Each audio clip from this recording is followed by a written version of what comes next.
Well, well, well. So we are getting ready for the NFL draft in about an hour and 15 minutes. And just before we getting ready for the draft, it is being reported everywhere that George Pickens has signed the franchise tag. And some people are excited about this. I don't know. I guess it depends on how you're looking at this, on whether or not you should be excited about this. But understand what I'm telling you. Stephen Jones said something very significant yesterday.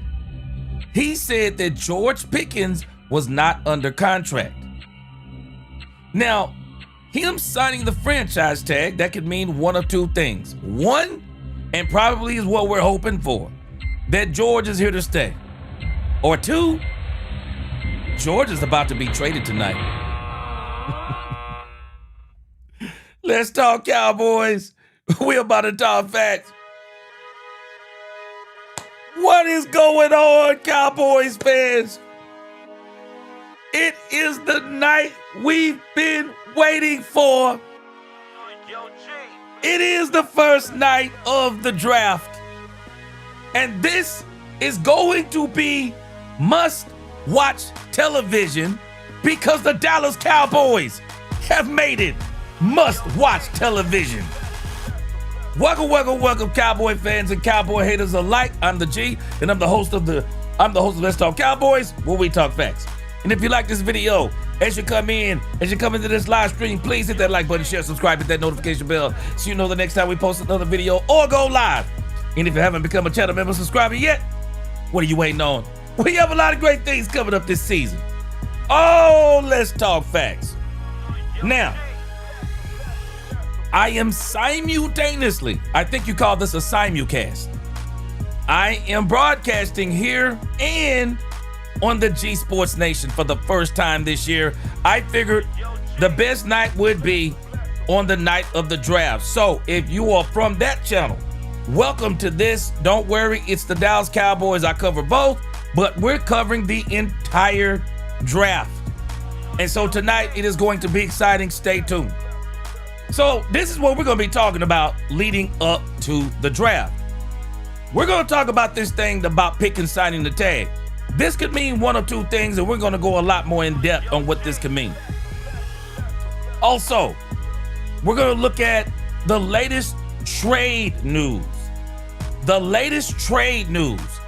And this thing about George Pickens, the plot is going to thicken, because I'm going to tell you that there is a trade partner out there for the Dallas Cowboys that just came out of nowhere. And everybody's been talking about this particular trade. And when you look at this trade that they're talking about, this is probably the trade that the Cowboys need to do. This is probably the trade the Cowboys need to do. And then, by that time, the draft should be going, and we are going to be on the clock. So it is going to be absolutely exciting tonight. It's going to be exciting. It may be sad. It's going to be a whole lot of different emotions, but it is going to be absolutely crazy tonight. So that's going to be the show. The Pickens signed the tag. The latest trade news is Pickens getting traded, and the NFL draft. Let's go. Let's get it. Hey, man. It is about time. No more mock drafts. No more guessing. It is what it is today. What's going on, True Texan? Howdy, partner. What's going on? Yeah, True Texan, we about to talk about that tag. John Henry, what's going on? Dominique, the neighborhood skeptic, what is going on?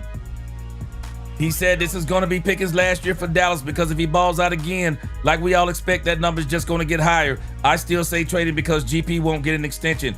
We're about to talk about it. Tatiana, she says she feels like he getting traded. What up, Tatiana? Queen, she says she glad Pickens signed. Just ball out again. Queen, we about to look at both sides of that coin. Let's see what it do. What's going on? Megan said, what's going on? Megan Sedone, what up? It is the big Rombowski. He said, it's looking like tonight is right for a little GP trade. Time will tell. Yeah, we about to find out, man.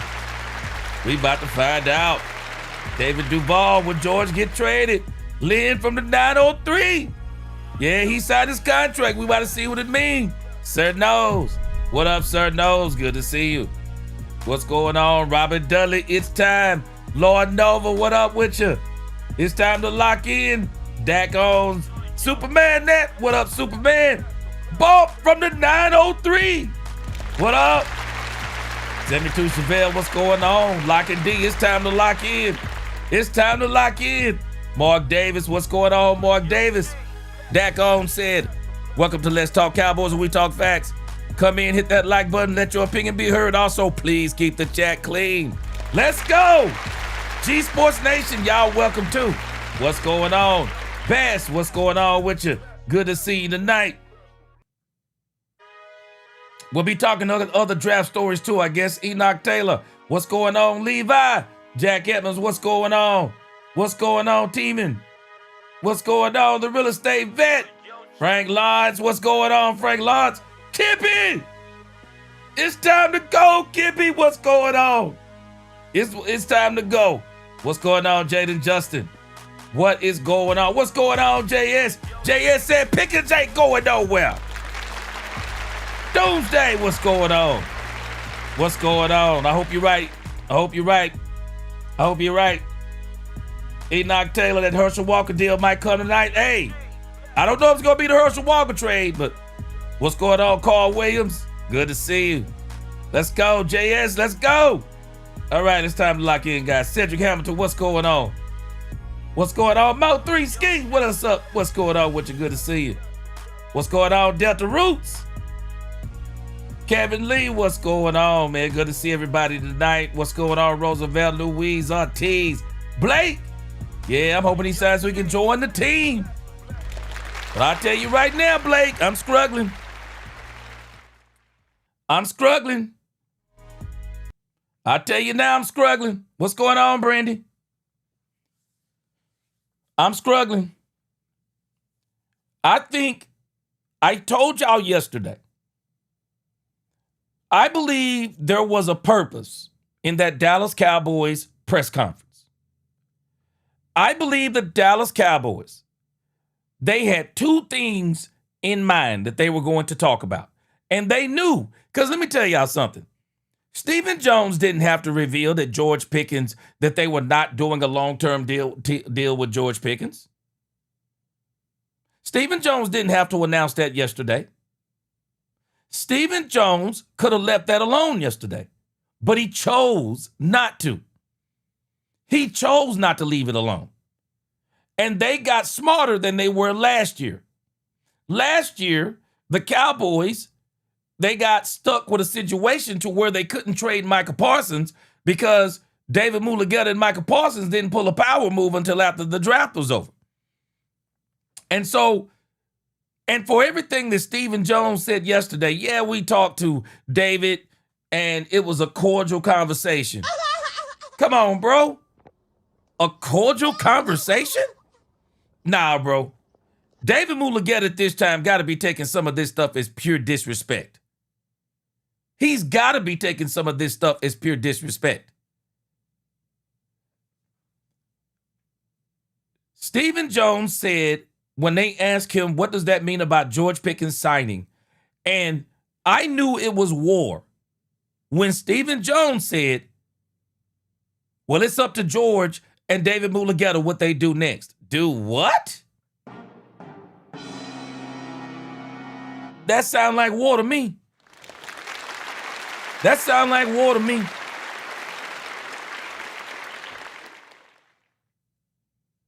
When you are bragging on somebody that everybody know is good, who are you trying to convince? We already know he good, Captain Obvious. You were not trying to tell us he was good. Y'all were trying to say that it's not that we don't want George Pickens, but Stephen Jones has already thrown the excuse in. Stephen Jones said yesterday, it's kind of hard to keep two receivers at the top of the market. You know what I find to be strange? The Philadelphia Eagles did it in 2024.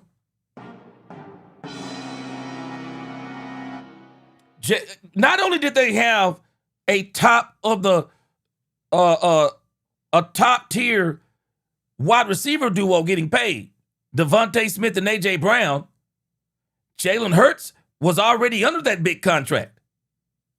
Saquon Barkley, while he wasn't under the contract he's under now, it was still a big number. The Philadelphia Eagles were full well paying people in 2024. They had a super team. They had a super team and didn't think twice about it. See, Stephen Jones can tell us anything that he wants to, but I'm sorry, we have too much information now. We're not going to believe you. There is too much information. There is too much information. And one thing that we know, you can do pretty much anything you want to depending upon how you do those contracts. You can do anything you want to. You can't fool us anymore. Jaden Justin. Not only, so you got the Cincinnati Bengals doing it. You're exactly right. The Bengals are doing it. Watch the Rams do it and still be competitive. Watch the Rams do it. The Rams are going to have Matthew Stafford, Puka Nacua, and Devontae Adams. Watch the Rams do it and be ultra competitive right here in our division. We're going to see tonight. We are going to see tonight, because to say that you can't have George and CeeDee Lamb, that destroys your whole bust the budget discussion. Because that's how you bust the budget. You bust the budget by keeping CeeDee Lamb and George Pickens. That's how you bust the budget. And I'm telling this right now, they're putting a tremendous amount of pressure. If George Pickens gets traded, they're not only putting a tremendous amount of pressure on a new wide receiver, if this is what happens, they're putting a tremendous amount of pressure on Christian Parker and that new defense, whatever it's going to be, because this means you're going to have to stop more teams, because you might not be able to score as many points. You might not be able to score as many points. So this is a big deal. This is a huge deal. I don't understand. It just almost seems like, and we'll see what happens after the night, but if the Cowboys make that move, you can't tell me you're all in. It's hard to tell me you're all in if you trade George Pickens. I just can't believe it. I'm not going to believe a team that says they're all in, but they trade George Pickens. I just can't believe it. I can't believe it unless you're telling me you're about to go out there and get Christian Parker, Max Crosby, Myles Garrett. I mean, you about to go out there and get some super duper help. I'm not buying it. And not only that, even if you get Christian Parker, the players, you're still saying within the first year, even if we get you the players. So now you're going to have to turn it up 3 notches on defense. I'm very confident in Dak Prescott. I know Dak will still find ways to get it done. But you're going to make it harder for him to get it done if you trade George Pickens. And so a lot of people, they're out here reporting it's all over X. We're going to be all over X today. It's all over X. People are reporting over here. They're talking about that George Pickens is signing the franchise tag per multiple reports. Now, you can tell me anything you want to, but I guarantee you, well, don't let me guarantee you. Maybe, let's look at the other side. Maybe George told David Mulugeta. Let's talk about the other side. Maybe George told David Mulugeta, I want to remain a Cowboy. Maybe he told David Mulugeta this. I want to remain a Cowboy.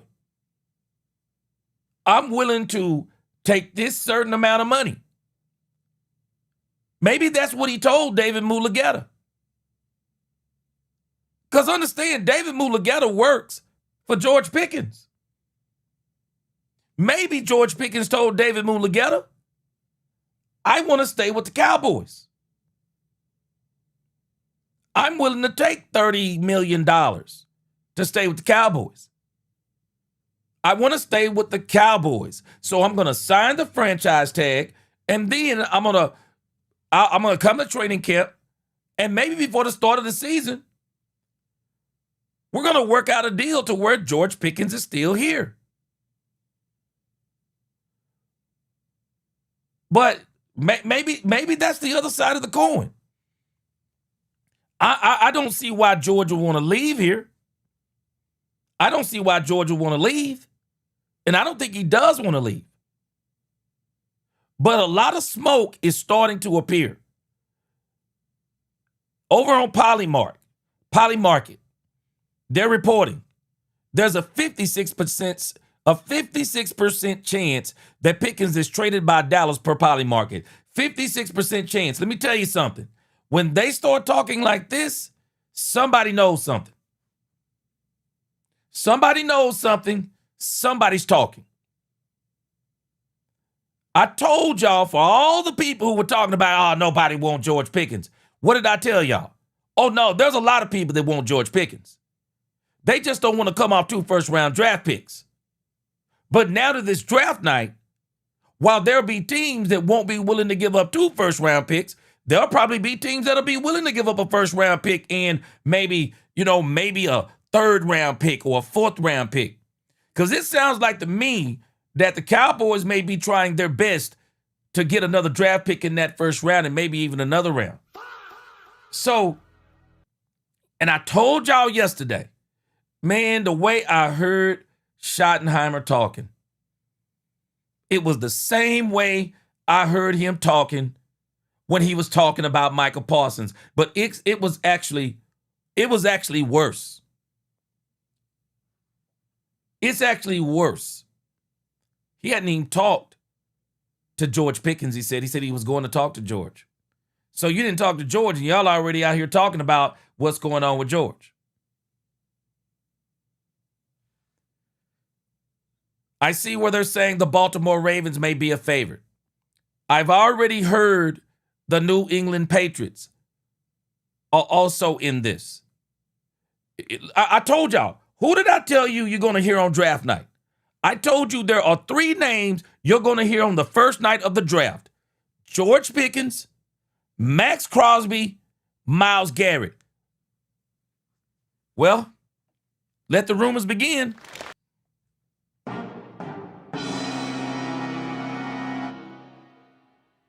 Max Crosby, I'm telling you, all of this right now, I'm telling you, all of this is in play.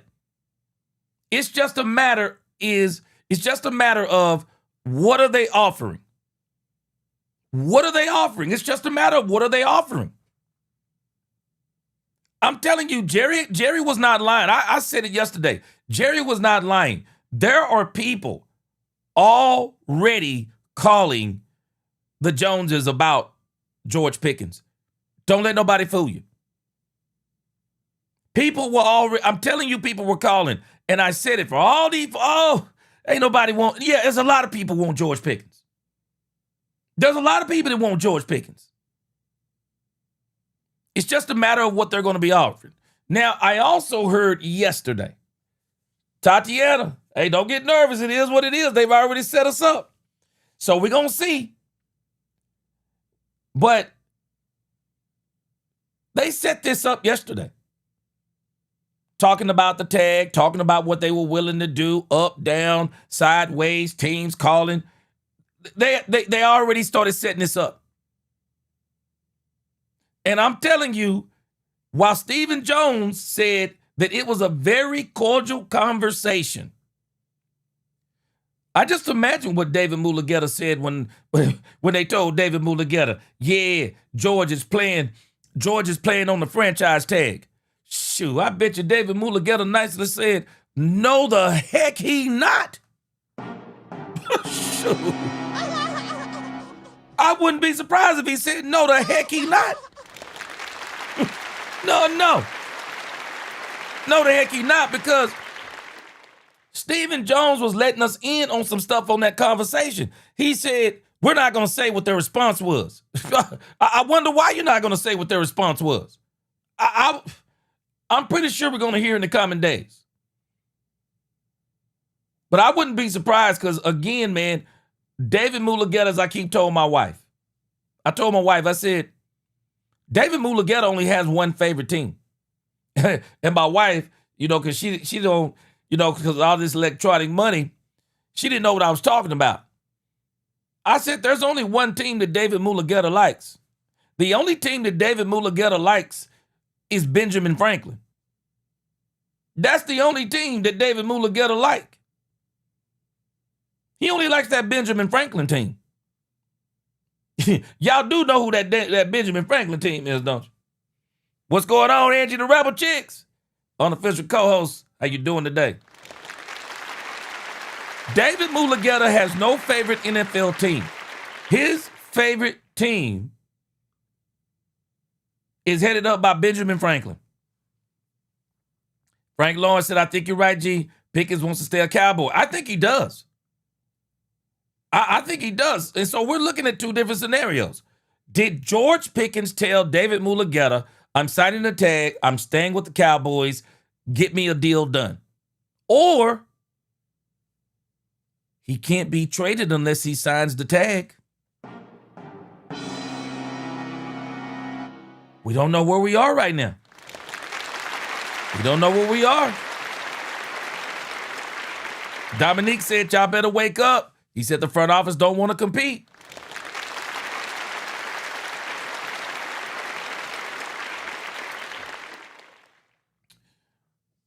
Miss Felony Strutter, what's going on? They are again trying to outsmart themselves and act like they know more than everyone else. Hey, Miss Felony Strutter, I said this about the Cowboys before last year. I said this before. Sometimes the Cowboys try to be the smartest people in the room.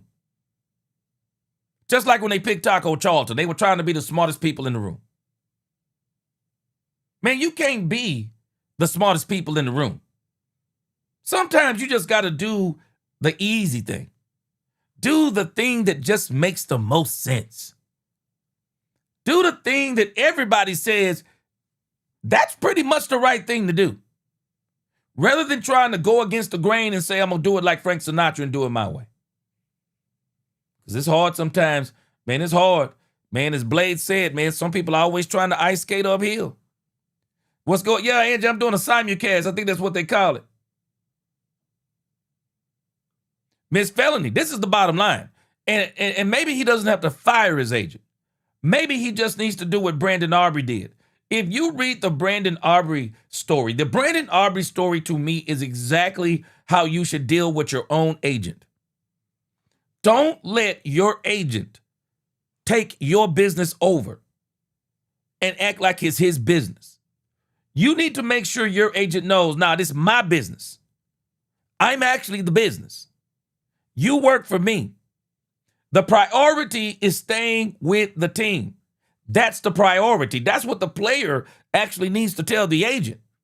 And then the agent will operate from a position of not power, not full autonomy, not get all the money I can. Now my agent is working in a different mode. He's working in a mode of, okay, what keeps George on the team? Brandon Aubrey's agent, Todd France, worked in a way to where Brandon Aubrey was going to stay with the Cowboys. And that's why he wound up pretty much signing the deal I think they had on the table. Big Rombowski said Dallas trades George Pickens to New England. Then New England trades George Pickens to Philadelphia for A.J. Brown. And Dallas gets to see GP in that Eagles green twice every year. That's my bold prediction for the night. Well, I think if the Patriots get George Pickens, I think they're keeping him. Because I would take George Pickens right now over A.J. Brown. A.J. Brown, this will be his third team. And every single time with A.J. Brown, or the two times he's left teams, this will be the second time. It's always the same. he gets disgruntled after a while. He gets bored if he doesn't get what he wants. So if I'm the Patriots, I wouldn't trade it. I wouldn't trade him. I'm thinking if the Patriots get George, they're going to keep him. But hold on a second. Stop the press. Let me tell you the latest trade news that is crazy, and we'll continue this as we get ready for the draft. Let me tell you the latest trade news that I think is absolutely wild. Yes! Here we go! The latest trade news that is absolutely wild, and that it's actually making a bunch of doggone sense, as much as I hate to say it. It's making a bunch of doggone sense. The Kansas City Chiefs. The Kansas City Chiefs are interested in, and what they're interested in doing. Let me pull this up real quick. This is the latest trade rumor. The Kansas City Chiefs, I didn't realize this, but the Kansas City Chiefs have 2 first-round picks. The Kansas City Chiefs have the number 29 pick, the number 29 overall pick, and they have the number 9 overall pick. That's what they have. It is being floated out there, and I think where there is smoke, there is fire. The Kansas City Chiefs are wanting 2 top 20 picks rather than 1. And the rumor is they are wanting to trade the Dallas Cowboys. They are wanting to trade the Dallas Cowboys, the number 9 and the number 29 pick, for the number 12 and the number 20 pick. And the Cowboys will either get an extra maybe 3rd or a 4th round pick. And just imagine, what if not only did they do that, what if they took the Cowboys 12 and 20, the Cowboys took their 9 and 29, the Cowboys got Mansour Delane with the number 9, and then what if they traded George Pickens inside of that trade, and the Cowboys got even more as it applies to George Pickens?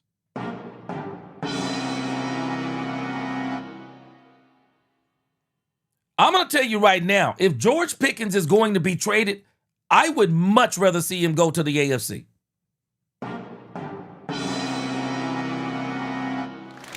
I don't want to see George anywhere near the NFC if he gets traded.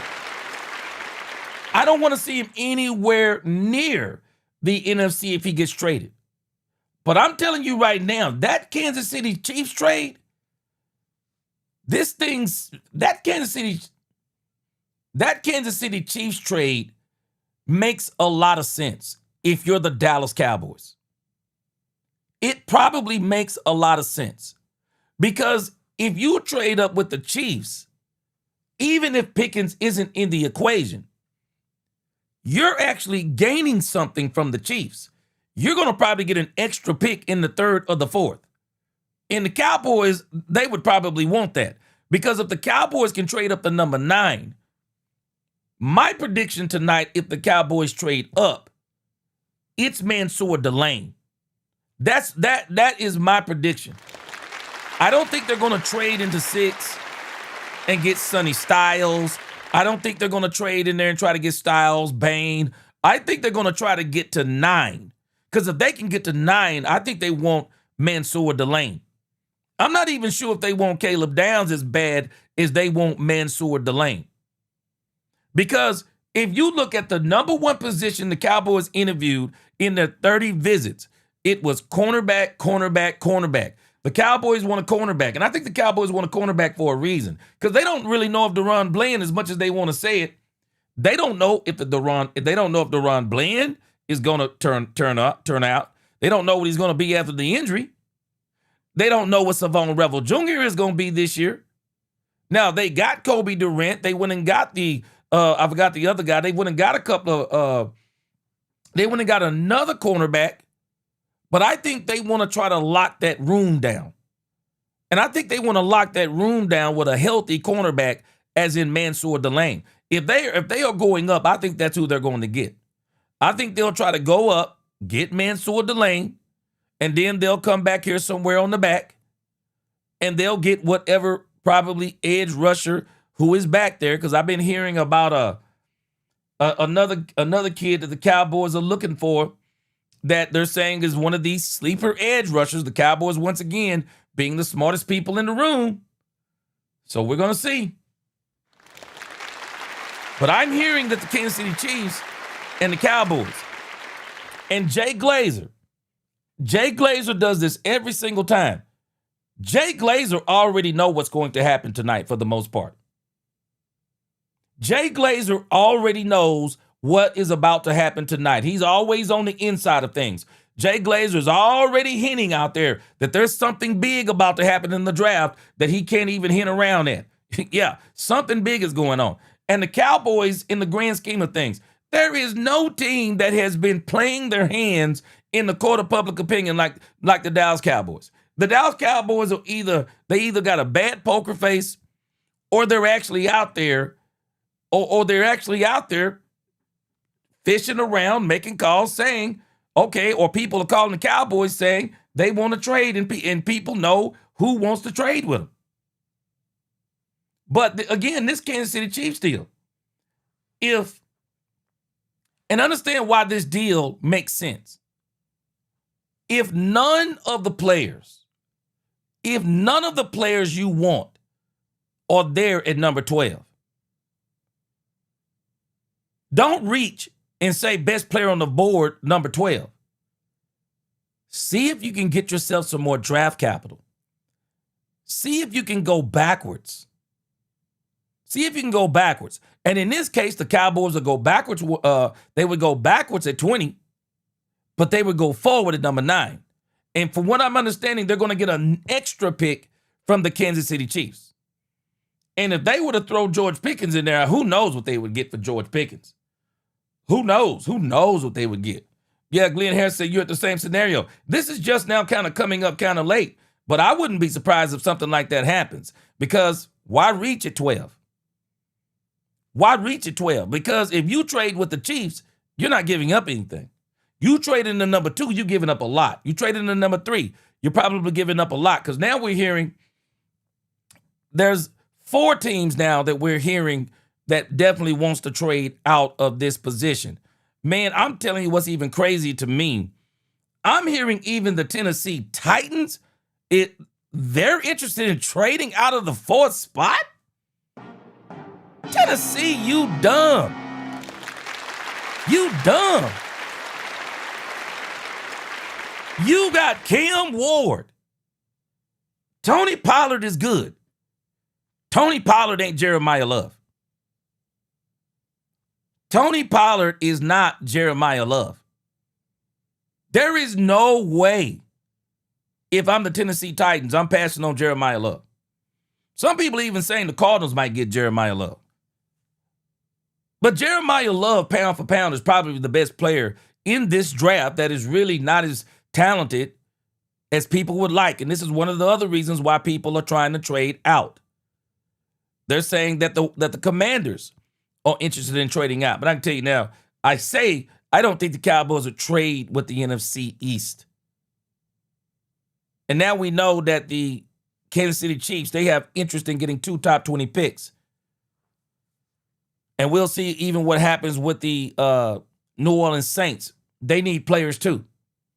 So you can tell that it's not a very talent-laden draft because there are too many people trying to trade out of these top spots. There are just too many people trying to do it. Meanwhile, the Cowboys, I guess, we're saying we're in win now mode. And so the Cowboys are saying, well, we want to get all the talent we can out of this draft. So this is a draft for the Cowboys. They're saying they're going to try to trade up. But again, I think if they trade up, it's Mansour Delane. I think it's Mansour Delane. So we'll see what happens with that Kansas City trade. We'll see what happens with that Cleveland Browns trade. But I just don't see the Cowboys trying to get up to 2 and 3. I just think they're going to have to give up too much. I think they'll have to give up too much tonight. But again, man, Jerry Jones and Stephen Jones, and really Stephen Jones has really came and stole the draft headlines. I mean, everybody was already had all eyes on the Cowboys, but now all eyes are really on the Cowboys. Megan, this 12 and 20 gap looking scary in a bad way. Well, I'll tell you what happened, Megan. What wound up happening is now that people have really evaluated the talent isn't what people thought it was. I think that's a part of it. Carlos Rivera, he said, I don't think Jerry would trade Pickens to New England. He wouldn't want to give them another. Well, I'll tell you this, as long as they're in the AFC, they can get all Super Bowls they want to. But I do not want them to trade this George if they trade him to anybody in the NFC. Miss Felony said another sleeper like a waste of time, Sam Williams. Yep, Sam Williams is not turned out. P Money, he said he think they only trading up for Bailey, David Bailey. Yeah, I think that'll be too high. Yeah, I think David Bailey will be too high. Miss Felony said Glazer is close with Steven. Demetrius said, I've been saying this ever since the season ended, that Stephen Jones doesn't see GP as a long-term solution. He sees GP as draft capital, and it would be shocking if GP is with the Cowboys when the season begins. Yeah, I agree with you. Let me read this super chat, and then I'll tell you why I agree with you. Frank Lawrence said, G-Man, if Dallas trade Pickens for draft capital and have 3 first-round picks, there's no way they don't go after Jeremiah Love. He's the home run. Let me tell you something, Frank Lawrence. I've heard some people saying the same thing about Jeremiah Love and talking about how great he is. I really think Jeremiah Love is the best player in the draft. The issue is the Cowboys aren't desperate for a running back. They're desperate for defense. I don't even understand if what we're hearing or what the tea leaves may be showing about George Pickens. Why put yourself back in the same situation you were last year when you came into last year's draft where you were before you got George Pickens? Why in the world would you put yourself back in that same situation? I saw Teterer McMillan, and maybe he would have been better with Dak Prescott. But even watching Teterer McMillan, I don't think he would have been GP. I don't think he would have been GP.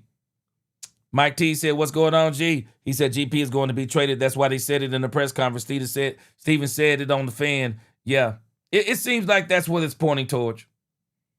It really does. Yeah, 40 minutes away, Chevelle. 40 minutes away.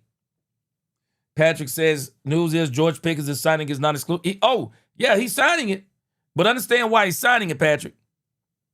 He can't be traded unless he signs it. And I'm telling you, if George is going to sign a non-exclusive tag, I guarantee y'all, the George Pickens deal,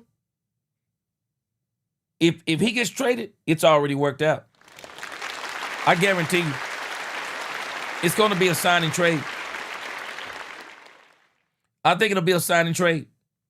Whoever signs for George Pickens, if somebody trades for George Pickens, we're going to hear next, right around when the season starts, or maybe even before, George Pickens is going to bust the bank.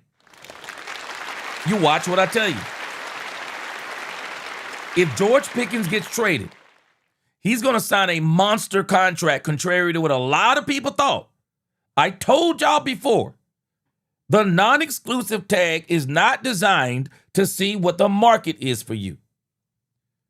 The non-exclusive tag is actually designed to scare away the market and to see if there is somebody out there who is actually crazy enough to wreck their draft and their salary cap. Are they willing to pay this player $40 million, for example, and give up 2 first-round picks? Well, nobody's doing that. I'm not wrecking my salary cap and my draft. It's going to be one or the other. So we're going to hold on because we know you're going to get a little bit more desperate around the draft. So then when draft night comes, or a couple of nights before the draft, we're going to come back and we're going to say, heck no, man, take that non-exclusive tag off. Just trade him to us. Just trade him to us, or let him sign that tag and then just trade him to us. Again, this is the part that nobody realizes. You don't have to get 2 first-round picks. You don't have to get 2 first-round picks. You can get the equivalent of 2 first-round picks. And they don't have to be, as far as I know, they don't have to be in the same draft. So you can work all kinds of magic with this non-exclusive tag. It's just a matter of what do you want to do? What do you want to do and how do you want to do it? But again, I'm just not going to be surprised tonight in anything that transpires. I'm just not going to be surprised, man. I'm not going to be surprised. But again, we could be looking at two situations. We could be looking at a situation to where he's signing the tag to be traded. But there's another side. Maybe George told his agent, I want to stay in Dallas. Find out what it's going to take for me to stay in Dallas. Maybe he did that because it just makes me wonder what actually transpired with the Joneses talking to George Pickens. What actually transpired? I'm gonna read something to you.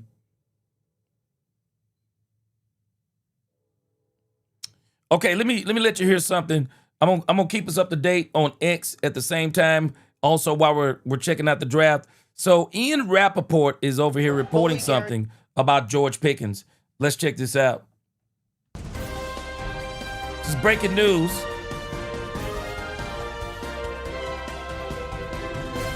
Maybe this will ease some of our minds. At least let's check out what Ian Rappaport is saying. Rich, obviously we are all focused on the draft, but we had some NFL news just a couple minutes ago. Sources say Cowboys star receiver George Pickens is in fact signing his franchise tag, locking in a 1-year, $27.3 million fully guaranteed deal. This after Jerry Jones and Stephen Jones had a very cordial conversation with his agent David Mulligetta, something that never happened during the Micah Parsons saga. So he has now signed. He also, I should add, could be traded as soon as he signs, but I do not expect that, at least tonight. That was my follow-up question for you, Ian, is signing a franchise tender also gets that piece of business off to the side, allowing the Cowboys to potentially trade him, and that's what's a lot of rumors. But you don't expect that to happen tonight, is what you're saying. I do not expect that tonight. Now, you do this long enough, you know, never, ever rule out a trade. Certainly anything could happen. My understanding is the Dallas Cowboys want to keep George Pickens rather than trade. Now, I heard that same thing the other day. I heard the same thing the other day that the Cowboys actually want to keep George Pickens. So I told y'all this a few weeks ago. I've been saying it this last week. I'm about 95% sure. And I'm not going to be sure that George is going to be here until, at this point, at first it was July the 15th. But now at this point, now that he's signed that tag, I'm not going to be sure until the season starts. I'm not going to be sure until the season starts. I'm just not. Brandy said Mulligetta clients have never played on a franchise tag. I don't think GP will, and that sucks. Hey, let me tell you something, Brandy. I'm just going to look at the other side of this. Maybe George Pickens did what Brandon Aubrey clearly said he did. Brandon Aubrey made it clear his priority was staying in Dallas. That was his priority.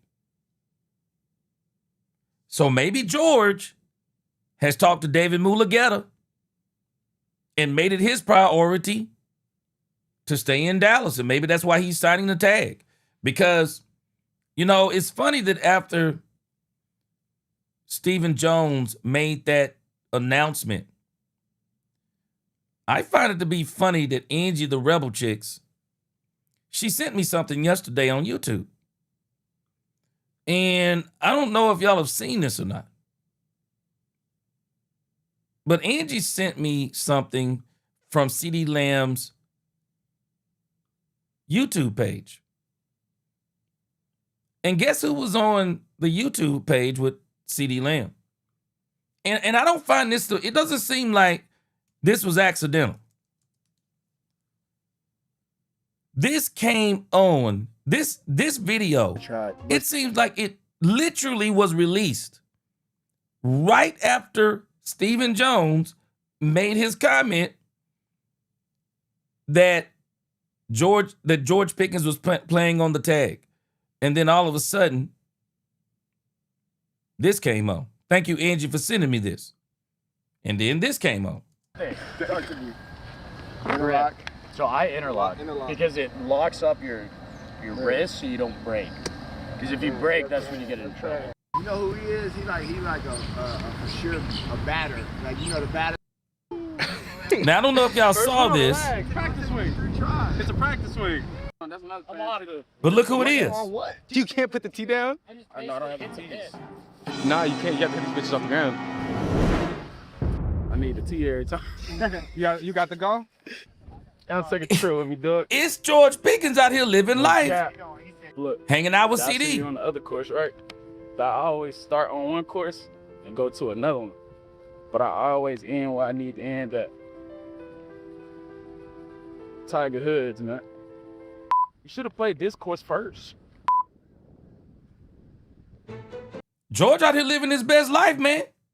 George, I just find it funny.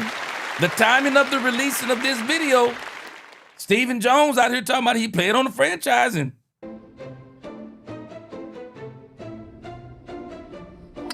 Oh, we're gonna go far right into the water, guys. I want to interrupt you. he out here having fun with a microphone attached to his hair. You know, and the funny thing is, this just told me, in the grand scheme of things, George Pickens ain't worried. That's what this told me. It just told me he's not worried. And I really appreciate that for him and about him. He's not worried. He know he's about to break the bank, whether it be with the Cowboys or someone else. And for as close as CeeDee Lamb and George Pickens are, let me tell you something that CeeDee Lamb understands. CeeDee Lamb understands this is a business. He understands this is a business. And he also understands that if George was to leave and go to another team, CeeDee Lamb, while I do believe he would be bothered by it, but I also believe that CeeDee Lamb would be happy for George Pickens to go out there and break the bank. I do.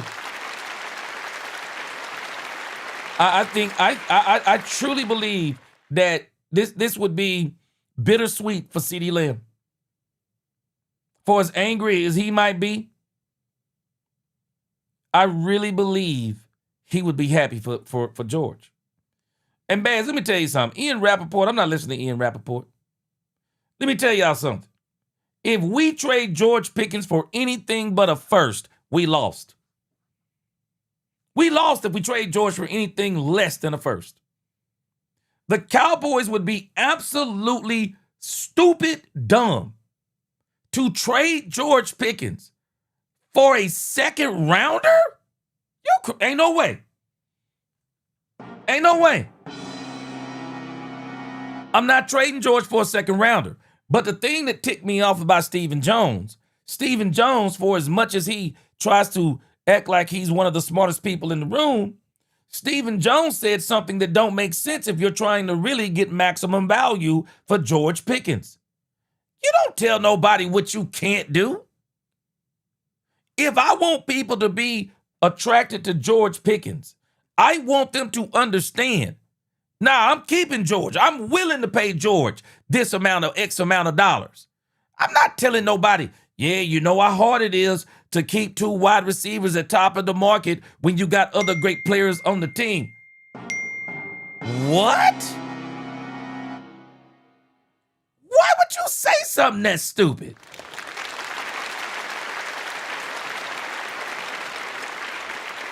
You lose leverage like that, man. You lose leverage. The one thing you don't want to do is give up leverage. You want every team tonight to believe. Nah, we keeping George. Nah, we ain't trading George.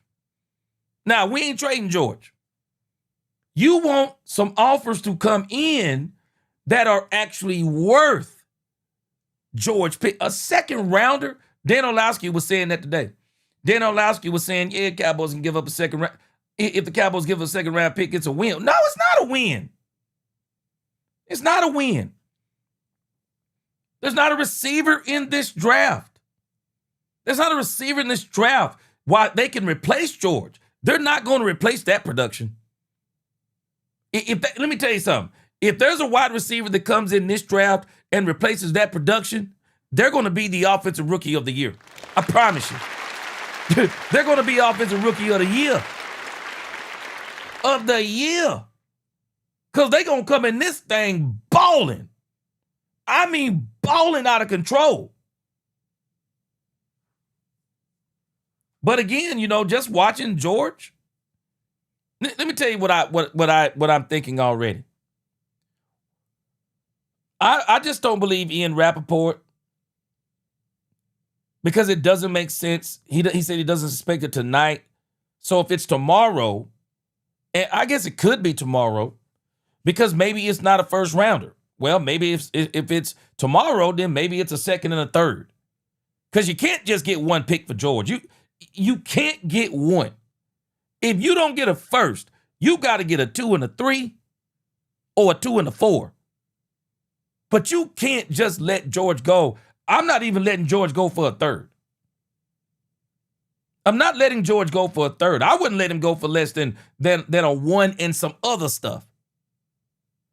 But again, this is what you do. You get teams on, because Stephen Jones, if you let him tell it, they can't do it. So when somebody say they can't do it, that's when you come in with the bargains. Hey, man.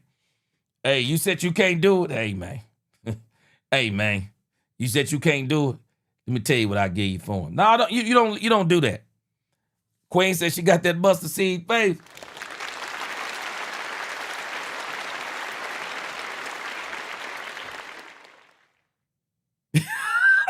Barbowski. He said Tiger flipped his 6th SUV into a background. Boy, you crazy. Tatiana said, gee, what if this has been filmed? Tatiana, it was crazy when you look at the timing of the release of that video. Angie sent that to me right after we got off. JCT Slice said, gee, we can go after the Philadelphia Eagles in the NFL too with this draft if we do it right. Well, I think one of the things, JCT, is that we got to stay very potent on offense because we don't know what the defense going to do. Unfortunately, guys, for as much as we want Christian Parker to be successful, we just don't know what he's going to be. We don't know what he's going to be. I'm going to tell you who I got more confidence in right now than Christian Parker because he's got a proven track record. It's Brandon Jordan. Brandon Jordan is the guy that I got all the confidence in because this guy, man, what he did with the Denver Broncos. What? Man, what this man did with the Denver Broncos. Historical sack record last year. And they were killing it in sacks the year before. You look at every draft pick that came out this year, almost every defensive draft pick who's coming out tonight and tomorrow and Saturday, they've worked with Brandon Jordan. He's worked with all of the best. I got more confidence in him right now than I do Christian Parker because I don't really know what Christian Parker is going to do. I mean, I got high hopes based on how he talks, and his vision. I got high hopes. I just don't have a track record. I don't have a track record of him calling defenses. I don't have a track record of him having influence in a draft. I don't have that track record. But Brandon Jordan, proven commodity. Yeah, got a lot of confidence in him. So whoever we get to play on the defensive line, I'm good. I'm good. What's going on, you dig? I'm good. But it's a lot of pressure that we're putting on Christian Parker if we let go of a player like GP. I mean, when you look at this video, man, I even think CeeDee Lamb. I think CeeDee Lamb is very resolute too, man. CeeDee Lamb knows, man, this is a business.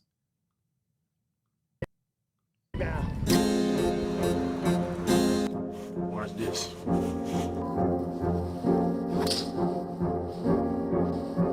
That Spit ain't in the water. Yes, Lord. You see that shit, man? George, I'm telling you, man, George, he ain't worried. He is not worried in the least. And I like that, man. Don't let nobody have power over you, man. Don't let nobody have power over you. And till next time.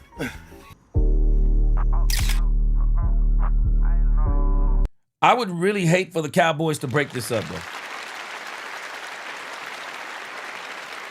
Because I also understand, this makes it harder on CeeDee Lamb. It makes it harder on CeeDee Lamb. It really does. CeeDee Lamb loved having George.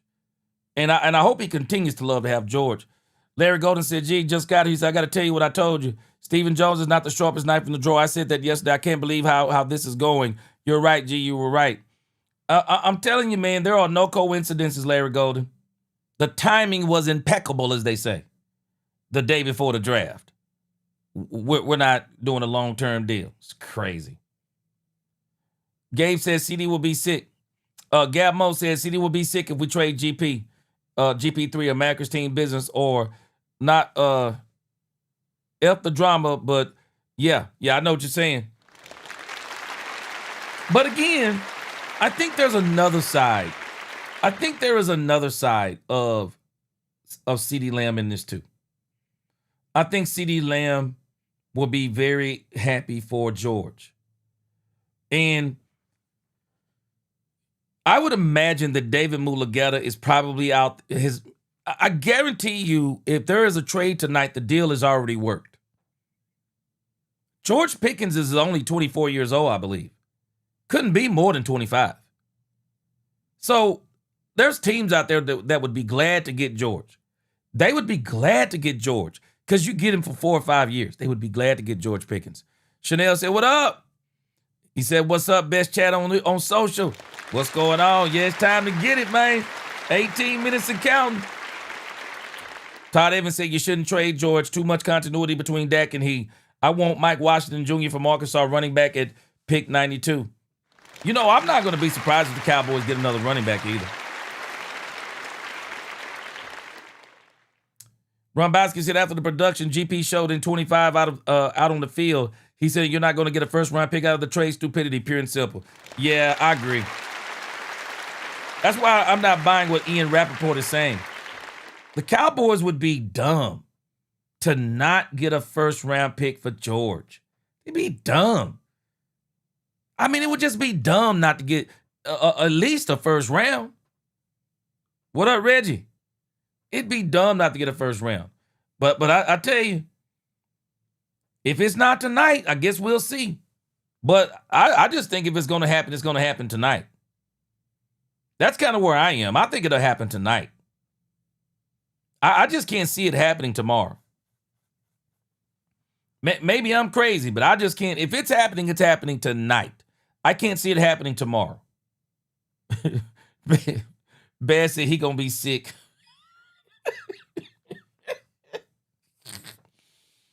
Hey, 17 said, I know how it looks, but I don't think he's going anywhere. Man, I'm telling you, I'm about 95%.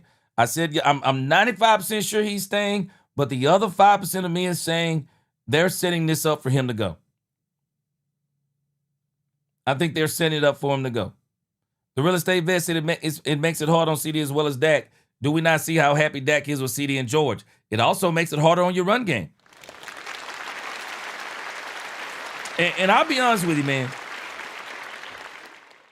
If you're going to go out there, and get a wide receiver, now it comes down to who is the wide receiver that you would draft. I heard Steve Smith Sr. say that Cornell Tate he thought was better than Cornell Tate was better than Jordan Tyson. He said because Cornell Tate is ready now. But I say that when I look at Jordan Tyson, I see someone that in about a half a maybe by the mid-season if he can stay healthy. That's going to be the other part. I think you could have somebody playing at a very high level. I'm not going to say elite level, but I think you could have somebody playing on a very high level. Not saying that Cornell Tank cannot, but I hope what Angie said don't come true, because Angie was talking about Mingo incoming in 5, 4, 3, 2, 1. I hope that ain't true. I hope it ain't true. Oh, man, Douglas Jackson, man, I'm very excited about the draft. I'm very excited about the draft. And I can tell you, man, it definitely sounds like that if anything, it definitely, Schottenheimer wants to keep George Pickens. I really do. Brombowski said Tyson already has a restructured ACL, so that tracks well. Boy, you crazy. Boy, you crazy, man. All right, now, of course, y'all know we can't play the draft. But we'll be watching it together and we'll be reacting at the same time.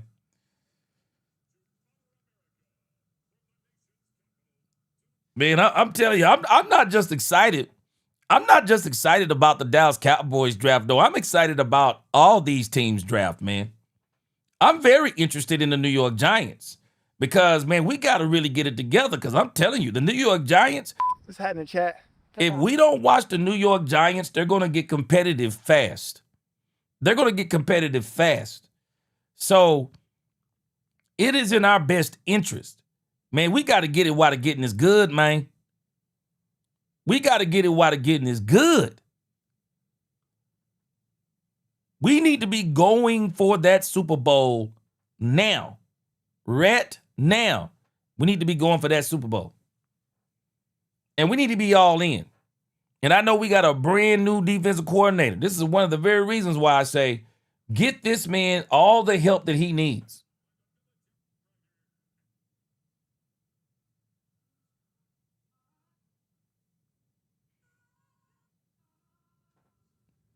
Hey, JP the Goog. JP the Goog, boy, JP the Goog, you sound like my wife. Boy, we was riding home on the way from church yesterday. My wife talking about, if the Cowboys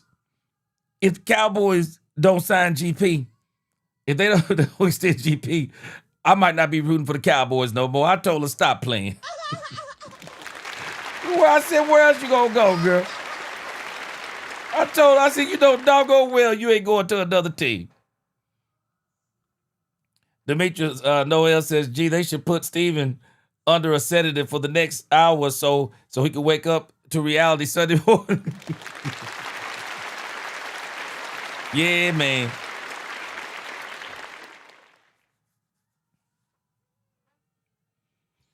"12 minutes to go.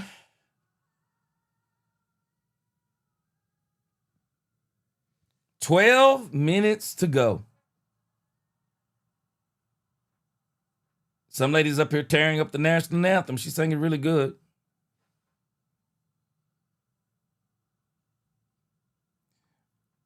Larry Golden, this is one of the very reasons why we need to keep George Pickens.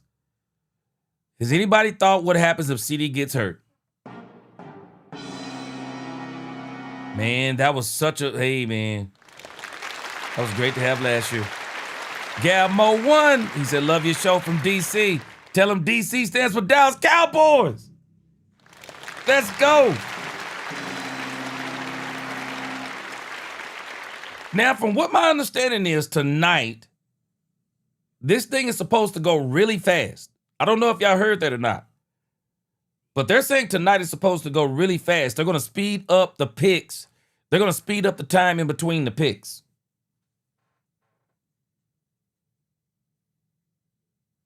So I'm pretty excited about that myself. Yeah, they're going to speed up the time in between the picks.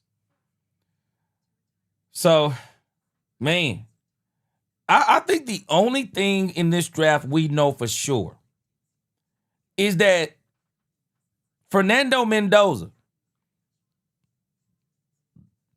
I ran into a guy today. I went to go get me a potato from Hurtado's. And there was a guy in there in a nice suit. And he was a doggone Raiders fan. I was blown away. He was a Raiders fan. And I was talking to him about Fernando Mendoza, and he was saying he didn't know if they were going to get Fernando Mendoza. I was like, what? It's starting at 7 o'clock. He said he didn't know if they were getting Fernando Mendoza. And I was blown away when he said that. I was shocked. Yeah, I'm right here, Douglas Jackson. I'm right here looking at it right now. So, yeah, it starts at 7 o'clock, 7 o'clock sharp.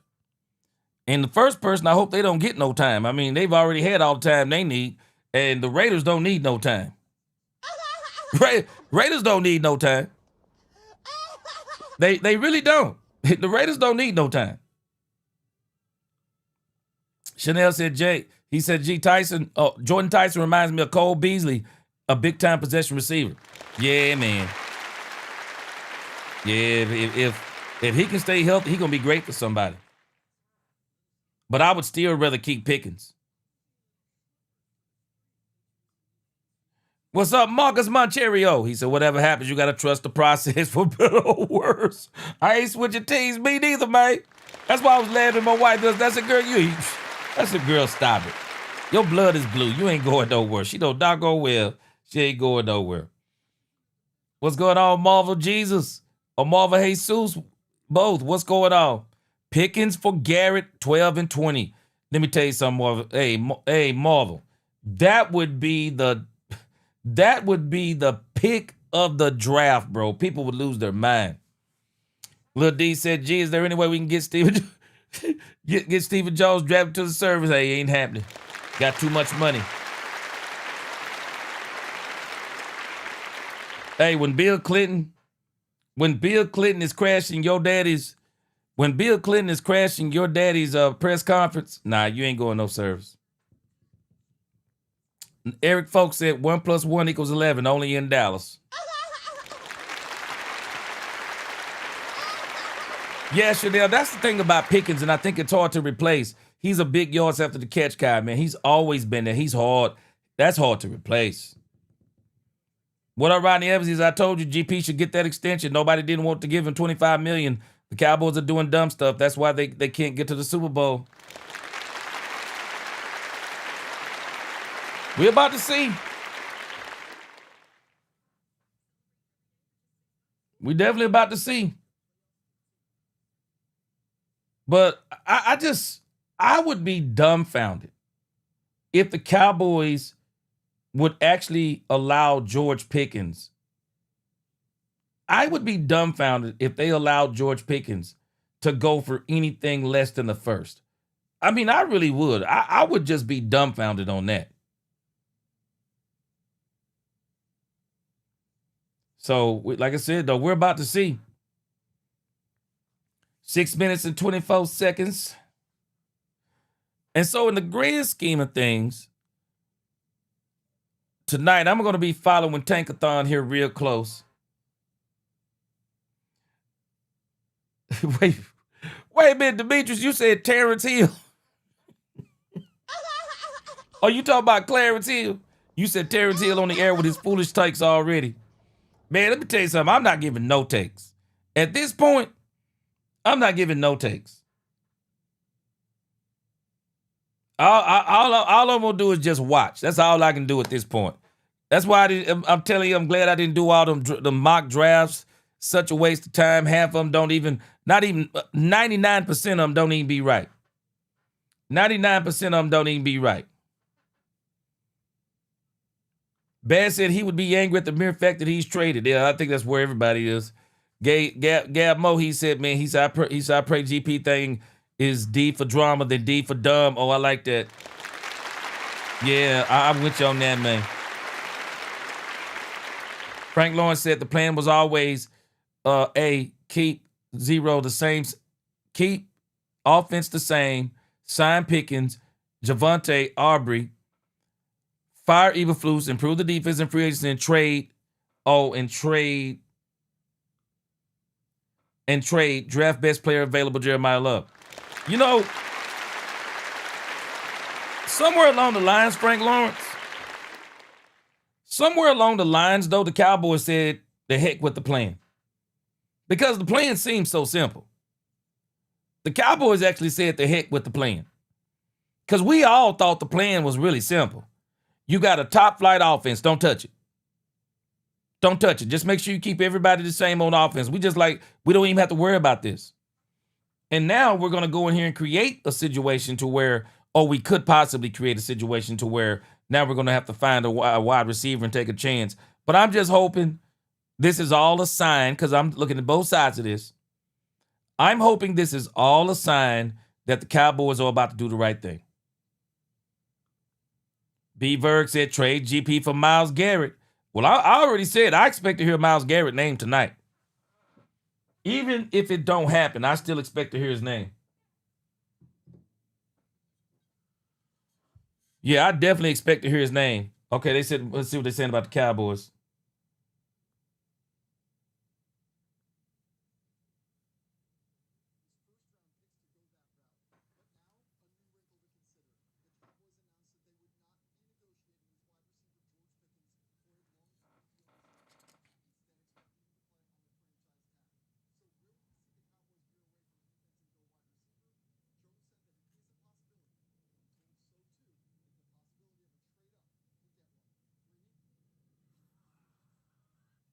I'm telling you right now, if the Cowboys trade up for a wide receiver, that's the part that would tick me off. I would be furious if the Cowboys traded up to get a wide receiver. I absolutely would.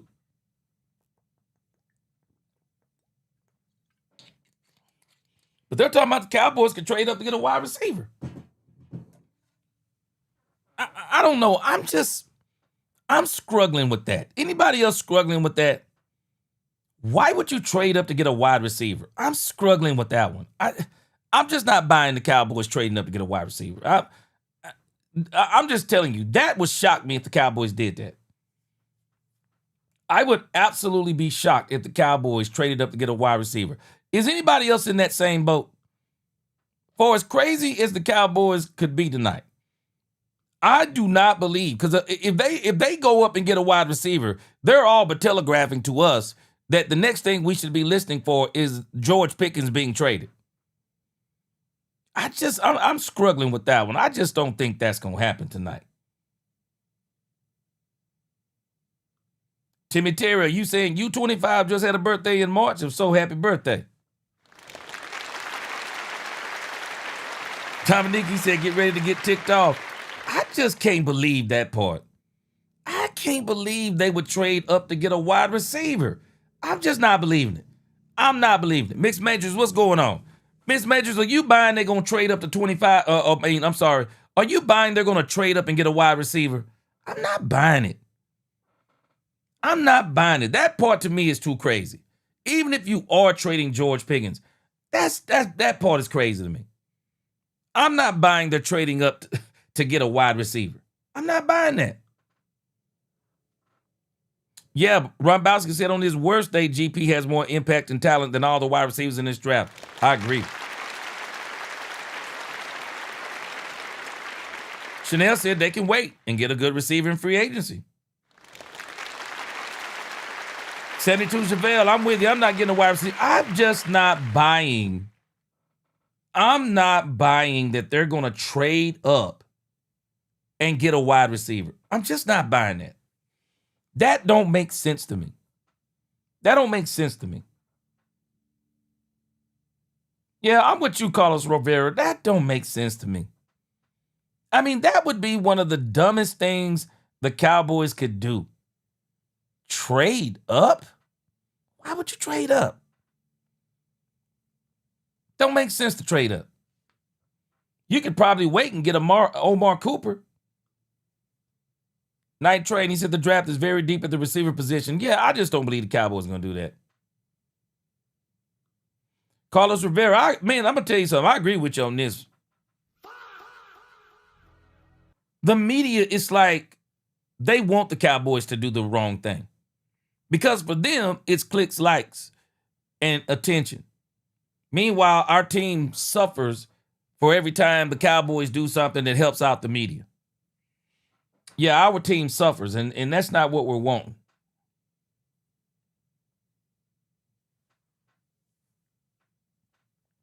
All right.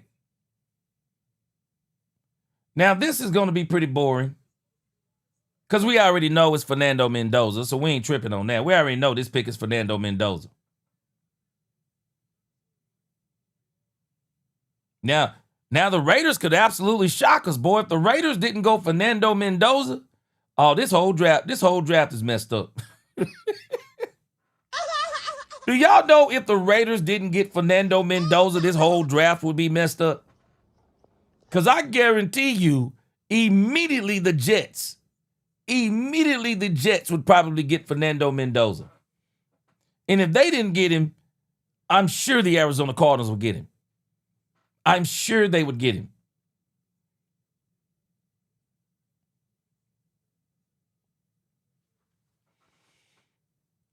But I'm pretty sure tonight this first pick is going to be pretty boring. I mean, this has been I think we've all been knowing this since before. I mean, probably 4-5 months down the road, we've been knowing what this was going to be. This is Fernando Mendoza.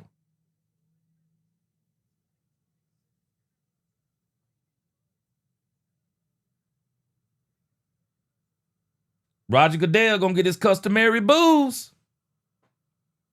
When are they going to understand that people don't like Roger Goodell? That joker gets booed every time he come out there on the stage, boy. People do not like this man, boy.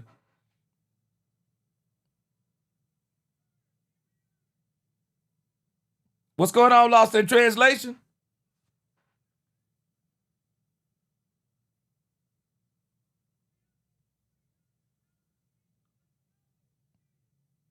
Well, they are ready to go. They just want you off the stage.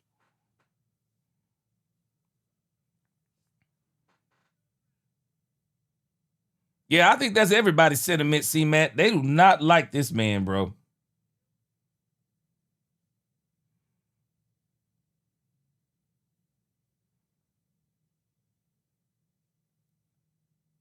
Come on, Goodell. We need to get this first one over with, man.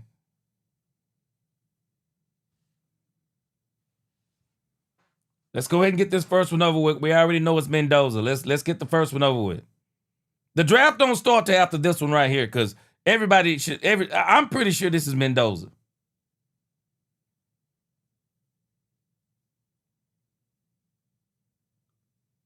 Yeah, don't nobody like Goodell, man. Don't nobody like Goodell. They like, get off the field. Get off the stage, bro. Hurry up.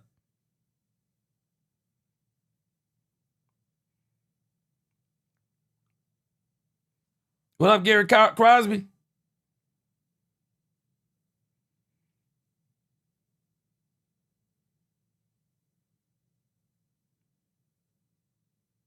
Come on, man. Let's get this going. We already know who you picking. Go on, get this out of the way, man.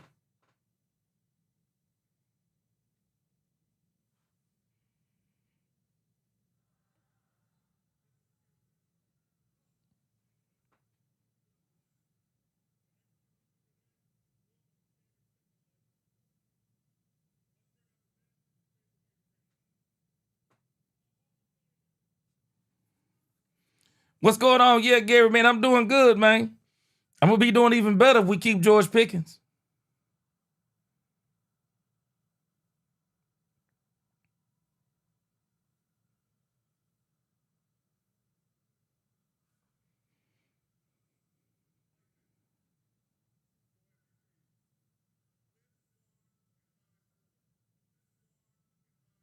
Oh, so they finna sit up here and introduce all their old players. Come on, man.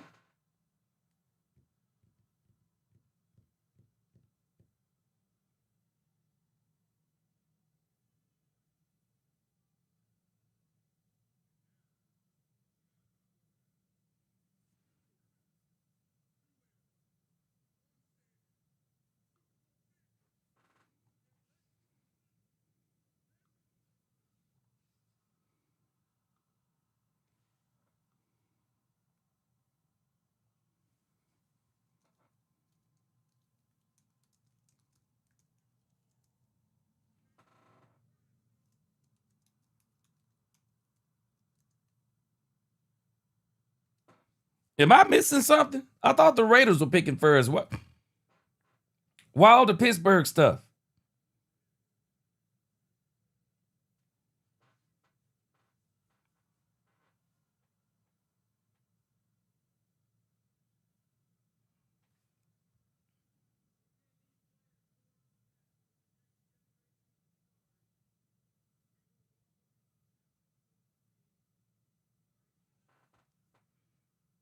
Where are the Raiders people, Mike? Let's go.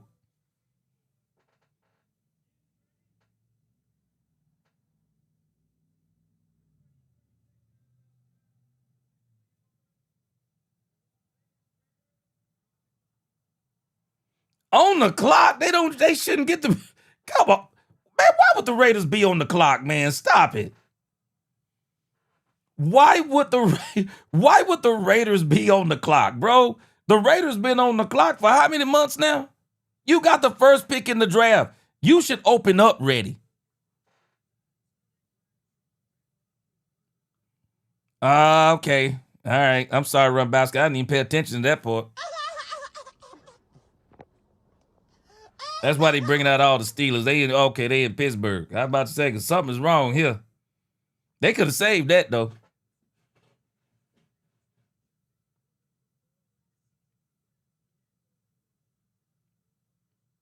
Oh, come on. We already know it's Fernando Mendoza. Stop it. What is the holdup? We know it's Fernando Mendoza, man.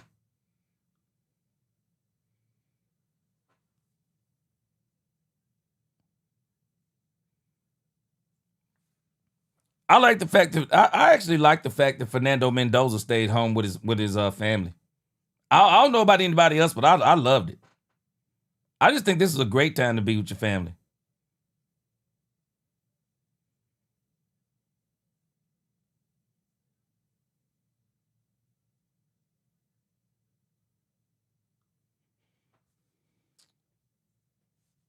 Yeah, that tag Charles Bloodsaw, it's a non-exclusive tag. That's what it is. And it's designed to keep people away except for people who really, really want to pay for a player and mess up their draft and their salary cap. So if somebody came and offered George Pickens a deal, the Cowboys could either match it or walk away and get 2 first-round picks. And so he's signing that non-exclusive tag. But I'm thinking that the period for him to negotiate with another team, if I'm not mistaken, I think that's over with.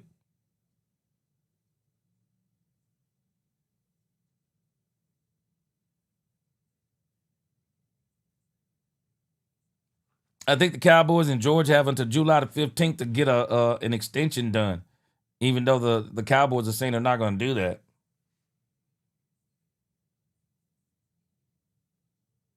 I'm sorry, the first team on the clock actually shouldn't be on the clock. I don't understand.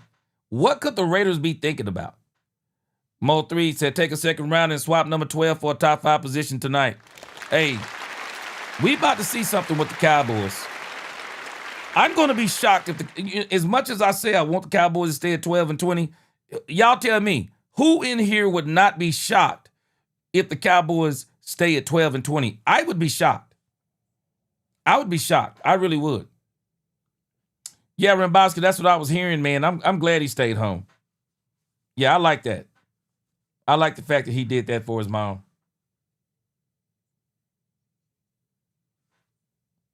What up, Mikey Fresh? Yeah, how about them boys? Hey, we gonna see after tonight. We gonna see about us after tonight. Okay, the Raiders, they all slapping hands. You know it's true.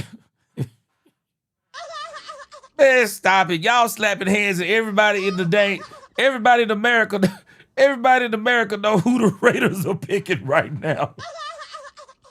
Everybody in America know who they picking right now. They slapping hands like nobody know who they picking. Come on, man. Like they didn't know who they were going to pick before they got in the room. Y'all stop this stuff, man. Fernando Mendoza better than me. He better than me, y'all, because I'm going to tell you right now, if I was Fernando Mendoza, man, I'd already be smoking a cigar, man. Boy, I'd already be puffing on a cigar. Because I already know I'm about to be the first round pick, man. Boy, man, man, I wouldn't even be nervous, bro. I'd be looking around. I mean, I'd be smiling. They'd be mad at me right now. I'd be passing out Welch's grape juice. Man, I'd already be celebrating. I already know that I'm be the first overall pick. Come on, man.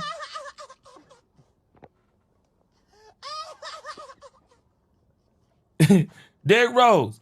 Yeah, we can expect unexpected from the Cowboys, but not pretty much everybody else. A lot of people are gonna go with the status quo. And we know right now the Raiders are picking Fernando Mendoza. Man, this pick been in since, man, this pick been in before the season ended last year, man. Come on. Get this thing out of the way. The draft is actually gonna start on the next pick. We already know this is Fernando Mendoza.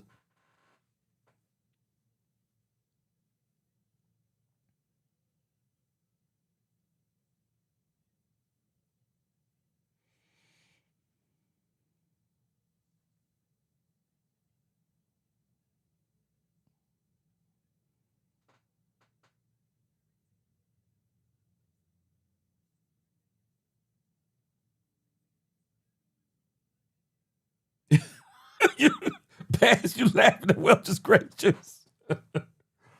Ooh. Come on, man, the pick been in. Come on. We ready for the draft to really get started. What up, Nays?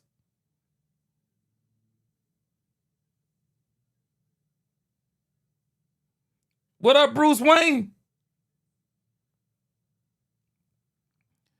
He getting his customary booze.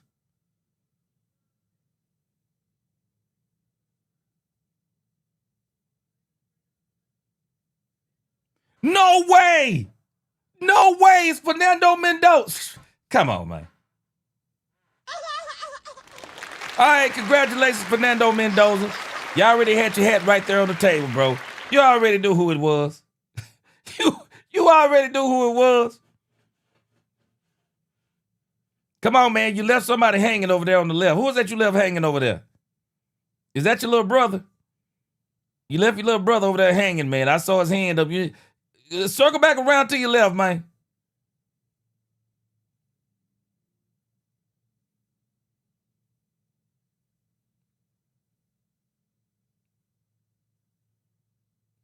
Yeah, we already know. All right, guys. So far, Tankathon is 1 for 1. Tankathon is 1 for 1. I think everybody pretty much knew. Tankathon is 1 for 1. I think everybody knew Fernando Mendoza was going to be the first overall pick. Boy, I'm telling you, boy, they different. Boy, I'd have to control myself in this theater. I'd have to control myself because if I was Fernando Mendoza, I wouldn't even, shoot, they'd tell me don't be, hey man, don't be celebrating. I'd already been celebrating. I already know the first round pick. I would already been celebrating. They couldn't have had them cameras on me. What about y'all? They could have had them cameras on me. My whole family would have already been dancing. I'd have been if I'd have been. I already know I'm the first overall pick too. Shoot, man, my family, man, we already celebrating.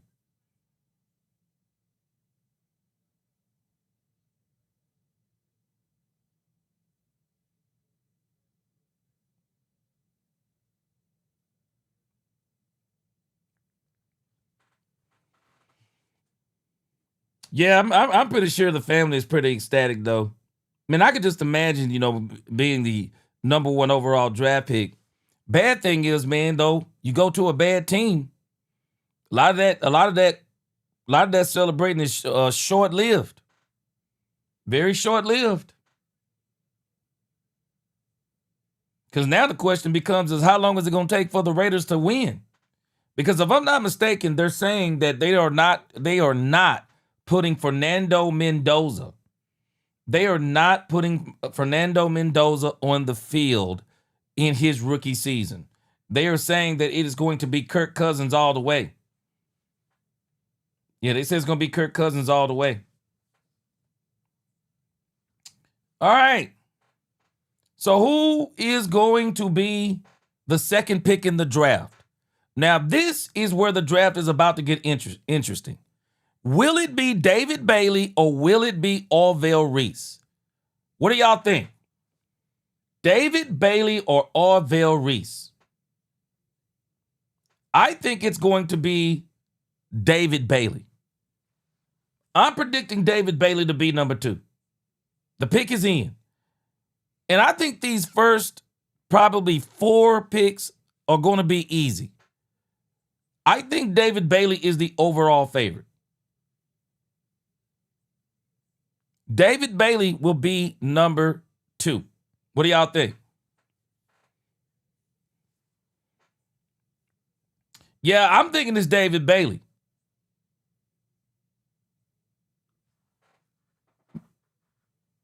$72 Chevelle, he said it's Reese. I think it's Bailey. Lost in translation, he said it's Reese.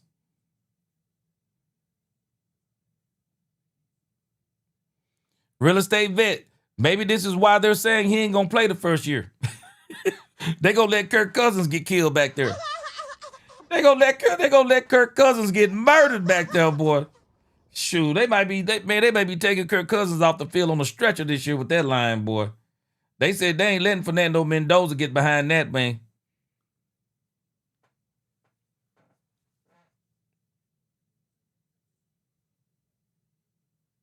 Now, I think it's very interesting that if this is actually David Bailey, if this is Orville Reese, will the Arizona Cardinals take David Bailey? Because I got a feeling that the Arizona Cardinals could actually trade out of that third place. So if the Cowboys are about to get active, we're about to see it after this pick. We are definitely about to see it after this pick. If the Cowboys are about to get active, this is the first shot right here. It's going to be the Cardinals.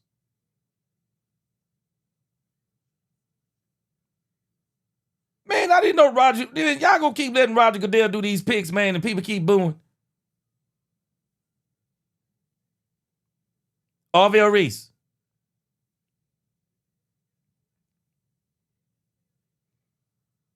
Yeah. I figured David Bailey made the most sense. I didn't mean to say Orville Reese. I meant to say David Bailey. David Bailey makes the most sense.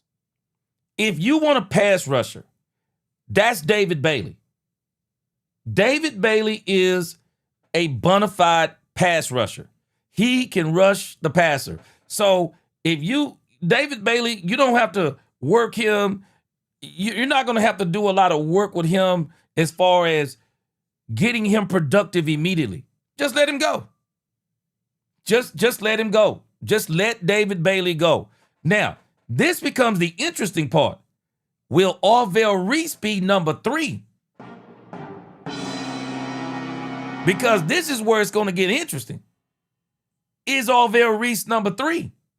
Because if I were the Cardinals, and I know I want to get Ty Simpson on down the road, I'm actually going to try to I would rather get the running back first. I would get the running back first. Jeremiah Love is the best player in the draft. I would get Jeremiah Love first. But the problem is with the Arizona Cardinals, they only have 7 picks this year. They only have 7 picks. So if they're going to trade, if there's going to be a team that's going to try to trade back, well, let's see. They're on the clock. Will they trade back? Will they trade back right here?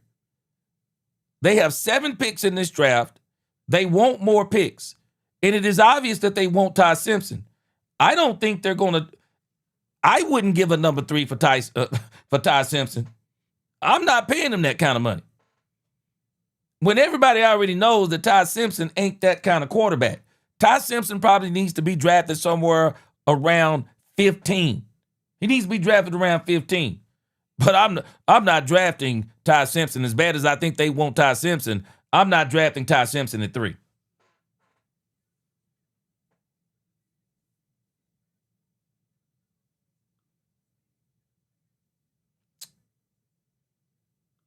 As far as I can tell, everything is good, CGW.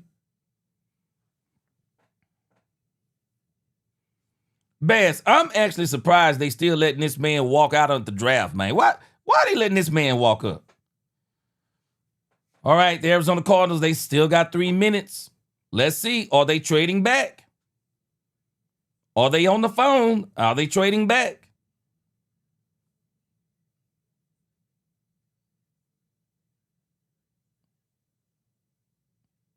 Yeah, I think David Bailey, I think he's going to be pretty good.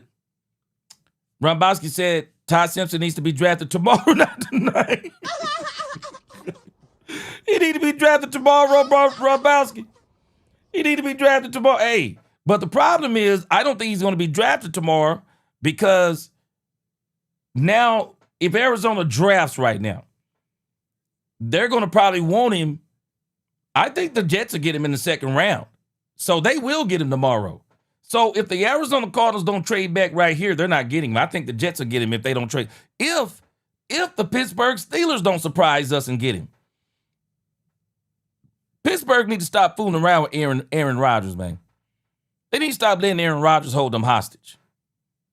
If I were the Pittsburgh, well, I don't know. I'm struggling with Ty Simpson, man. But it is 21. It would be way back there at 21 if they got him. It would actually be 21. So I definitely wouldn't draft him at 3. It's a possibility the Jets could get him at 16. But I don't know, man. Aaron, what's his name? Glenn? He said that he said Geno Smith was the savior. That's what he said. Them sound like firing words to me. When somebody called Geno Smith the savior, yeah, that sounds like firing words to me, bro. That sounds like a statement that a coach make the year he gets fired. I mean, you can just once he says that a quarterback like Geno Smith is the savior, you like, man, the writing's on the wall. He ain't gonna last much longer. He is not gonna last much longer. All right, so hold on. Stop the press. It says that the Cardinals pick is in.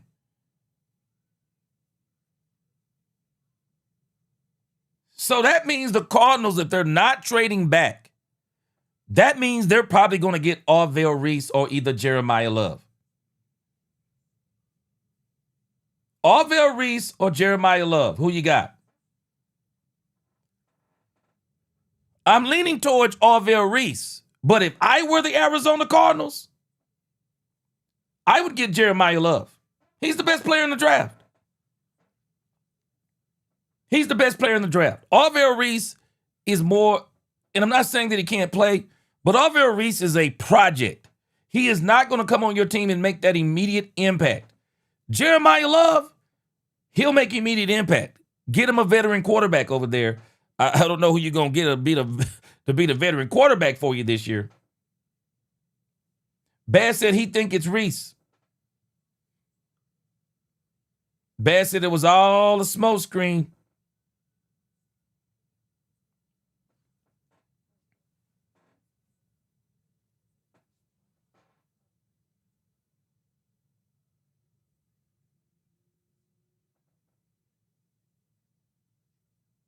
If I were the Cardinals, it would be Jeremiah Love for me.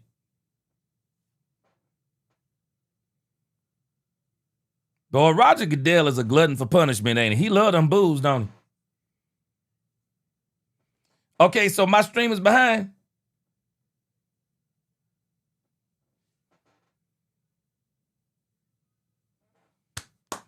That's exactly what I would have did too, Rombowski. Appreciate you. Yep. It's exactly what I would have did, man. I'm sorry. Rombowski, I think you made the statement of the year a couple of weeks ago. I guess the only way that the Jets, the only way I'm keeping that running back that they have on the franchise tag, I would have never put him on the tag because if I'm number 2 in the draft, I'm getting Jeremiah Love. You want to help your quarterback out, get him a running game. I would have got Jeremiah Love at number 2. Chanel said, told you the fans would not put up with drafting a defensive player. Yeah, Jeremiah Love is a great pick. It's a great pick. What up, Moose? You at the draft? Yes, sir. Hey, you out there with You out there with Mark Holmes? I know Mark Holmes at the draft too.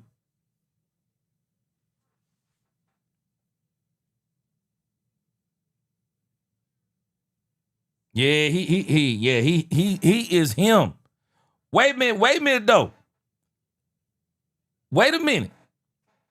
So this really, what does this do for the Tennessee Titans? I'm pretty sure they're crying right now. Because I'm sure the Titans were looking at Jeremiah Love to help out Cam Ward. They still got Tony Pollard, but I would have rather had Tony Pollard and Jeremiah Love. So now the draft gets started. So now we see where Tankathon was 2 for 3. They had David Bailey at number 2. They had Orville Reese at number 3. So now we got Jeremiah Love at number 3. So if we got Jeremiah Love at number 3, then what does that mean? What does that mean coming up next? What does the Tennessee Titans do at number 4? Whoa. What are they going to do at number 4? What up, Niecy?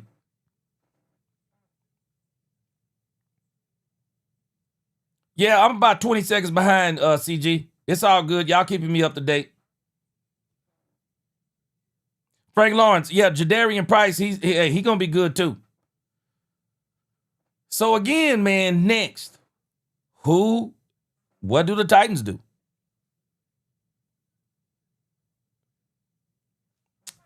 Man, I'm telling you, now somebody has got to pick somebody that that's not in the top 11 in order for somebody to fall to the Cowboys.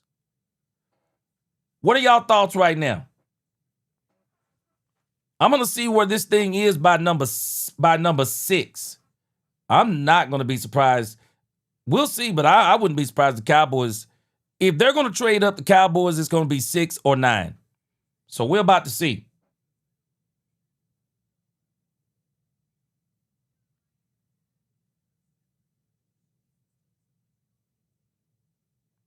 Okay, so the pick is in.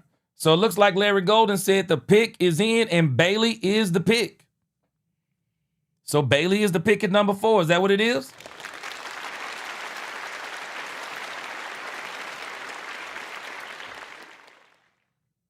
I'm sorry, Orville Reese. Orville Reese is the pick. Is that what we're saying? Let's see. I meant to say Orville Reese. Did somebody say Orville Reese went to Tennessee? Jet Lee said Orville Reese went to Tennessee. I meant to say Orville Reese.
Yeah, I don't see the pick yet, too. I don't see the pick yet either.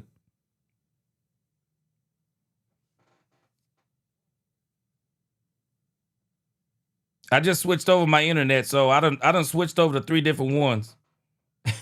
I done switched over to 3 different drafts to see if I could get a little bit more up to date.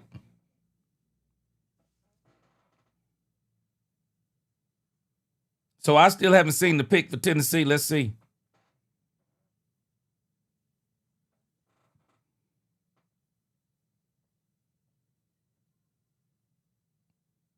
Miss Matrix, I guess they got so many people watching that everybody's on a different time. Oh, okay, Jet Lee said he believes it's going to be Reese. I got you. Okay. All right, pick number 4 is in. Is it Orville Reese? If I was Robert Saleh, If I were Robert Saleh, I would go defense.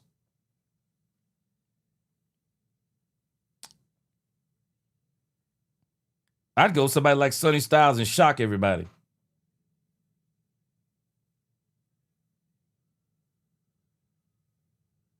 What? What? Get out of town. What? Tennessee with Cornell Tate? What? What? Whoa! Whoa! That's what I'm talking about. That's what I'm talking about, Cowboy fans. That's what I'm talking about. That is what, hey, the Titans got Cornell Tate. Wow. Wow, Cornell Tate. Wide receiver. Now, let's see what the Giants do. Arvell Reese is still on the board. Miss Matrix, I am with you. This is good for the Dallas Cowboys. Let's go. Let's go. We are getting closer and closer to somebody falling to the Cowboys at 12. Let's go. Cornell Tate. So Tankathon now is 2 for 4. They are 2 for 4. They had predicted that it was going to be Arvell Reese at the 3 spot, Jeremiah Love at the 4 spot. Now, I really wonder, what are teams saying about Arvell Reese? Because David Bailey, I figured once we watched the tape that David Bailey was going to go before Arvell Reese, because when you look at David Bailey, he jump off the film. I mean, just jump off. Just, 14 and a half sacks last season, just a quick first step. He's got multiple moves when it comes to getting to the quarterback. David Bailey, you knew all of those things, but Arvell Reese, it seems like Arvell Reese is still trying to find himself as far as what he is on defense. So he needs to be more with a team that is willing to do some molding of him, some coaching of him. And so I'm not surprised that David Bailey went before Arvell Reese. But now the question becomes, where does Arvell Reese go? Where does Arvell Reese go? Where does he go? Where does he go? Man, this is a big deal. Let's see what the Giants do now. Do the Giants actually get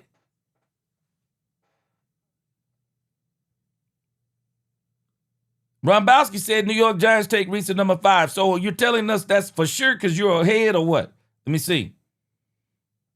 Because if they pick Reese at number 5, and I don't believe Cleveland is picking Sonny Styles at number 6,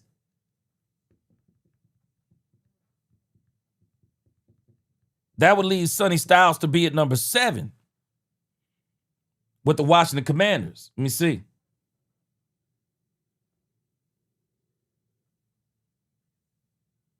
Yeah, I'm with you, Chanel. Reese is a project.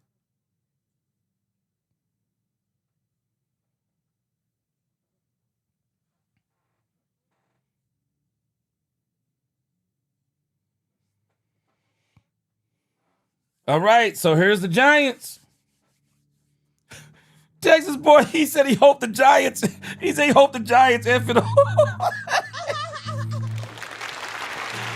he hoped the Giants F it up, boy. Let's go.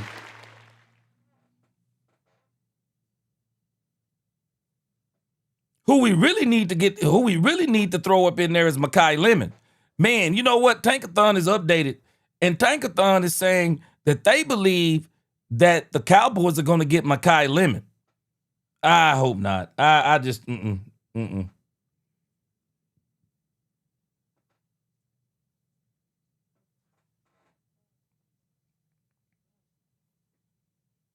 Yeah, I hope they don't get Mekhi Lemon. But it's showing the Cowboys getting Mekhi Lemon on Tankathon, which they've already been wrong on the last 2 picks.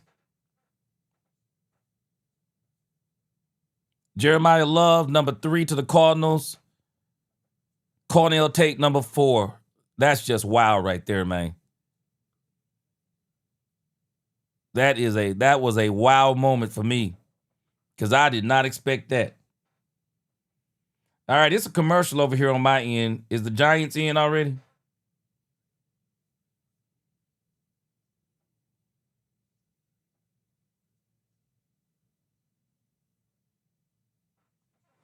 All right, y'all said Andy Reid wants somebody. What happened? Did he trade up?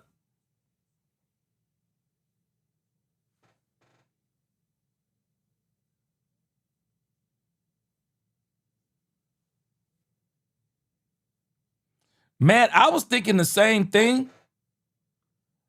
When you start talking about you have Jackson Dart back there, you need to protect Jackson Dart, and especially from himself. Okay, Crosby said it looks like a trade. All right. Wow, Bass said he thinks the Chiefs wants Delane. Rombowski said Delane is off the board. I'm watching commercials over here on my end.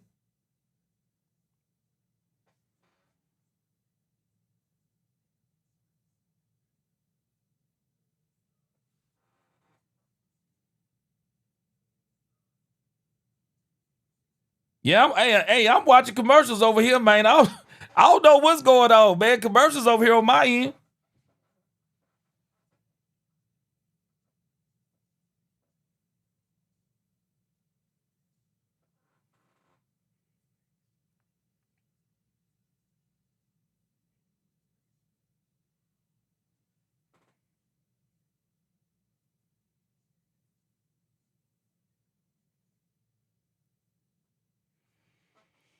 All right, let's see. Let's see, the pick is in.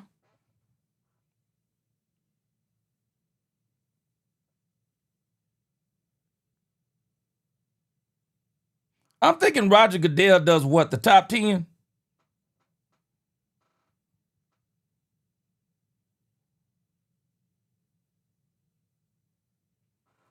Oh, I see you, that Sax guy. I see you. So the Kansas City Chiefs are moving up. Oh, got you. Okay, hold on. Let me switch over to X. Hold on.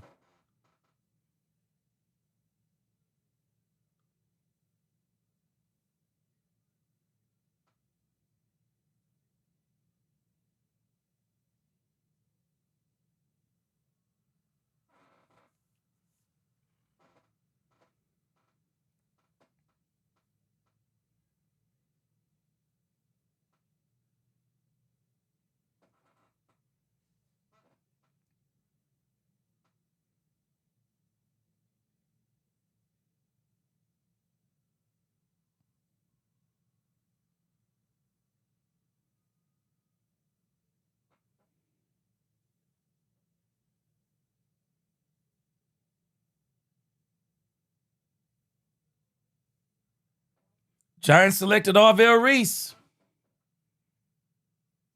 Wow. The Giants selected Arvell Reese? What? What? The Giants selected Arvell Reese over Sonny Styles? What? Get out of town. There is no way. The Giants took Arvell Reese over Sonny Styles. Somebody is falling to the Cowboys, man. Somebody is falling to the Cowboys. There is no doubt about it. Somebody has got to be falling to the Cowboys. Now, Chanel, let's think about this. I can clearly see why the Giants would take Arvell Reese. It makes sense. We've been saying that Orville Reese is a project. The Giants aren't going this year. The Giants aren't going next year.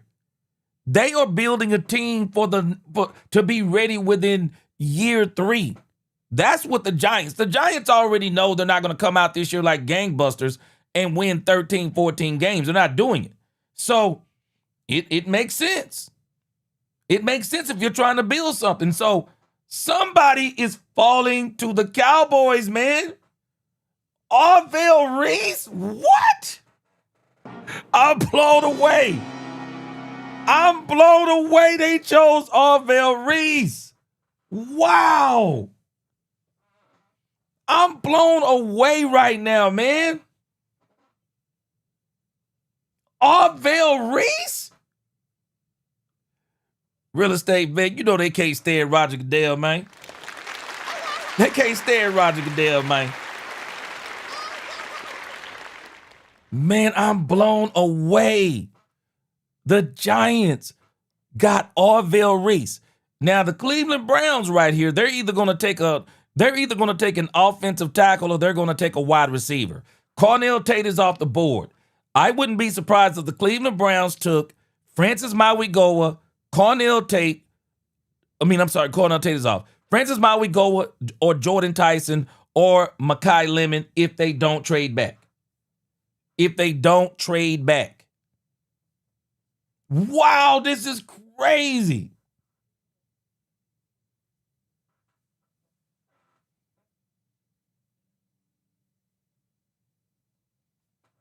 This is crazy. I'm just blown away.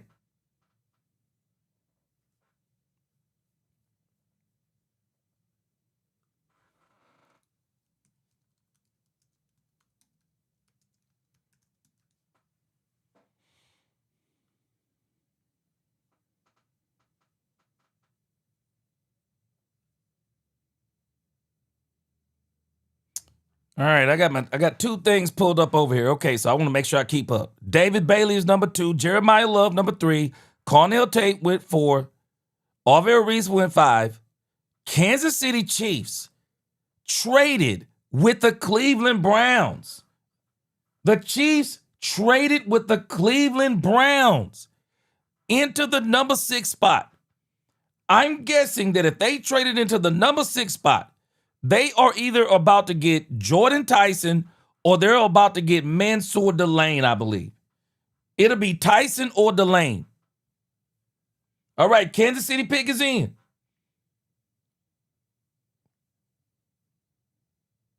Wow, they gave up the 9th, the 3rd, and the 5th? Oh, what? Oh my gosh, that's crazy. What? That is a ridiculous trade up. What? Oh my gosh.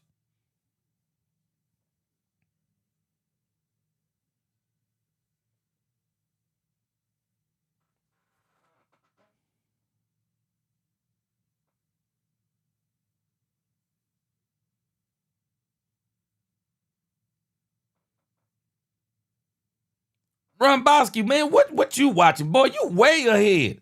I done switched to 3 channels. Rombowski, you already on the 7th pick, man. We all still back here at the 7th. We all back here still at the 6th pick.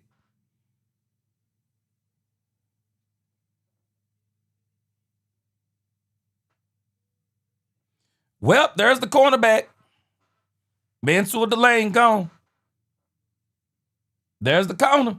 Gone. Miss Matrix, I agree with you. I don't care how many picks they get. They gonna screw it up. You ain't lying. You are not lying. Okay, so much for the Cowboys trading up. So much for the Cowboys trading with the Kansas City Chiefs to number 9. That goes out the window. Cleveland Browns are now at number 9. So I guess if the Cleveland Browns want to get more picks, I guess the Cowboys could trade back with them again on number 9.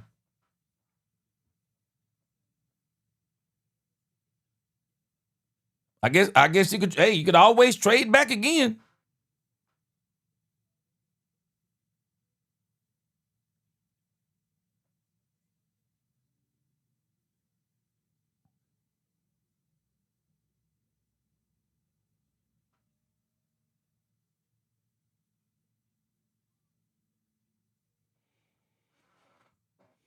I still haven't seen anybody come out when they get picked like that doggone Tyler Booker, boy. Tyler Booker, boy, he came out last year. Boy, the way Tyler Booker came out when the Cowboys selected Booker, boy, that was the cover, boy. That dude right there showed you what excited looked like. This is crazy. Mansour Delane is gone. Wow. I would have loved for the Cowboys to get him.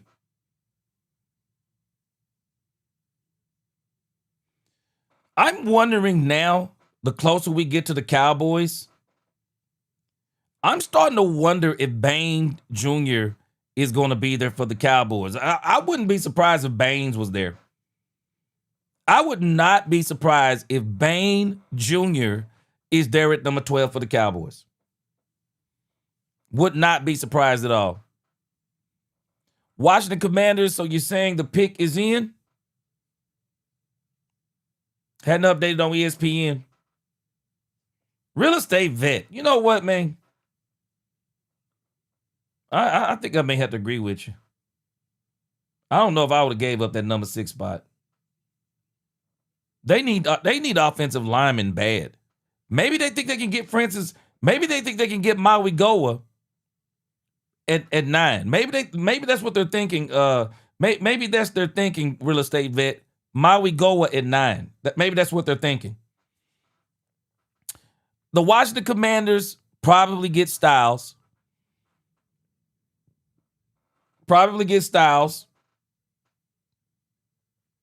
So he'll be off the board. Now, the landmine for the Cowboys will be the Saints, the Browns, the Giants, and the Dolphins. That'll be the landmine to see what they can get. So the Washington Commanders, and I think Rumbowski's already told us, looks like that's going to be Sonny Styles to the Washington Commanders.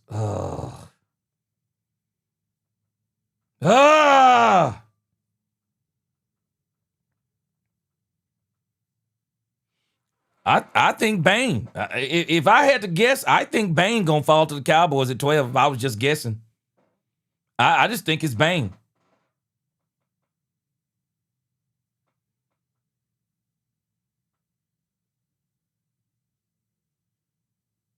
Yeah, Frank Lauren, I think it's Bain. Yeah, Micah Hilliard, I think we are behind, and I done switched to 3 different programs where I am, so it's just a serious delay where I am. And I'm watching I tried to go to ESPN, NFL Network, they're all behind. Miss Matrix, I think it's going to be Bain. I think Bain is going to be the one that falls to the Cowboys. I do.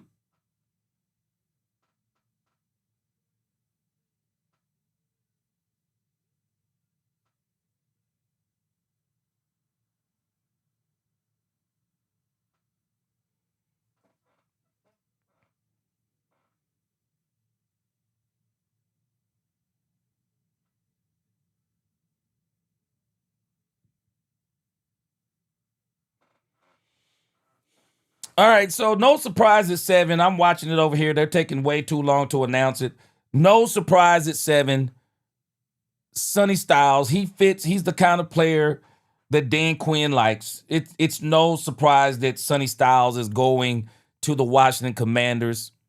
It also sounds like the Saints have already got Jordan Tyson. We'll wait for it over here on this end. But it seems like to me that Reuben Bain Jr. is about to be on the board for the Cowboys.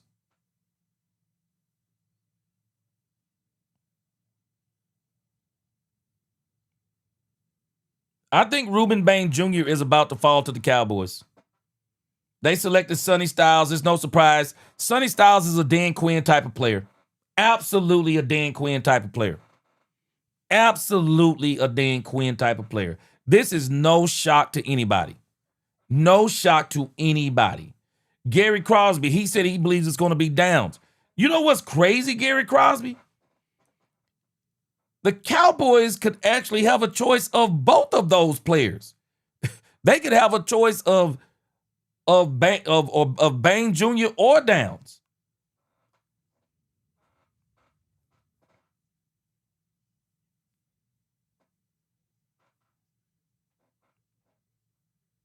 Man, I am telling you, boy. No surprise, though. No surprise. Sonny Styles to the Washington Commanders. It just fits what Dan Quinn likes to do. It just fits what he likes to do. Booby D, he said the Cowboys go draft a holder. He said he gonna draft a holder. All right. Sonny Styles to the Washington Commanders. He'd have been smiling a lot bigger had he went to the Cowboys. That boy dressed to the nines too, boy. He dressed to the nines. Got that tuxedo on. Dressed to the nines, boy.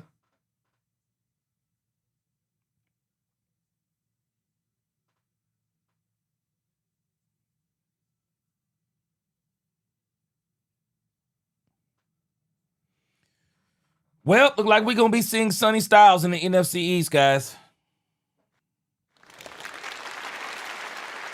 Yep. Looks like we're going to be seeing Sonny Styles in the NFC East. So we're going to be seeing Arvell Reese in the NFC East.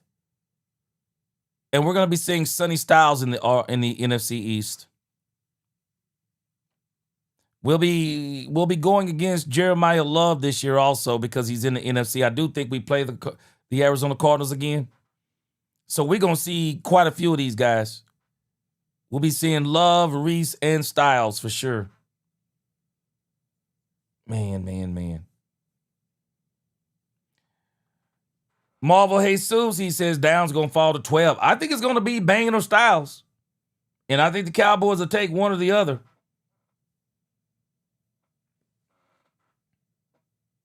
Yeah, I think it's going to be Bain or Downs, 70s Fan Show. Jaden Justin said, if I'm Dallas, I move back if Downs go. Mike Smooth said he going with Downs if he there. Patrick said Downs or trade down. Gary said Downs or Bain. I think Bain going to be there. Ron Bowski said Dak going to see Styles 2 times a year now, boy. And Reese too. Whoa! Man. Carlos Rivera, he said 3 wide receivers in the top 9. We're going to see because it ain't going to happen at the rate they're going. I think the Cleveland Browns may get Mekhi Lemon.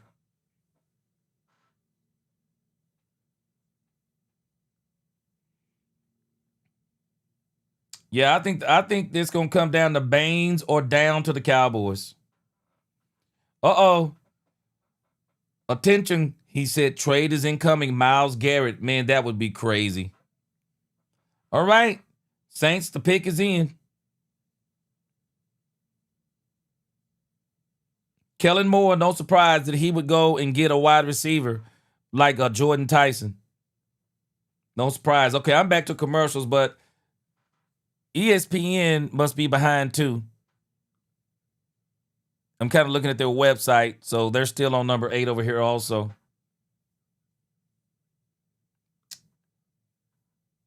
$80 L's Rich.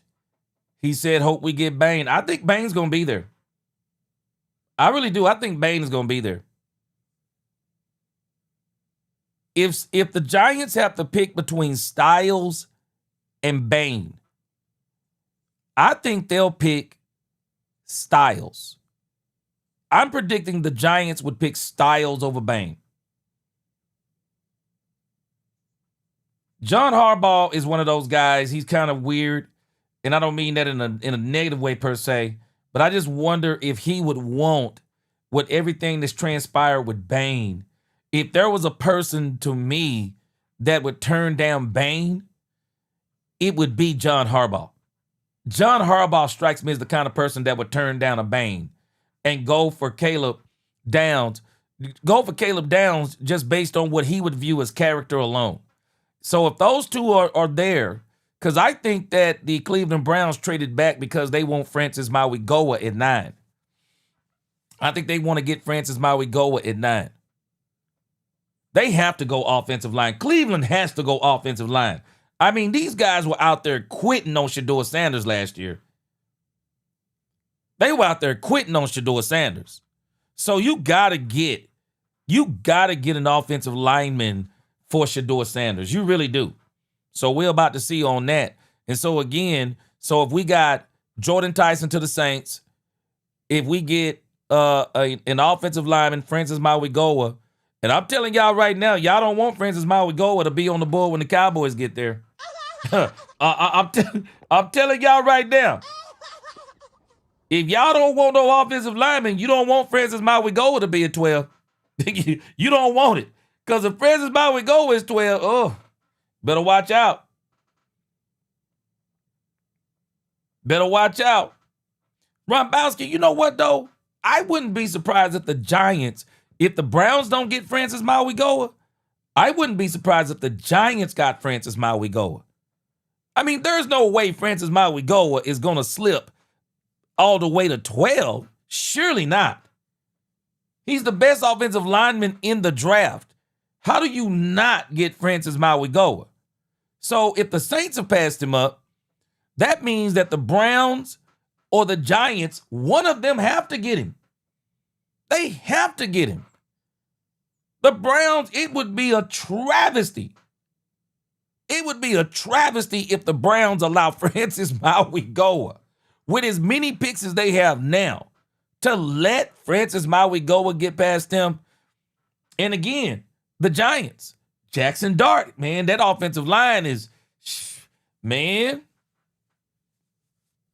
that offensive line is skittish.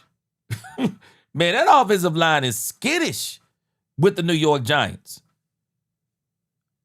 Francis Mauigoa has got to go to one of them too. So either Bain or Downs will be there for the Cowboys. You watch what I tell you.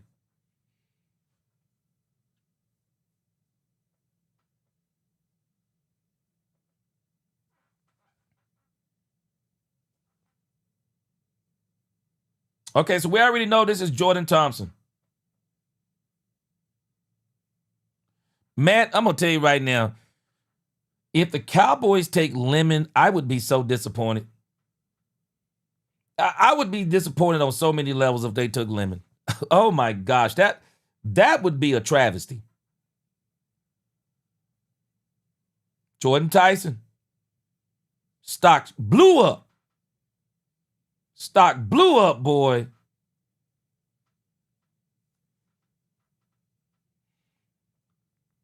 All right, Rombowski.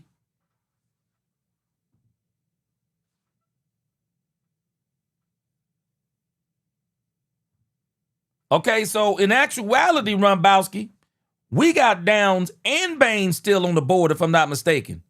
So we got Baines and Downs. We got Bain and Downs still on the board. Man, I'm struggling. I'm struggling if I'm the Cowboys. If Baines and Downs are there, oh, boy, I'm struggling. I'll be honest with you, man. We already got Jalen Thompson. I'm not saying Jalen Thompson is Caleb Downs. If I'm the Cowboys, I'm getting Bain Jr. I just think Bain Jr. is going to have such a chip on his shoulder. It's going to be unreal. It is going to be unreal. I would pick Bain over Caleb Downs. I really would. I would take Bain over Caleb Downs.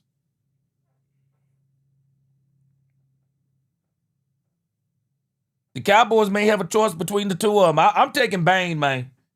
I'm taking Bain if he's there. I'm taking Bain if he's there at 12, man.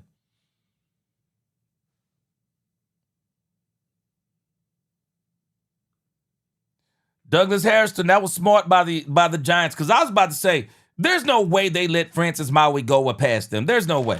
There was no way the Giants could do that. There was no way they could do it. Glenn Harrison, this is the very reason why I didn't bother with all these mock drafts. I couldn't waste my time on it. I just couldn't. I just couldn't do it.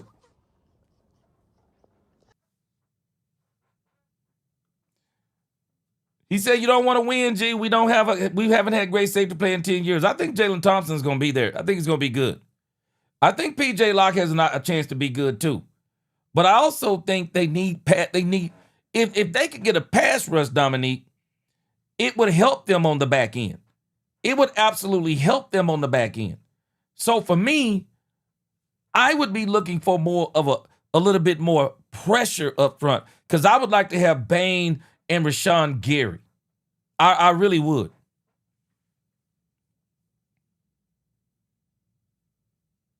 Jordan Tyson doesn't surprise me to the Saints.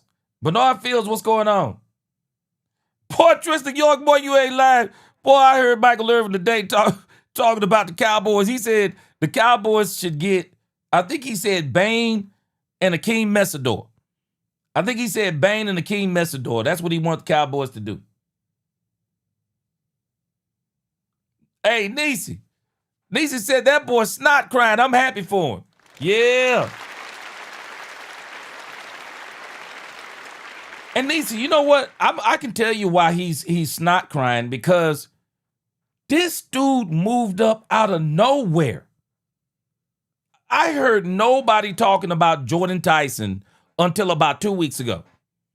And then the next thing I know, last week, everybody is going to his doggone pro day or whatever it is. What was that, this week or last week? Next thing I know, Jordan Tyson is just rushing up the doggone draft boards. He probably didn't think he was going to be there with some of the injuries that he's had. But his talent outweighed the injuries. His talent outweighed the injuries. Bottom line. Dominique said Irvin be on that booger shoe. Boy, Bernard Field said Bain got Irvin to be a sponsor for it.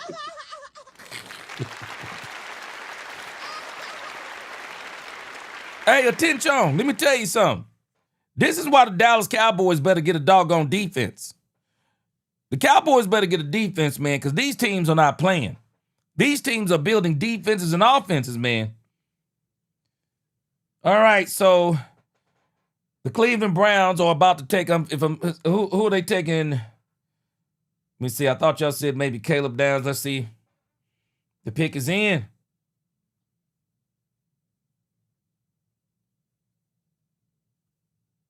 The pick is in. Jet Li, I'd like to have Bain, man. Matt said, rest in peace to the young man about to go to the... Hey, man, I think they about to start winning. They got my man Shador Sanders over there. I think they about to start winning.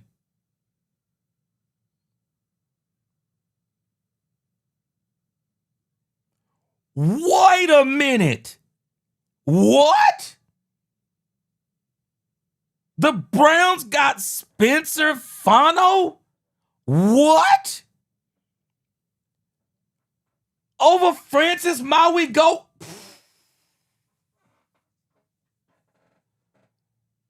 Whoa. What?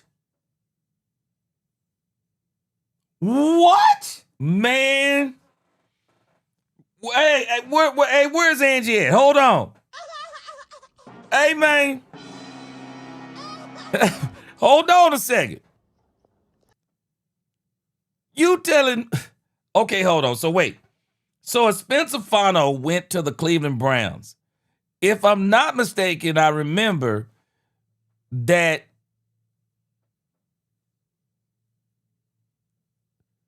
if I'm not mistaken, Maui Goa went to the Giants. Okay, so he's going to be off the board. So it's coming down to the Cowboys on Bain Jr. or Caleb Downs. Will the Cowboys get Bain Jr. or Caleb Downs? All right. So for you people who are ahead, do not announce the Cowboys pick until I get there. Don't announce it until I get there, man. Don't announce it. Don't announce the Cowboys pick until I get there. I think it's going to be Bain Jr. Let's see. This was a smart pick by the New York Giants, though. Very smart pick. Jackson Dart needs a line.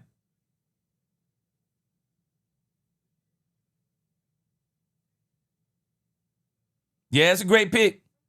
It's a great pick for the Giants.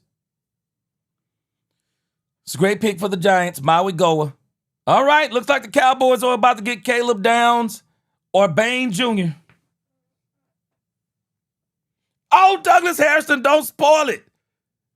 Did you just say the Cowboys traded up to 11? Don't spoil it. The Cowboys traded up to 11. If they traded up to 11, they must want Caleb Downs. That's the only thing I can figure, because I think Bain would be there at 12. They must want Caleb Downs.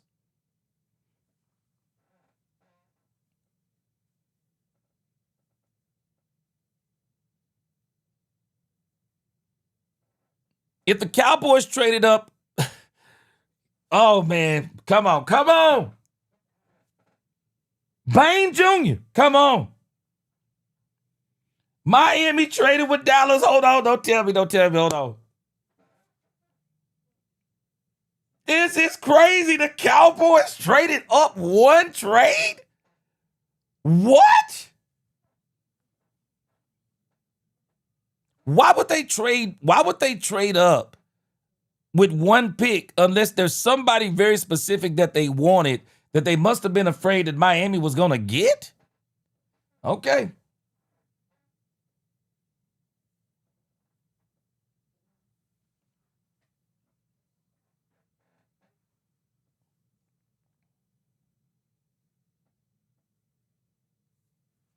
All right, so let's think about a scenario here. I'm really confused on why they would move this one spot. Why would they move up just one spot? So let's just say they get Downs. What if Ruben Bain Jr. is still there at 20?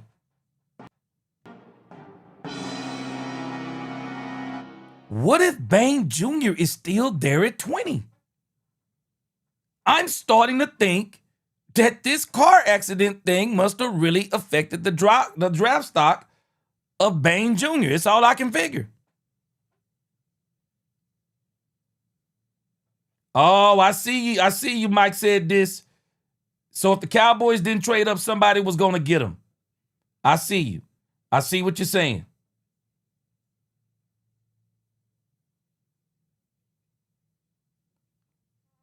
I see what you're saying. Okay, somebody must have been trying to get up there too to number 11. Miami must have put that out there. And I'm wondering if the Dolphins called the Cowboys.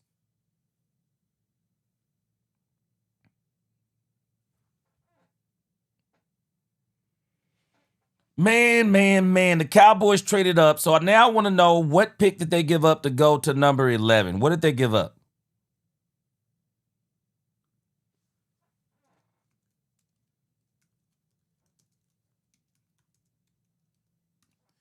If I'm the Cowboys, whoever they got, I wouldn't have traded up. I would have got whoever came there at 12.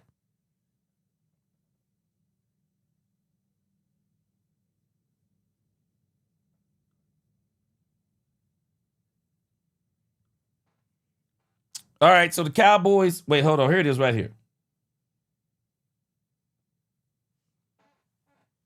The Cowboys got the 11th pick.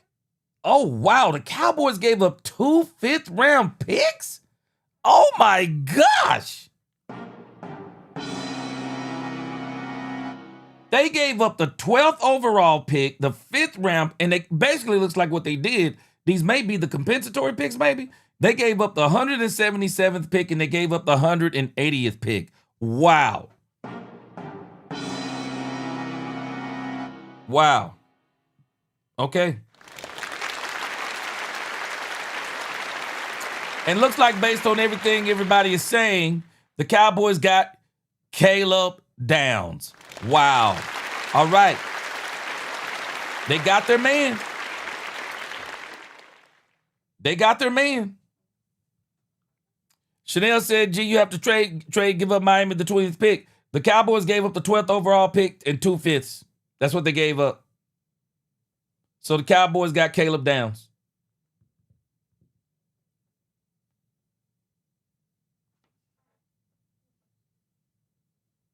They excited in that room. Oh, man, this thing is showing commercials again. All right, it looks like Caleb Downs, if I'm not mistaken. Everybody saying it's Caleb Downs, right?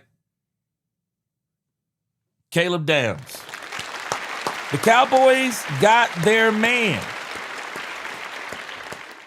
The Cowboys got their man. Hey, you know what? This is not over yet. What if Bain Jr. is there at 20? What if Bain Jr. is there at 20? It would be crazy if the Cowboys got Bain Jr. and Caleb Downs. That would be crazy work. That would be crazy work. Chanel, I'm kind of with you too. I would have, the only way I wouldn't have let Miami pick is that somebody must have wanted Caleb Downs is all I can figure.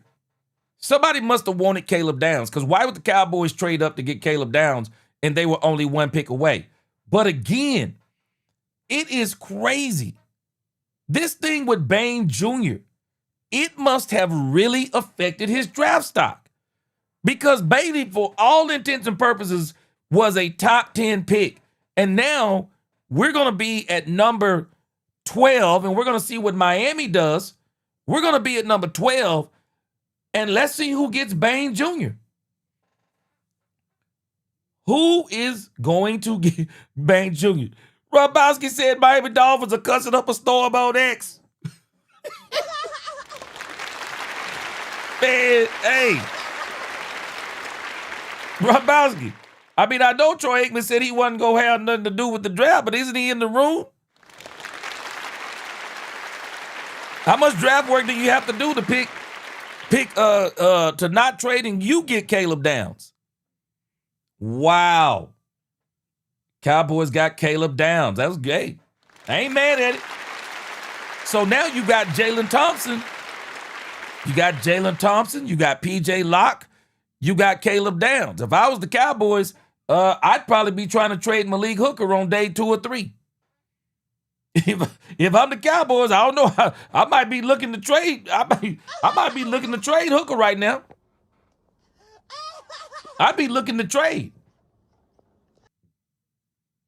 Shoo, 80L's rich. Hey, 80's rich. Hey, I ain't mad at you, bro. I might try to move up to get Bain too, bro.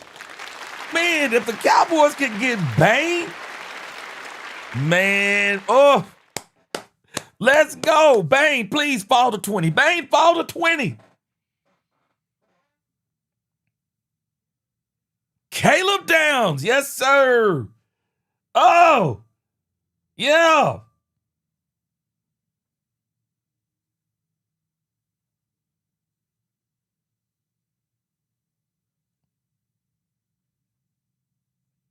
Yes, sir.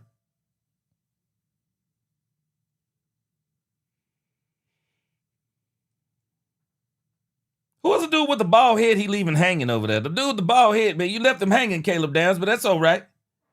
Welcome to Dallas. Let's go. I'm not mad at it. I am not mad at it. Patrick M88 said whoever wanted Downs would have been further back, so the offer would have been more than 2 5s. Hey, man. I like that pick. Dominique. Wait a minute, the neighborhood skeptic, he likes it. He said, thank you, Christian Parker. Let's go. Hey, man, I'm not mad at the pick. I'm not mad at the pick. The Cowboys got their man. Man, Robowski, you said you never thought again. Hey, maybe he did Jerry a favor. Hey, Robowski, maybe he did Jerry a favor, man. Maybe he did Jerry a favor, because who in the right mind go not get Caleb Downs, man? Who not gonna get Caleb Downs if he's right there, man? They're talking about this dude is a generational player. Eric Folks, I appreciate you. Hey, man, they said this dude is a generational player, Eric Folk. How in the world did Miami let Caleb? Hey, I'm not mad at him. Hey, let's go. Gary Crosby, you got your wish. The only player I wanted other than Downs was Sonny Styles. Man, let me tell you something. Yahusuf. Yahusuf. Bane might be there at 20. Bane may absolutely be there at 20, man. He may absolutely be there at 20. He may be there at 20. That car accident, and we have been hearing this. Chanel, we may still get Bane. We had already been hearing this. They were saying that some of the teams did not like the answers that Caleb Bane, not Caleb Bane, I'm sorry, Ruben Bane. People didn't like the answers Ruben Bane Jr. was giving about that accident. Frank Lawrence, appreciate that super chat. Frank Lawrence. Oh, Frank Lawrence. Man, I don't want to get too excited. But Bane Jr. may be there at 12. Let's go. Niecy said Downs walking with a pimp sweat. Niecy.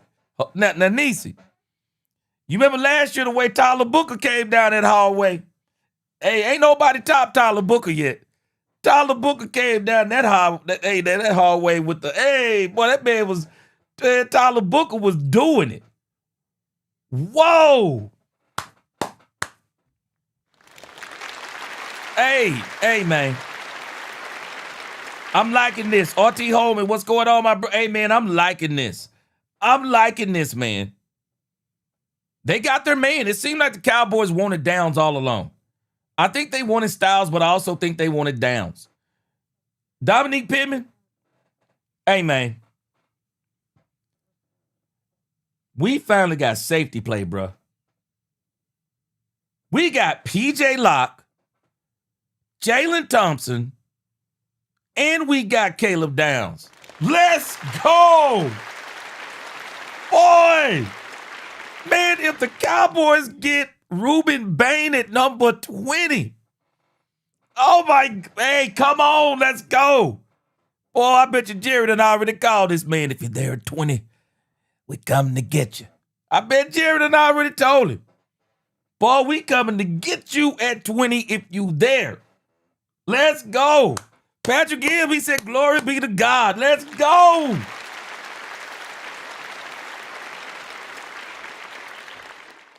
Angie the Rebel Chicks in the building. Angie, you got your wish. We got safety play in Dallas. Angie, I wouldn't be surprised if Hooker is gone on day 3. If I were the Cowboys, man, I'd go and do it now. Hooker, hey, Hooker, hey, man. Hey, take whatever money you got left and gone, man. Gone. Chanel, hey, man. Chanel, we still might get Bane, bro. We still might get Bane. Oh, let's go. Let's see who the Miami Dolphins wanted. Maybe the Miami Dolphins wanted Bane. But some of y'all are ahead, so it seems like Bane must be still on the board. Let me see. Let me move up in the chat.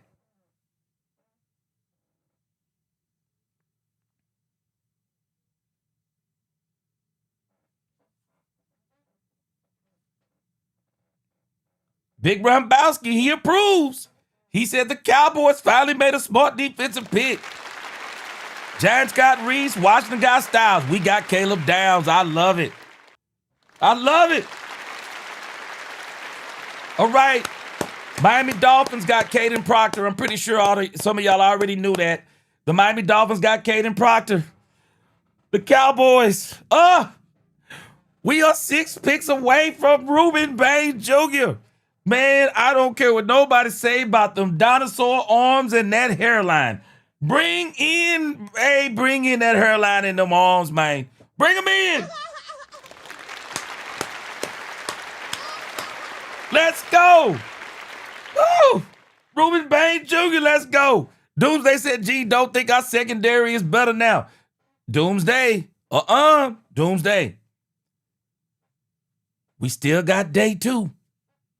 There are some cornerbacks the Cowboys can get on day 2 that'll help this secondary be better. Because I'm going to tell you this, we definitely got better at the safety position. I mean, leaps and bounds.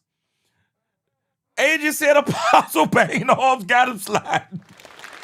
Oh, I'm hoping to number 20, Angie. I'm hoping at number 20. I am hoping at number 20. Come on.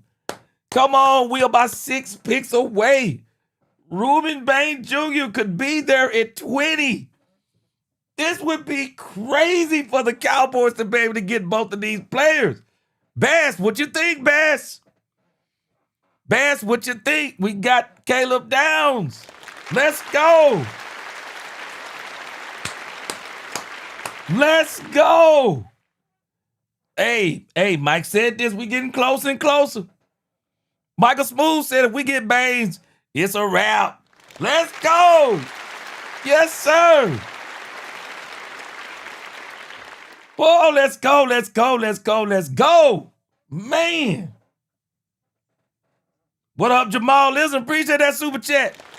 How about them Cowboys? Let's go, G. He said we got Downs. Let's go. We back in this thing. He said, I love this, and we only gave up 2 fifths. We about to have the number 1 defense with them boys. Caleb Downs is real. He a dog. He a dog. Frank Lawrence. He said Reuben Bain Jr. before the T-Rex mess was top 5 prospect. No doubt. He said if Cowboys we want to get him, we all got to get Bain haircuts and wear new Bain jerseys. Well, Frank Lawrence, I mean, hey, man, I ain't got much hair as it is, so I can't be fooling around getting them Bain Jr. haircuts. Man, I mess around and get a Bain Jr. haircut. It ain't gonna grow back for me. It ain't gonna grow back for me. So I can't risk it, man. I can't risk it. I ain't playing with much already. I can't risk it. Enoch Taylor, he said Hill Jr. is still out there. Kip it. He said Caleb Downs, let's friggin' go. Yes, sir, let's go. Football fanatic. Man, we got Downs, man. We got Downs. 6'14" Cowboy. He said, yeah, boy, let's go. Man, Timothy Dixon, boy, you ain't lying. Miami's in a tough spot, bro. They need a whole new team. Mike T, I wouldn't be mad at Rodriguez down there in the 20 range. Miss Major said, there you go with that dig. Shay, what you talking? What? What you talking? I ain't thought nothing about Diggs. Boy, I ain't thought nothing about Diggs. I'm thinking about the safety play, but hey, let me tell you, we can still cook at corner too in the third round. We can still cook at corner. Sub-Zero, appreciate that super chat. Man, we gotta get Bain. Start guarding X. Got Downs. Wait, what? Yes, sir. Yes, sir. All right. Tatiana. She said, I'm excited about Caleb Downs. Yeah. Yeah, Akeem Messidor. Bernard Fields. Akeem Messidor might be there. Bang goes. Man, the Cowboys got a chance at 20. Oh, they got a chance. Pure Gaming, you are not lying. 20 is about to be very interesting, man. It's about to be very interesting. Let's go. Pure Gaming, he said he don't think Bang gonna be there at 20. Well, we about to see. Because if the Rams don't get him, it's 1, 2, 3, 4, 5, 6 picks in between. Let's go. All right, let me see what Tankathon was predicting. Tankathon been off since the first 2 picks, man. That's why these mock drafts, man, I don't buy these mock drafts. I don't. So, looking at the board and looking at the Rams, I wouldn't be surprised if the Rams went with Mekhi Lemon, Amar Cooper Jr. I wouldn't be surprised if they went offense. Let me see who else is in there that's supposed to be in that top 20. There's another offensive lineman, Vega Lone, Akeem Messador. He's top 15. I wouldn't be surprised if it's Omar Cooper. Some of y'all are ahead already. Oh, yeah, I'm not going to be mad at Jacob Rodriguez. Oh, no. I am not going to be mad. Hey, Bass, I'm trying to imagine it right now, bro. Wait, hold on. Let me imagine it. Hold on a second. Yeah, I'm imagining it right now, bro. I'm imagining it right now. I'm imagining it right now, bro. For sure. Let's see.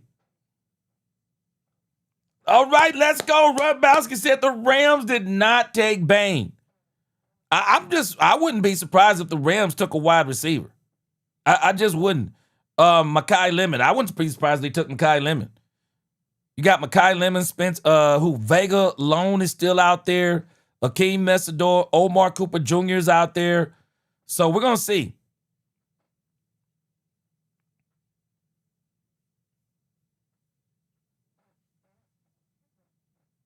Let's see. Come on, come on, come on.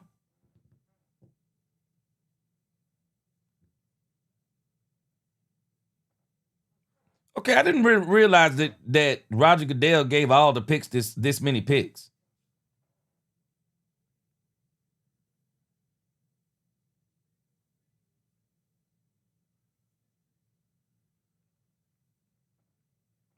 What? What? Get out of town! What?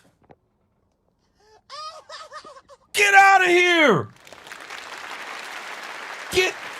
Somebody shut the front door. Ty Simpson snuck into the top 15? What? Get out of town. Get out of town. Ty Simpson?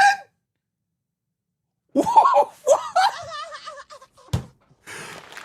get out of town. Get out. I ain't heard nobody say the Rams was thinking, man, I bet you Arizona, Pittsburgh, and the Jets crying right now. What? Get out of town. You telling me the Rams took of all the teams to take Ty Simpson, the Rams? What? Boy, the Cowboys gonna have options at 20. The Cowboys gonna have options at 20, man. They gonna have options at 20. Boy, man, Lorenzo Lee, you ain't lying. Teams can't draft. Ty Simpson?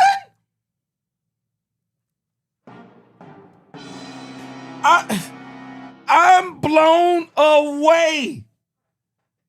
What? Rob Bowser said, well, if Simpson was going to go in the first, he said that I can't argue with an offensive coach like McVay to be looking ahead. I'm blown away. And you already know. Sean McVay is one of these coaches. He doesn't have to act like he's the smartest guy in the room. Sean McVay a lot of times is the smartest guy in the room. And so Sean McVay, he's going to put him behind Matthew Stafford for a year or two, and he'll be ready to go. If there's anything that can be got out of Ty Simpson, there is no better coach than Sean McVay that you want coaching him. Yeah. Sean McVay is basically saying, and this is what people don't understand about the quarterback market. It is hard to get quarterbacks out there. And I'm pretty sure Sean McVay is looking down the road saying, who in the world am I going to get to replace Matthew Stafford? Who? Who am I going to get? And he can't wait to next year's draft. He's not getting Arch Manning or whoever's going to be in the top 5 quarterbacks. There's going to be a quarterback draft next year. So what does he do? He goes in the draft and gets what's believed to be the second best quarterback in the draft, I guess. I mean, I guess that's his reasoning. He got himself a quarterback. Meanwhile, Arizona Cardinals, They gonna have to call somebody to be the quarterback. I don't know who they could even call to be the quarterback at this point. Wow, I'm telling you, if there is a pick that has shocked me tonight, it's Ty Simpson. That is the shock of the night to me. That is the shock of the night. I can even remember a discussion on ESPN this week. They were saying that if he didn't go at 2, 3, or 6 to the Jets, the Cardinals, or the Browns, they said he was going to drop out of the first round. And maybe Pittsburgh. They say he's going to drop out of the first round. What? This man went top 15. I ain't mad at you, bro. I ain't mad at you, bro. If Sean McVay like it, I love it. If Sean McVay, if he like it, I love it. I am not mad at it. I am just blown absolutely away. I am blown away. All right, let me see what Tankathon said. The who's up next? Vega Lone is who the Baltimore Ravens were projected to take. That's who they were projected to take. The Ravens are on the board. Looks like somebody said the Ravens have already picked. And they took Ola Vega from Penn State. Let me see what he is over here on Tankathon. Ola Vega. Where is he at? Oh, okay. This is exactly who they had them taking then. From Penn State, this is exactly who Tankathon had them take.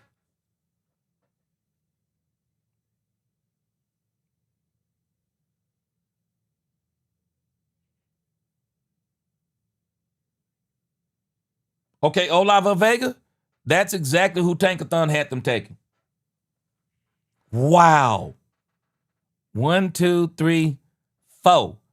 We are 5 picks away from Akeem Messidor. We are 5 picks away from Akeem Messidor or Ruben Bain Jr. There is one team, though, on this list that I could see not letting Ruben Bain Jr. get past, and we're going to see. I'm thinking the Lions and possibly the Tampa Bay Buccaneers. But we're 5 players away. Man, we 5 players away from Ruben Bain Jr., bro. 5 players away. I'm telling you, I don't care what they say about this man hairline, Angie the Rubber Chicks. I don't care what they say about this man hairline. If Ruben Bain Jr. is there at 20, I want them to get this man at 20. I don't care.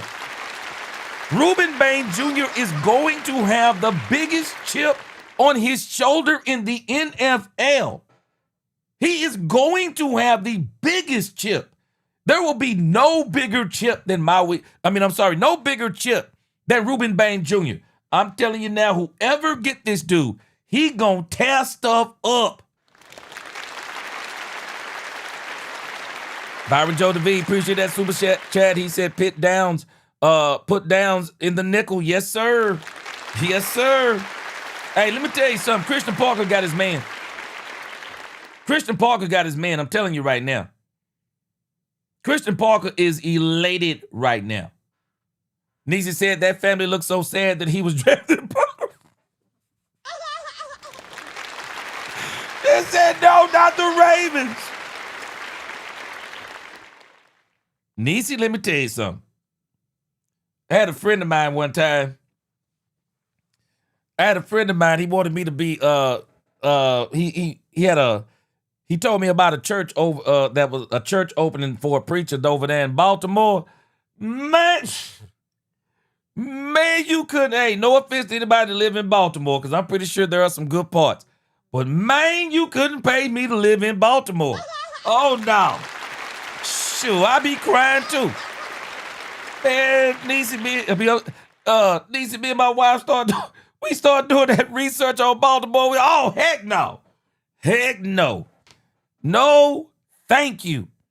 We were not going to Baltimore. No way. No way. I was that family. I'd be crying too, Niecy. I ain't trying to go to no Baltimore, man. Hey, Shoot, you go, boy. You know he got money, so he can live in some of them parts, but you got to be careful when you even drive through in Baltimore. It's different over there in Baltimore, man. Shoot. Oh, man, Bass, you done broke my heart. You done broke it. Now, Bass, what did I just say? There are two teams that I would be concerned that Bane may not make it past. I said the Tampa Bay Buccaneers and the Detroit Lions. So now you telling me that Bane went to the Bucks. Yep. Went to the Bucks. Frank Lawrence said, G-Money Dallas, no need to trade up to 20 to get a man. Yeah, I mean, Akeem Messador might be there now. Akeem Messador might be there now. Now, my concern is, my concern is, there is a player out there, and I'm going to show you Tankathon, kind of where we are right now. There is a player out there that's on the board that has me concerned that the Cowboys may try to get it 20 if we're not careful. I'm going to show you this list. Y'all tell me who y'all think that player is. There's a player on this list that Tankathon has listed between 16 and 20.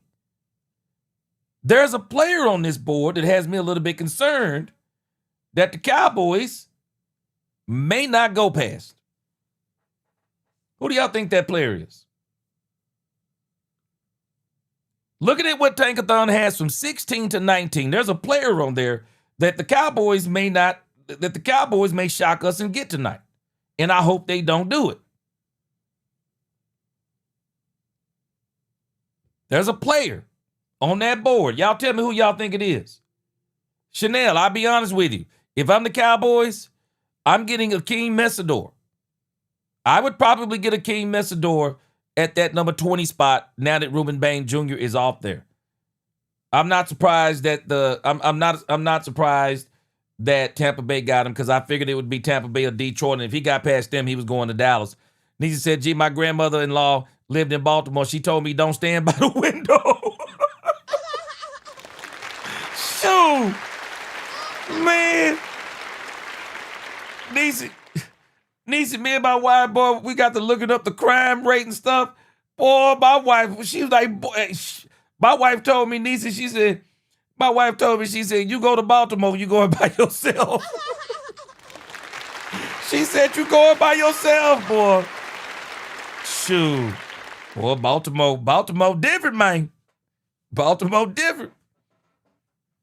Big Brother Biden said, I traveled twice to Baltimore for tax conferences, both times, long after I already watched The Wire. He said, I was happy once the jet was taken off from the one-way both times. Shoot, Rabowski. If what The Wire showed us on television, boy, what do you think it's like in real life? Yeah, Chanel. There are a couple of players. Man, let me tell you something about Ruben Bain Jr., man, looking at this man on this picture. Ruben Bain Jr. don't care nothing about his appearance, man. Ruben Bain Jr. know darn well he can make his hair look better than that. I'm just telling you, I think that's his signature look now. I think this is Ruben Bain Jr.'s signature look. He likes that look. Man, I'd have my hair all cut off. My hairline was like that. Just cut it all off, man. Yeah, this boy gonna be a beast. I believe Ruben Bain Jr. gonna be a beast. There are a couple of players on this list, and Chanel mentioned one of them. Mekhi Lemon is still out there. Omar Cooper Jr. is still out there. I am so hoping the Cowboys don't take Mekhi Lemon or Omar Cooper. I believe the Cowboys need to keep working on defense. If Akeem Messador is there at number 20, please get Akeem Messador. Don't be playing around with no doggone Omar Cooper. We already got the anxiety of the fan base. Anxiety of the fan base at an all-time high right now. So let's not take a wide receiver tonight. Please don't. Please don't. Rombowski said Jets went with Oregon tight end King and Sadiq, so Rodriguez is still on the board. Okay, the Jets is 16. All right. I believe the Cowboys could take Akeem Messidor over Jacob Rodriguez. I heard something yesterday. I was listening to Brian Broaddus and some of these guys talking about what scouts have been saying about Jacob Rodriguez. And there are people out there that are saying that they don't see Jacob Rodriguez as a first-round pick. The problem is Jacob Rodriguez is a second-round pick, and the Cowboys don't have a second-round pick. But there are people that are saying that he's a second-round linebacker, not a first-round linebacker. So Jacob Rodriguez, we'll see how far he goes tonight. We'll see how far he goes down. But again, I'm concerned about Mekhi Lemon and Omar Cooper Jr. still being on that board. But also, we got Akeem Messidor out there. I also believe the Cowboys like Keldrick Falk. Yeah, Chanel said he doesn't think Rodriguez is better than Messidor. It all depends on where Messidor is on that list. But again, Gary Crosby, I'm hearing that a lot of scouts don't see Rodriguez as a top 20 pick. And he was also saying that the Cowboys don't see Rodriguez. They're not in love with Rodriguez. They said that Rodriguez is not even. I heard Broaddus alluding to the fact that Jacob Rodriguez might have been like maybe 3 on the Cowboys list. 3rd as in linebackers. So I don't think the Cowboys are taking Rodriguez in the first round. I think who the Cowboys are going to take at that number 20 spot, I think it's either going to be Akeem Messidor, Keldrick Falk. I don't think they're going to take Omar Cooper. Omar Cooper was actually projected to go to the Jets. As y'all can see there, he was projected to go to the Jets, and he didn't go there. At least by Tankathon, he didn't go. Because I've already seen somebody said he didn't go there, right? He didn't go to the Jets. Okay, Megan Sedone said, yeah, I think we could get Pons in the 3rd round. Yeah, we'll talk about that tomorrow because there is a player that they're saying the Cowboys are absolutely in love with that they're probably going to try to get on day 2, I believe. Ruffin, you know what? Ruffin, what's going on? Good to see you. Ruffin, I think it may be Falk too. A lot of people have tied him to the Dallas Cowboys. Bass said George Pickens can give you more than Lemon would. No thanks, that's stupid. I agree. And Bass, let me tell you something. I could have justified Jordan Tyson. I would have had to really wrap my head around it, but I could have justified it in my brain. But I can't justify Mekhi Lemon. Omar Cooper, I could justify Omar Cooper in the 4th round. He ain't going to be there in the 4th round. I want the Cowboys to continue to go defense. All right, King and Sadiq. King and Sadiq to the Jets. Let me see where he was actually projected to go on Tankathon. King and Sadiq was actually projected to go to the Carolina Panthers.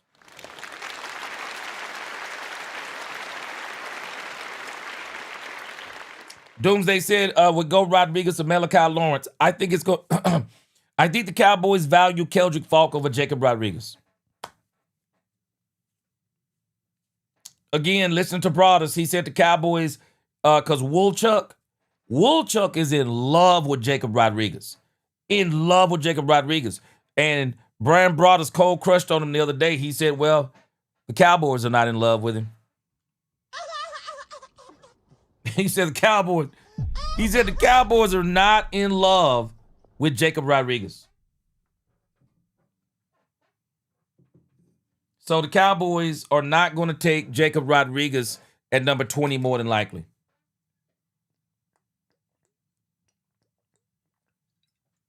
Not going to take him. If anything, the Cowboys will take Akeem Messidor or Keldrick Falk. Probably take Keldrick Falk. Because I'm telling y'all right now, the Cowboys are determined to do something this year. The Cowboys are determined to stop the run. If y'all hadn't been paying attention, they are going to stop the run. They want to stop the run bad. They really do. They want to stop the run bad. So I'm not going to be surprised if they get Keldrick Falk tonight. Keldrick Falk or Messidor. You know what? They probably would have got Thieneman, Megan Sedone. They probably would have got Thieneman, but now they got Caleb Downs. No way. Yeah, they're not going Thieneman now. Yeah, they ain't going Thieneman now. Chanel said old school Messidor is the other Miami defensive end that made it easy for Bain Jr. to get sacks. Check Messidor tape and you will see a very good defensive end. I wonder if the Cowboys got him rated higher than Keldrick Falk. Ruffin, hey, I said it earlier, man. Ty Simpson was the shocker of the night to the Rams for me. I wonder what the Rams fans are thinking, man. That was the shocker of the night. Shocker, absolute shocker of the night, man. I'm blown away. I bet you the Arizona Cardinals are blown away right now. Man, I bet you the Arizona Cardinals are blown away right now. I bet they going, huh? I bet they are blown away. Absolutely blown away, man, because I know I am. I never would have thought that he was going to go. I never would have thought he was going to be in the top 15. I'm glad for him. I just didn't think he was going. I just didn't think he was going in the top 15. I really didn't, man. I'm shocked. Shocked is an understatement. All right, somebody said, who is this? Somebody said they got a son that goes to Texas Tech. Is he playing football?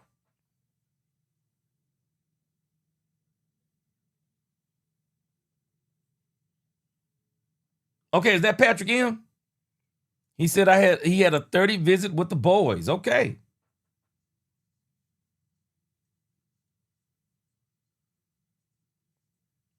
Okay, you think he's getting drafted tonight? What are you thinking? What day is he going in, you think? Okay, that's Gary Crosby. He said, my son goes to Texas Tech. Gotcha. Okay, that's you saying that. All right. Is he coming out this year?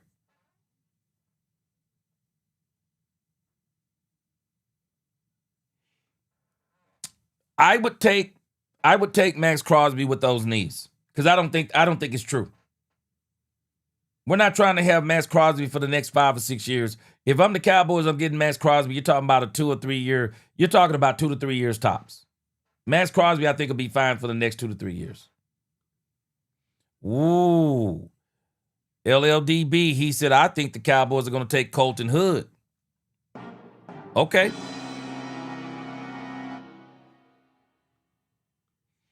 Well, we about to see. We are about to see. Definitely, we are about to see. We are about to see.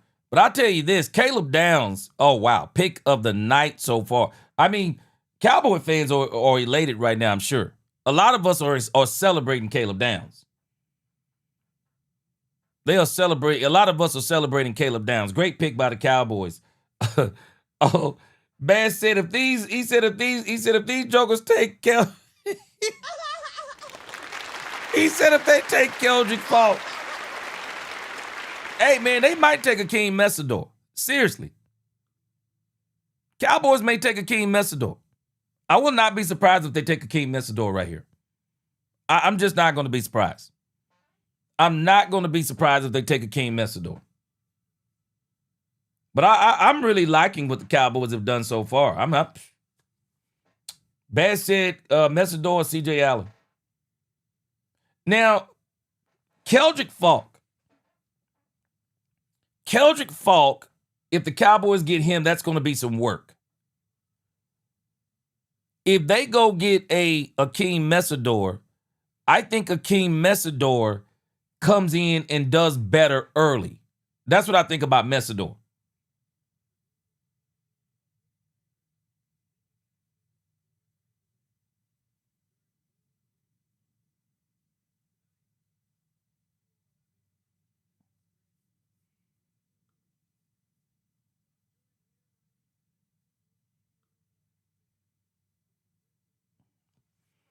All right, come on. Come on.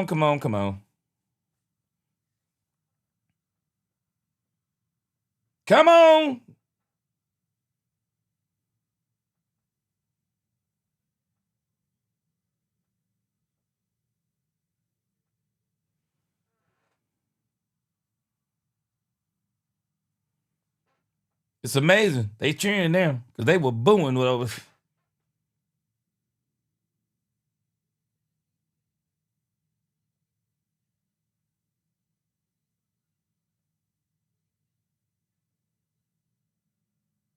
Wow. The Lions went offensive line, which was probably good for them. Wow, the Lions went offensive line. Let me look.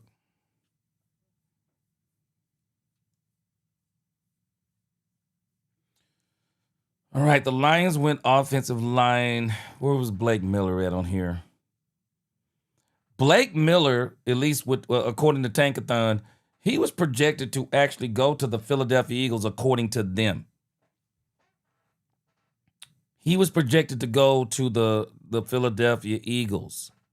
So this means now that between the Minnesota Vikings and the Panthers, we got 2 more picks, and the Cowboys either going to get Keldrick Falk or King Messidor.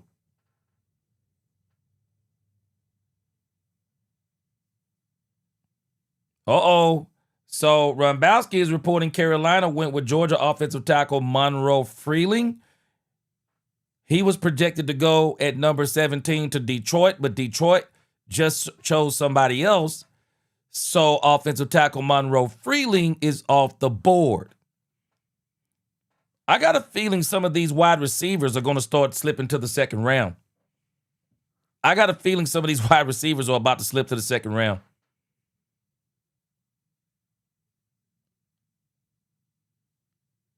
So now we got to see who the Minnesota Vikings. I'm sorry, no, we already know who the Carolina. Carolina. So now we know they got Monroe Freeling. So now we just got to wait on the Cowboys at number 20. All right.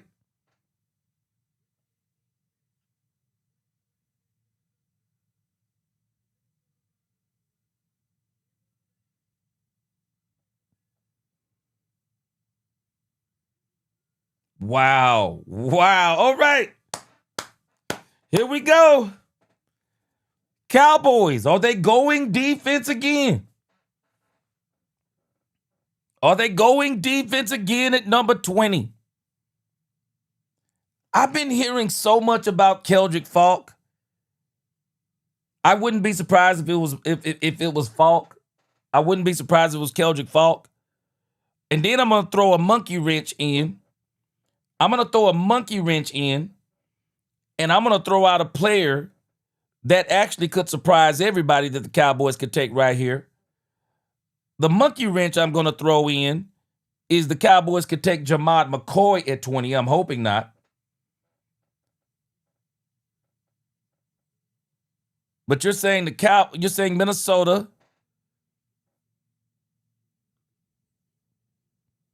Minnesota took Caleb Banks. So now at number 19.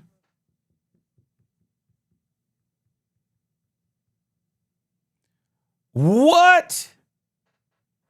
The Cowboys traded out of 20. Uh-oh.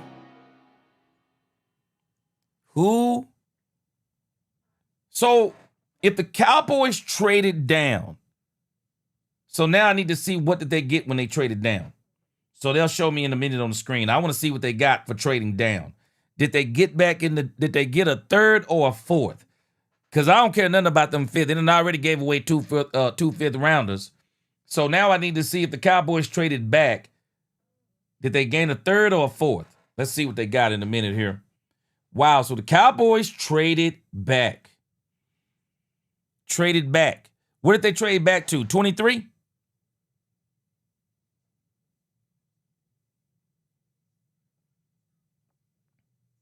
What's going on, Ryexa fan?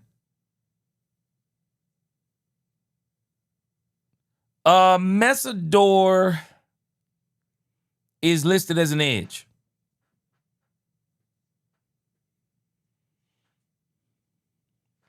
I'm telling you, I've heard the Cowboys do not have, and maybe Brian Broaddus could be wrong, but Broaddus said, okay, yeah, 23, that's what I was kind of figuring when I was talking about this. If I were the Cowboys, I'd trade back no further than 23.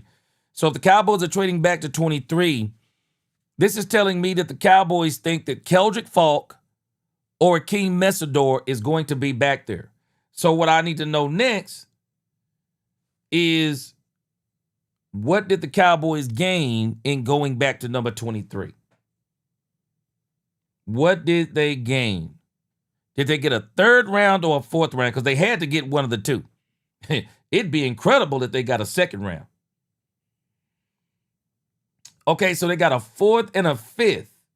Sub-Zero said you think they got a fourth and a fifth. Okay, I like the fourth. I wish it would have been the third. But if they got a fourth, that would be 2 fourths. All right, that'd be pretty good. That'd be pretty good. 2 fourths. That means you got 2 fourths and 2 fifths. Do some damage in there. I hope they keep going defense, though. I hope they keep going defense. I think the Cowboys are realizing that they may be able to get Keldrick Falk. I think the Cowboys are realizing they can probably get Keldrick Falk further back, or they can get Akeem Messidor further back. They're probably kind of checking and just kind of feeling out what other teams are doing in between them so far. And so they're probably thinking, we don't have to take Keldrick Falk at 20. We can take Keldrick Falk at 23, or we can take Akeem Messidor even at 23. So the Cowboys have traded back, so we already know what Carolina has. All right, so the Cowboys are keeping the draft interesting, so folks aren't going to turn it off after the Cowboys are done at 20. Folks aren't going to turn it off. So now we got 3 more picks to wait on the Cowboys. Now we're still in suspense. Still in suspense. But again, the shocker of the night is Ty Simpson. The pick of the night for me is Caleb Downs. The Cowboys stayed patient, and they got their man. The Cowboys wanted Caleb Downs all along. Hey, Brombowski, let me tell you something. The Eagles have been trying their best. They have been trying their best to replace, because we already know that A.J. Brown is going to the Patriots. So the Patriots, so the Eagles are trying to replace A.J. Brown. So now the Eagles are up there at 20. I have a feeling the Eagles will get Mekhi Lemon they will get Mekhi Lemon or Omar Cooper. They will get Mekhi Lemon or Omar Cooper. I'm almost betting that Runbowski is going to come back saying they got Lemon or they got Omar Cooper. I knew it. I knew it. Yep, they wanted Mekhi Lemon. All right, Cowboy fans. Okay. The Cowboys didn't take Mekhi Lemon because they could have got him if they wanted him. So, again, maybe we're looking at 2 sides of a coin. Maybe we're looking at George Pickens telling his agent, I want to stay with the Cowboys. I'm signing that franchise tag, that non-exclusive tag. Not the franchise, but I'm signing that non-exclusive tag. I'm not missing any time. Let's continue to see and work with the Cowboys if maybe we can get a deal to where I can stay in Dallas for the next 3 to 4 years. So George signing that tag could actually be a sign of George saying, I want to be a Cowboy. We're about to see. Now, Omar Cooper, I think the Cowboys liked Omar Cooper. Omar Cooper, if I am not mistaken, he's the only wide receiver that the Cowboys brought in for a 30 visit. He's the only wide receiver the Cowboys brought in. So, we'll see. Will the Cowboys take Omar Cooper at number 23, or will Omar Cooper already be gone by the time they get to 23? Because I do know that the Pittsburgh Steelers also have a knack for drafting wide receivers.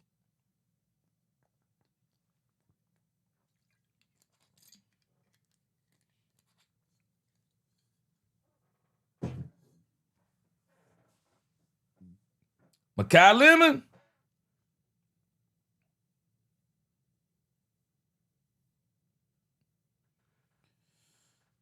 Sub-Zero, he said, okay, let me read Frank Lawrence again, too. Frank Lawrence said, G-Man, if the boys pass on wide receiver, they ain't trading Pickens. I agree. I agree. So we're going to see what happens at 23 because we still got a little bit of waiting to do. I agree. Sub-Zero said, gee, I'm not turning this off tonight until the entire round is over. Me neither. The Cowboys could sneak back in at the end. Or, hey, let me tell you something.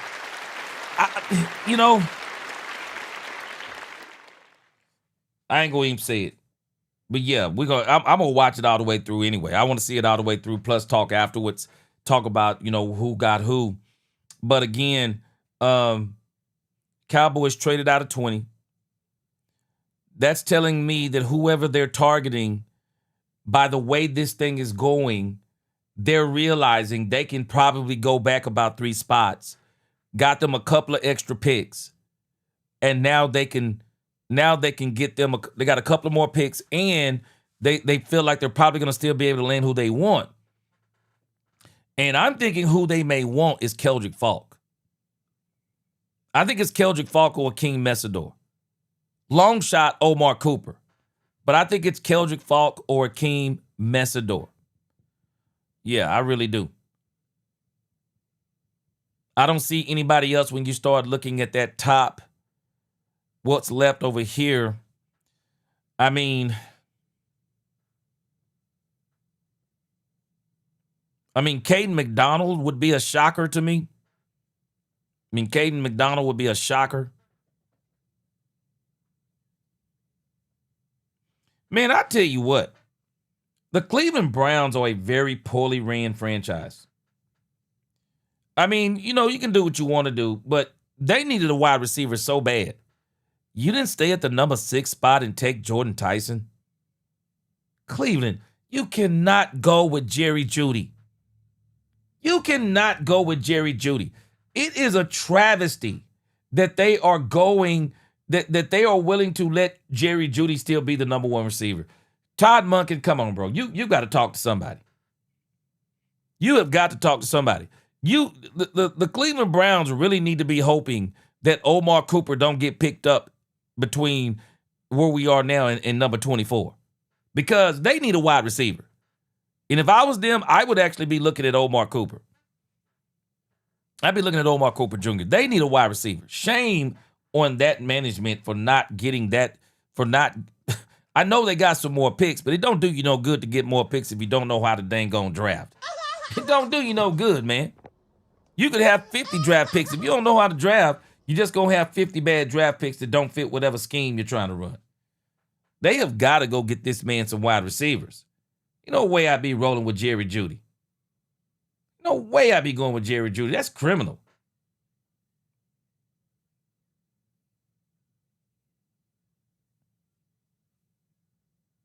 He moving like Stevie Wonder, ain't he?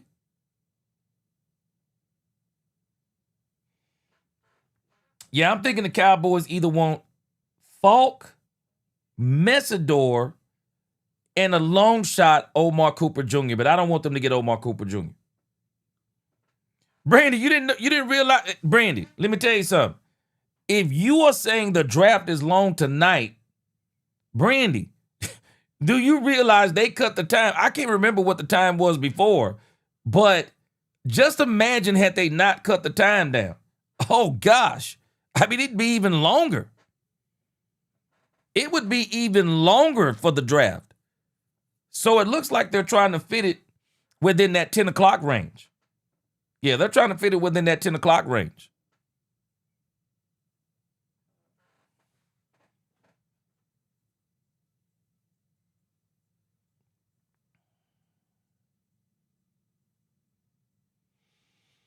All right, the Pittsburgh Steelers, the pick is in. I'm pretty sure we already know what that pick is, though. Let me see.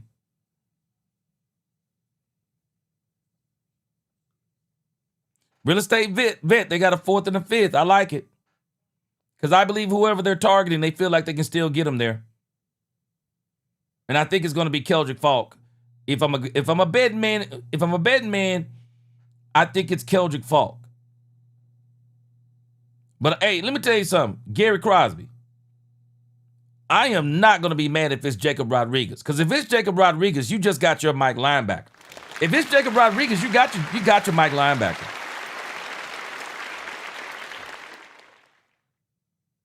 Okay, Robowski, you said it like ESPN's caught up with their Yeah, their advertisement. Yeah, Pure Gaming, you said it's Falk. Yeah. Yeah, Pure Gaming said he thinks it's Falk. Ice Wall Cowboy, what is up, Ice Wall?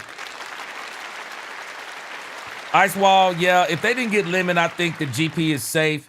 But I'm still kind of like, Omar Cooper's still there. We'll see. Chanel said, gee, the Cowboys 22nd pick in 2027 won't be top 15 pick at all. It won't be. I agree. It won't be. Niecy said, is he crying because he's happy or that Dallas traded with Philly? Oh, man. Oh, man. Boy, y'all got to be rolling, boy. Best chat on YouTube. Brady said, no more players coming off injury. Amen, Walls. Amen. Amen. No more coming off injuries. I'm just telling you again, hey, man, if they get Jacob Rodriguez, I ain't going to be mad. I am not going to be mad. Yeah, Chanel, I'm saying because I'm not, we ain't out of the woods yet on that wide receiver thing because Omar Cooper could be very tempting for him. But I hope they continue to go defense. Don't settle. And again, Cowboys could surprise us. Maybe they went back to 23 to get Jamad McCoy. I think the Cowboys want Jamad McCoy also. I do. I think they want Jamad McCoy. Rombowski says Steeler fans are throwing a fit on this because Billy slipped past them to take Lemon. Rombowski, what the Steeler fans mad for, man? They ain't got no quarterback to even throw to the man. Who gonna throw to it? What the heck gonna throw to him, man? Good doesn't do to get Mekhi Living. They ain't got no quarterback to throw to it. Man, he was moving like Stevie Wonder, wasn't he? All right, let me see here. Okay, a 10 chong. Yeah, it was Brandy. You think it's long now? It used to be 15. This 8 minutes thing is good. I hope next year they cut it down to 5, maybe 6 tops. Rumbowski said that COVID draft went well past 11 p.m. Hey, Gary Crosby, yeah. You told Pickens to sign and be quiet. That's what I said. And I said, hey, Crosby, I said, if you're going to sign the tag, what did I say? Go ahead and sign it. Don't wait. Don't hold out. You need to be in every single drill this year. Don't hold out. You get your butt in camp. He got some good advisors. He got some good advisors around him. And I think Dak and CD, I think they're really helping him. Yeah, I think they're really helping GP. And that's why I said, even though I know he's worth at least $70 million guaranteed, shoot, man, by the time George Pickens get that third, fourth check, by the time he get that fifth check, boy, GP gonna be feeling real good about $27 million, man. Shoot, he gonna be feeling real good about $27 million. I'm happy for him, but I want him to get that big payday. All right, so the Chargers, pretty sure they've already, the Chargers, Rumbowski, have the Chargers already picked?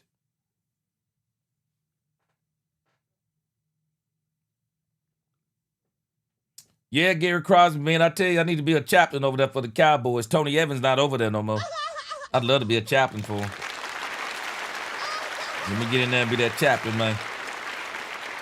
Gwen Bowden, hey, let's go. It's on fire tonight. Let's go, Cowboys. Let's go.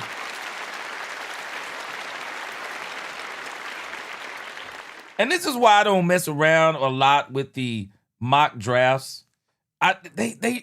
Man, when you look at a lot of these mock drafts, I mean, people may have gotten one player right on a lot of them mock drafts. I mean, one player. I don't do it. All right, Sub-Zero. Okay, so we kind of caught up now. So the Chargers are still on the clock. All right, let's see. They in here clapping. I'm watching them. They in here clapping in the draft room. Let's see what they working with. They in here clapping. Yeah, he signed it today, Christian Legal. Yeah, GP signed it today. I'm happy for him. The pick is in. You know, it's kind of funny because I think the Chargers need a wide receiver. If I were the Chargers, I would probably consider getting Omar Cooper myself. If I were the Chargers, I would get Omar Cooper, or maybe I would get offensive line if I were the Chargers. It's offensive line or Omar Cooper if I'm the Chargers. Says here they're projected to get Caden McDonald. Caden McDonald. But if I were them, I would seriously be thinking about Omar Cooper.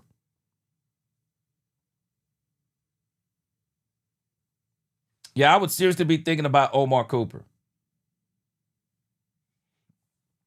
All right, the pick is in. Let's go. Let's go. What? Get out of town, Rumbowski. What? The Chargers one pick before the Cowboys? Come on, man. Come on, man.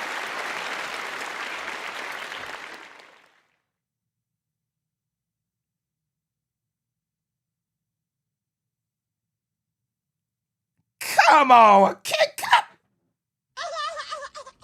Come on, man.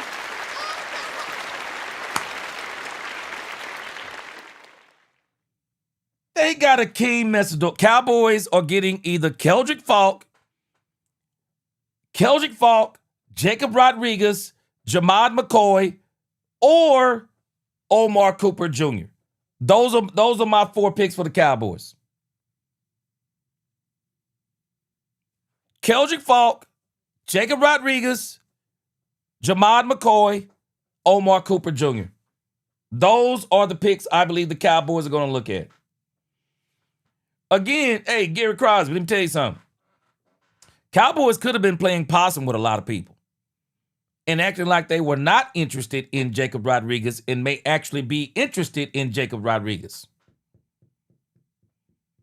Because if you get Jacob Rodriguez, you got your Mike linebacker. Jacob Rodriguez is a quarterback. Man, I saw a drill that they use at Texas Tech, and man, that technology, I don't know if other people are using it, but man, that technology is incredible they're using at Texas Tech. Texas Tech uses a humongous screen that actually has the defense facing the offense, and they have the linebackers and the defensive backs lined up as the defensive backs and the linebackers playing right behind the line of scrimmage, reacting to plays. Oh, it's crazy. It's crazy technology, man. Jacob Rodriguez, ex-quarterback. He gets a lot of turnovers. Very instinctive. He thinks he can kind of anticipate what quarterbacks are doing. I mean, he studies different because he's an ex-quarterback. I mean, I would love to have Jacob Rodriguez.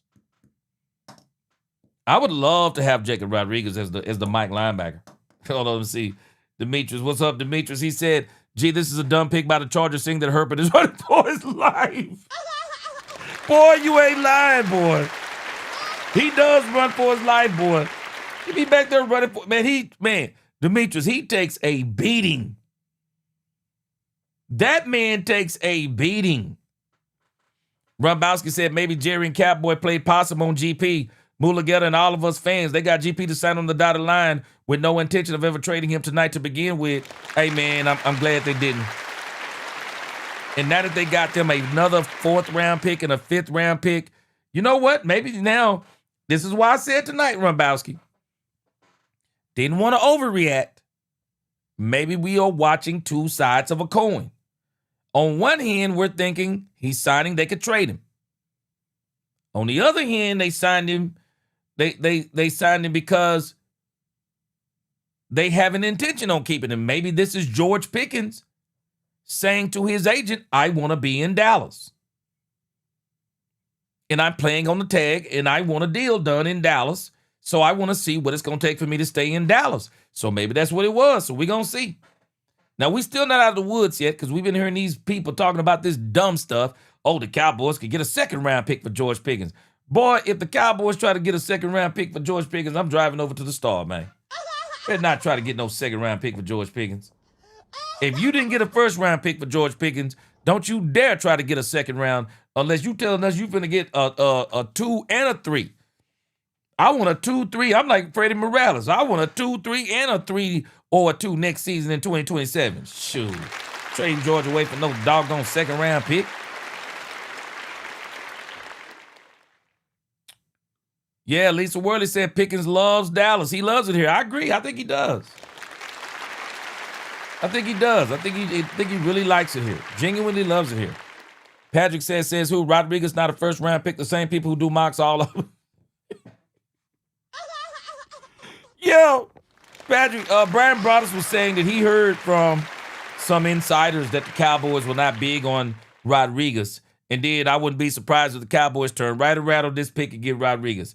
I think it's going to be Keldrick Falk. We've heard a lot of talk about the Cowboys and Keldrick Falk. They really like Keldrick Falk, y'all. Keldrick Falk, Jacob Rodriguez, and don't be shocked if they get Jamad McCoy. I think the Cowboys really like Jamad McCoy. I really do. When Jamad McCoy ran that 4.37, I think he impressed a lot of people. I wouldn't be surprised to get Jamad McCoy. And again, Omar Cooper Jr. is the long shot. He's what I call the long shot. All right. Let me see something here. Daniel Jeremiah just posted. He's got up here on the screen. Daniel Jeremiah's best player available. So they got Emmanuel McNeil Warren, Dylan Thieneman. The Cowboys are not going to get another safety. At least I don't think they are. Omar Cooper Jr. at 17. Jamad McCoy at 19. There's another couple other wide receivers on here. Colton Hood is at number 21. Let me see if I can show y'all this on the screen. I don't want to get too behind. Let's see.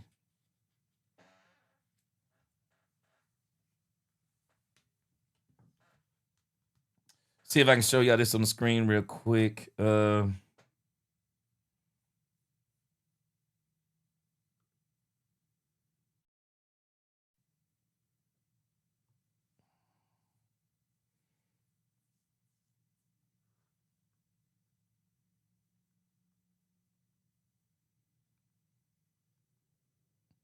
right. Well, I had it on the screen. It ain't gonna act right now. Let me see. Want to be careful because they kind of funny and finicky about this stuff. Okay, the Cowboys are up.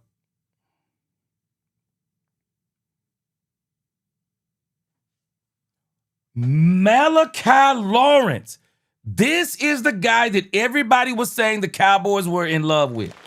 This is the guy. A lot of people were saying the Cowboys were in love with this guy. I saw an article on it today. Wow. Wow.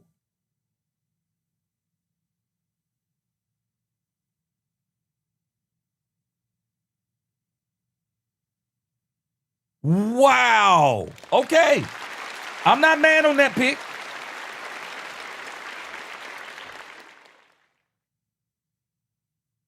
This is the guy everybody was talking about.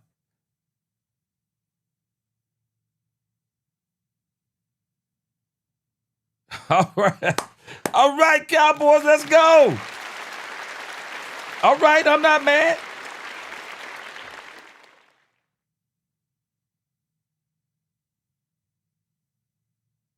All right, is Christian Parker in the room? I don't see Christian Parker in the room. Anybody see Christian Parker? Wow.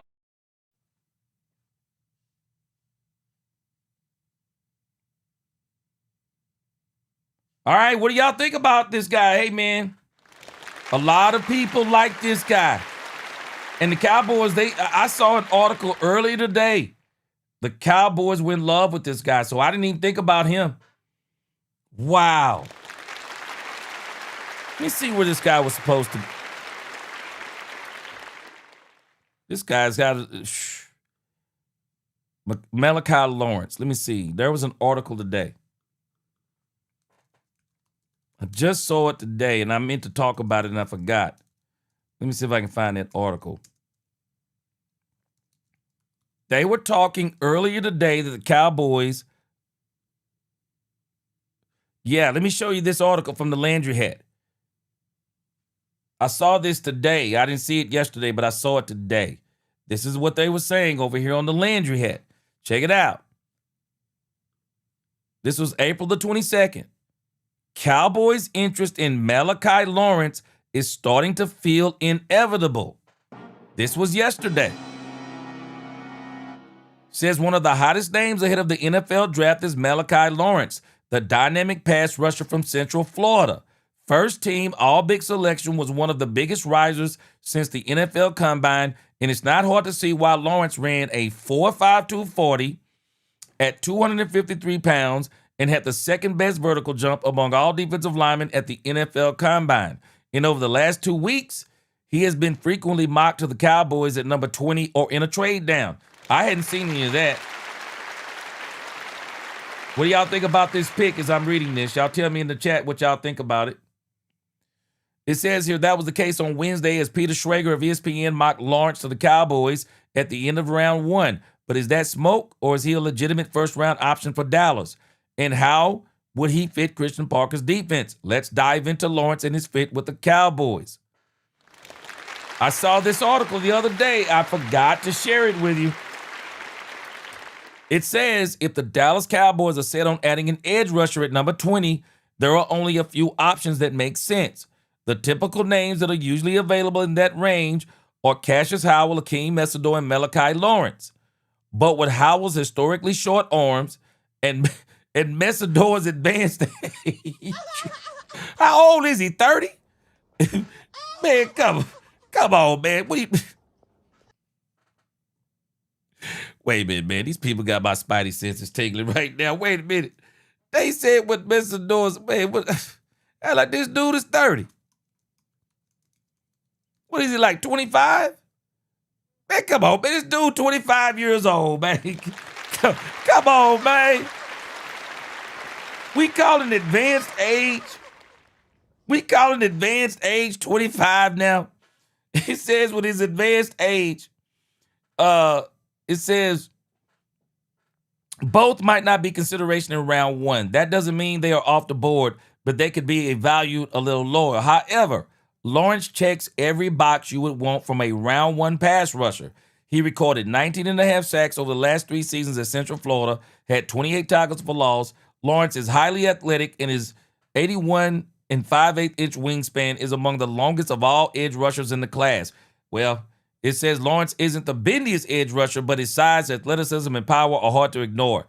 He is currently the number 4. He's the number 40 on the expert consensus board, which would indicate that he would be a round 1 reach. However, he might be the perfect fit for Parker. Sound like a Will McClay pick to me. Sound like a Will McClay pick. Said the Cowboys. He said the Cowboys are expected to use wide 9 edge rushers in their 3-4 defense under Parker, and all that really means is that the edge rushers on this team will be lined up further away from the quarterback than in previous seasons. That will require edges to make up a lot of ground before they even get to the offensive tackle. This is one of the issues Dallas may have with Reuben Banks Jr. He is significantly more bendy than Lawrence, but he is nowhere near the athlete. The edge rushers in this scheme will need to cover a ton of ground as a pass rusher and be able to drop into coverage, and that's how someone like Lawrence can have a ton of value. Now, here it is. Now, remember what I told you. I say the biggest acquisition that is proven right now on the Dallas Cowboys defense as far as coaches go. I'm putting Christian Parker at number 2. Brandon Jordan is the number 1 acquisition because he has a proven track record of turning teams' pass rushers into elite pass rushers. And so with Brandon Jordan, they believe that Lawrence is going to be a great pass rusher. Yeah.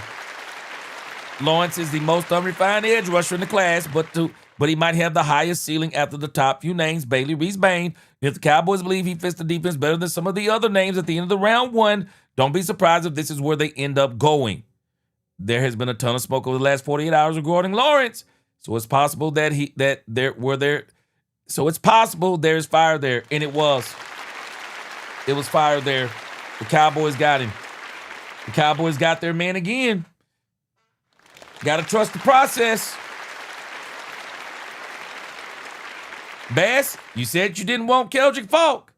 So here it is. I agree with you. Parker won the draft. He got his people.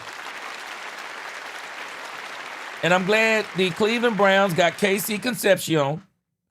They got KC Concepcion. They got, thank you, they got Shador Sanders some help because Jerry Jeudy ain't it. Chanel said him and Messidor were neck and neck. Yeah. Hey, Rambowski, I already know. You said you're not big on these players from these mid-major schools in the NIL era having first-round pick used upon, but paired up with Downs coming out of Ohio State, it's not a bad first-round dude. Yeah, I agree. Great pickups by the Cowboys. Great pickup by the Cowboys. The Cowboys draft is over for the night, and I would give the Cowboys round one 100% an A. I give the first round for the Cowboys an A. I like it. I like it. Gwen Bowden said, gee, I told y'all Lawrence is a straight edge rusher. Beast, it's on tonight. Let's go, Cowboys. Them about it. They about it, G. I got you. Mike T said they were saying the sleeper of the draft. Yeah. Yeah, I saw this article the other day and I forgot to bring it to you. But there it is. Christian Parker does not want Bobby Wagner because of his age and he cannot backpedal in coverage. Hey, man. They got him what he wanted. Chanel, I'm actually laughing when they talk about advanced age is 25. Come on, man. They better get ready. With NIL, I think you're going to have a lot of players coming out being 25 years old. Because I'm going to tell you about me. The money they paying in them NIL deals, unless you telling me I'm going top 10, I'm staying in college, bro. And I'm going to keep dominating and keep getting paid. What's going on, Jeanette Rogers? Yeah, they want somebody young, 21 to 22. I got you. Yeah. I like it. I give round one an A. Round one, I give the Cowboys an A, man. We got two more days. 2 more days. Cowboys have done great. Cowboys have done great. Buddy Johnson said, Caleb Downs, Philly better be ready, man. I love it. I love it. Cowboys have done right by Christian Parker. They have done right by Christian Parker.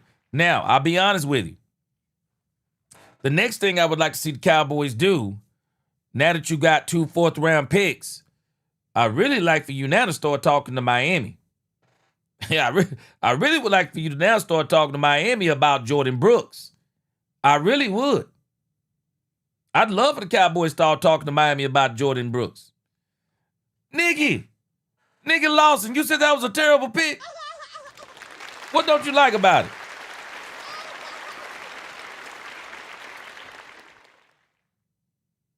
Real Estate Vet said, Lawrence, I'm trying to find more on this guy, Lawrence. What do we grade him? Again, they were already talking about him. I'll make sure I'll find some, I'm going to find some film on him and stuff like that. Let me see. Matter of fact, right now, I remember them talking about this guy at the Combine because what they were really talking about with this guy at the Combine, they were talking about the way he was built. That's what they were talking about when I saw it. Let me see.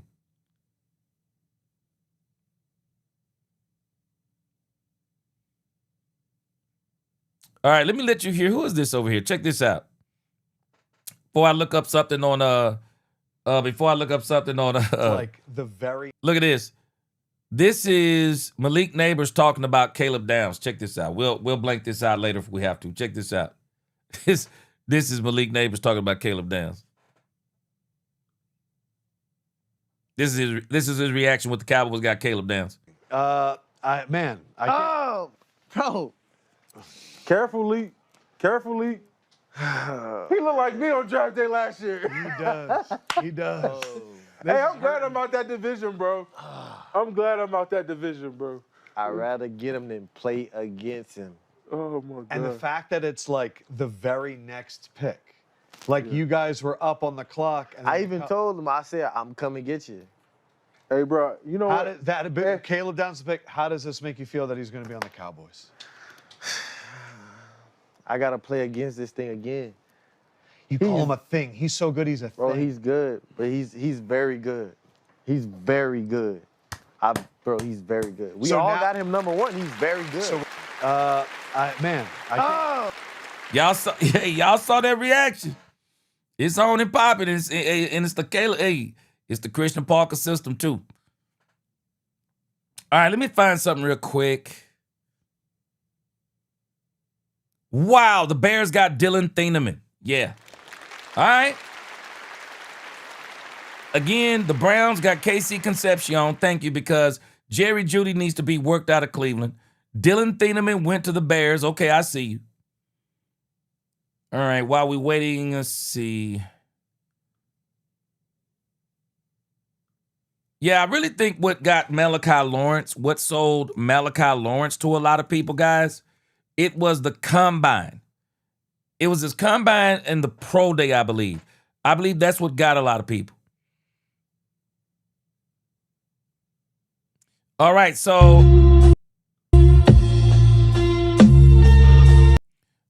this was actually as early as yesterday.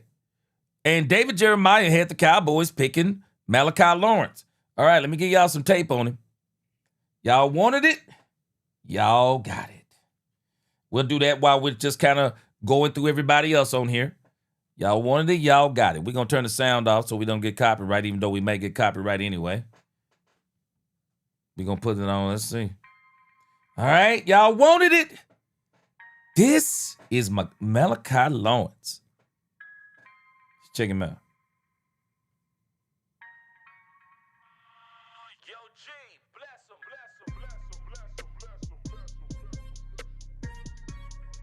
Now, one thing I'll tell you, looking at his tape versus Keldrick Falk tape, he's a lot more violent at the point of attack than Keldrick Falk. Keldrick Falk was going to take some work because his first step, Keldrick Falk's first step is really, really slow. I think Keldrick Falk has some power, but he's a slower guy. But as you can see, this guy's first step is boom. I mean, just check it out. His first step is boom. Look. Yeah, hey. And he violent. Oh, he violent. I mean, look, he just got around. Who is this guy trying to block him, man? You need to go to the bench. Oh my gosh. Who is this guy? Rumbowski, who is this school, man? Look at that. Oh my gosh. Man, who pushes somebody over like that? Who is this school they're highlighting? Because he is murdering this school in the green.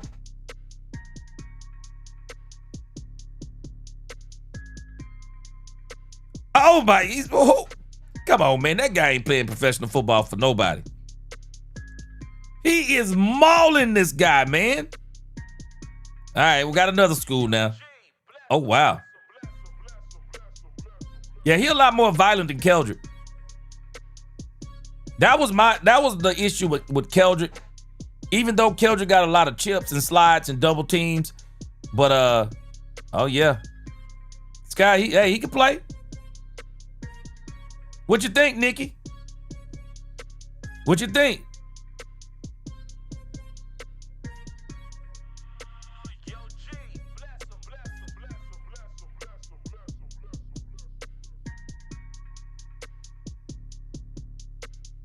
Yeah. He doing his thing.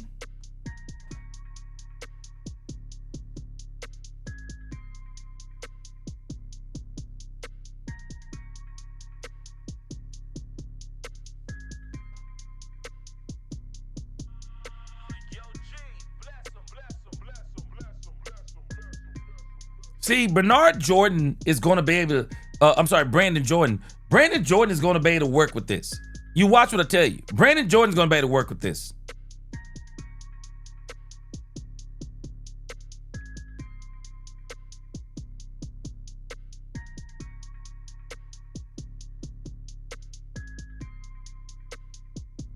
You can already see what they're talking about with his hands. You see how he's just violent with his hands. He just throws guys' hands off of him. You can see what they're talking about. See, they're looking at them hand movements.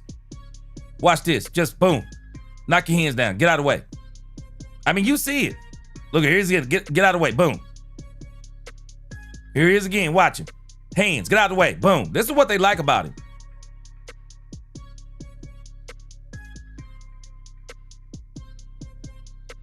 Good with his hands. Boom. Nice little stutter step inside. Yeah.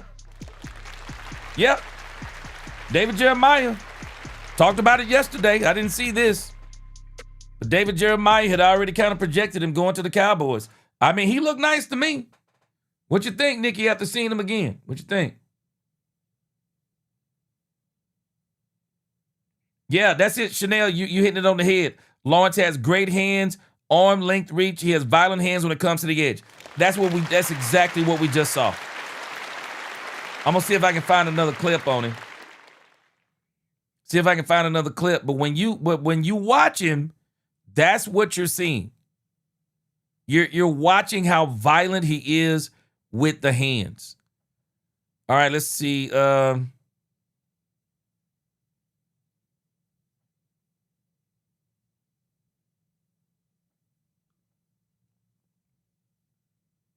right, let's see. As we continue on with the draft, let me pull it up. We still hanging in there. Looks like the Miami Dolphins are on the board. We'll catch up those picks in just a moment. It's number 27. The draft is almost over. All right. All right, Nikki, where you at? Giving you some more tape on this guy, Malachi Lawrence. They were already projecting this guy to go to the Cowboys. And I meant to talk about it the other day. I didn't get a chance. All right. Gwen Bowden, all right, I'm about to show y'all again. All right. This is Malachi Lawrence.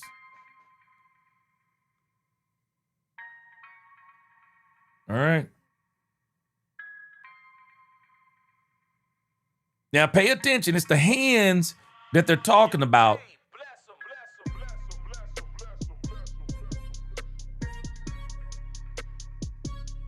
See, it's the hand movements. He can knock guys around. Get off blocks. Yeah, he violent with them hands.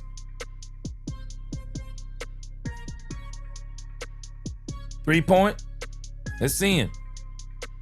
Oh, man. Rombowski, can you identify these schools, man? Because I already know what you're talking about, man. He like he playing against high school dudes because he's schooling these dudes, man. He's schooling these dudes, whoever they are. He too advanced for them. Look at this dude. He ain't got a chance. He ain't got a chance. He ain't got a chance against this dude. Here it is again. I don't know who this school. Look at this. Oh! Dip right up under him. And watch the hands. That's what they're impressed with. It's the hands. It's the hands. It's the speed. It's the violence. Watch the hands again. Let's look at the play again. He got a holding call on that one. Look at him. I don't know who I don't know who look, he just schooling these cats, man. Here's that school in the green again. Look at his hands. Look at his hands. Playing chop suey with them boys, chopping them hands down.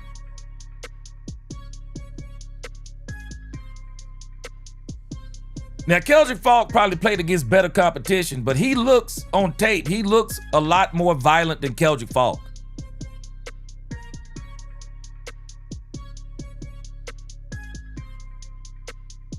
Yeah, he nice. Got a little stutter step.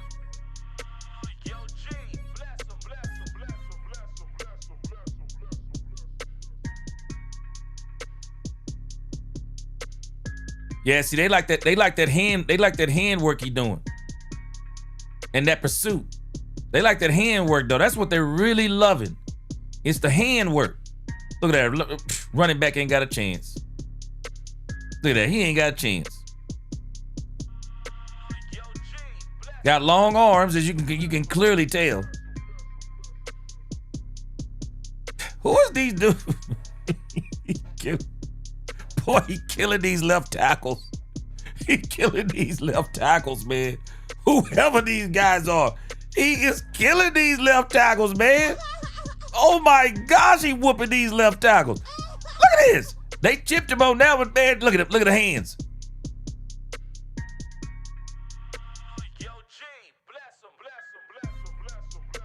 He murdered him on that sideline, didn't he? Yep. Yeah, man. Yeah, I'm telling y'all now, I'm giving the Cowboys an A in this first round, man. I'm giving the Cowboys an A in this first round. And the reason why I'm giving them an A in this first round is because they got players that actually fit the system. I think Brandon Jordan, y'all watch what I tell you. Brandon Jordan right now, until the rest of them prove it to us. I'm sorry, but Brandon Jordan is the best. This guy is the X factor on that coaching staff. He is the best coach we have until Christian Parker proves us otherwise as how he manages the whole staff. But Brandon Jordan is proven. He has been the trainer for pretty much all of the best pass rushers in this league. All of these guys who have came in as draft picks, they've been working with Brandon Jordan. Brandon Jordan is going to really, really help out Malachi Lawrence. All right, so let's kind of see where we are on the draft. While we were watching that again, the Chicago Bears got Dylan Thieneman. The Houston Texans, they got Keelan Rutledge. The Miami Dolphins, they got Chris Johnson at cornerback. And it looks like the Miami Dolphins have just picked up, that looks like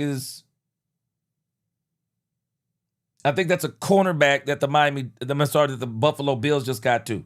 Looks like they just got a cornerback.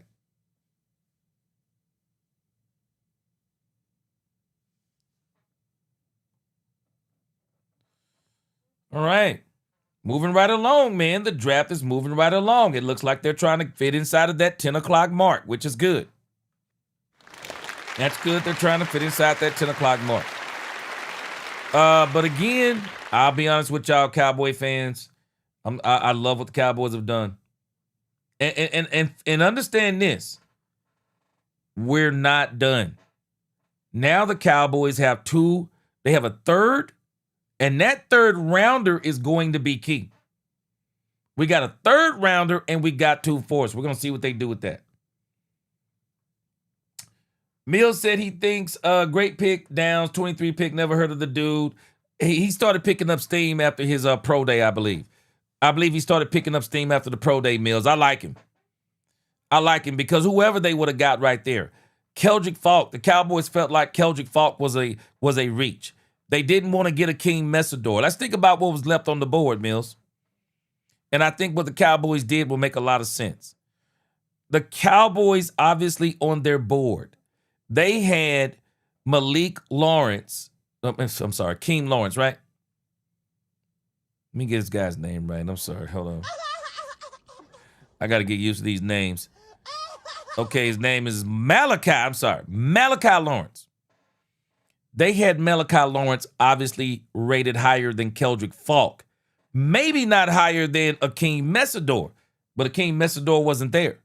So it's really not reaching because they didn't get him at 20. They traded back to 23. What else were you going to get back here other than trading out of the first round? What else were you going to get? Jacob Rodriguez.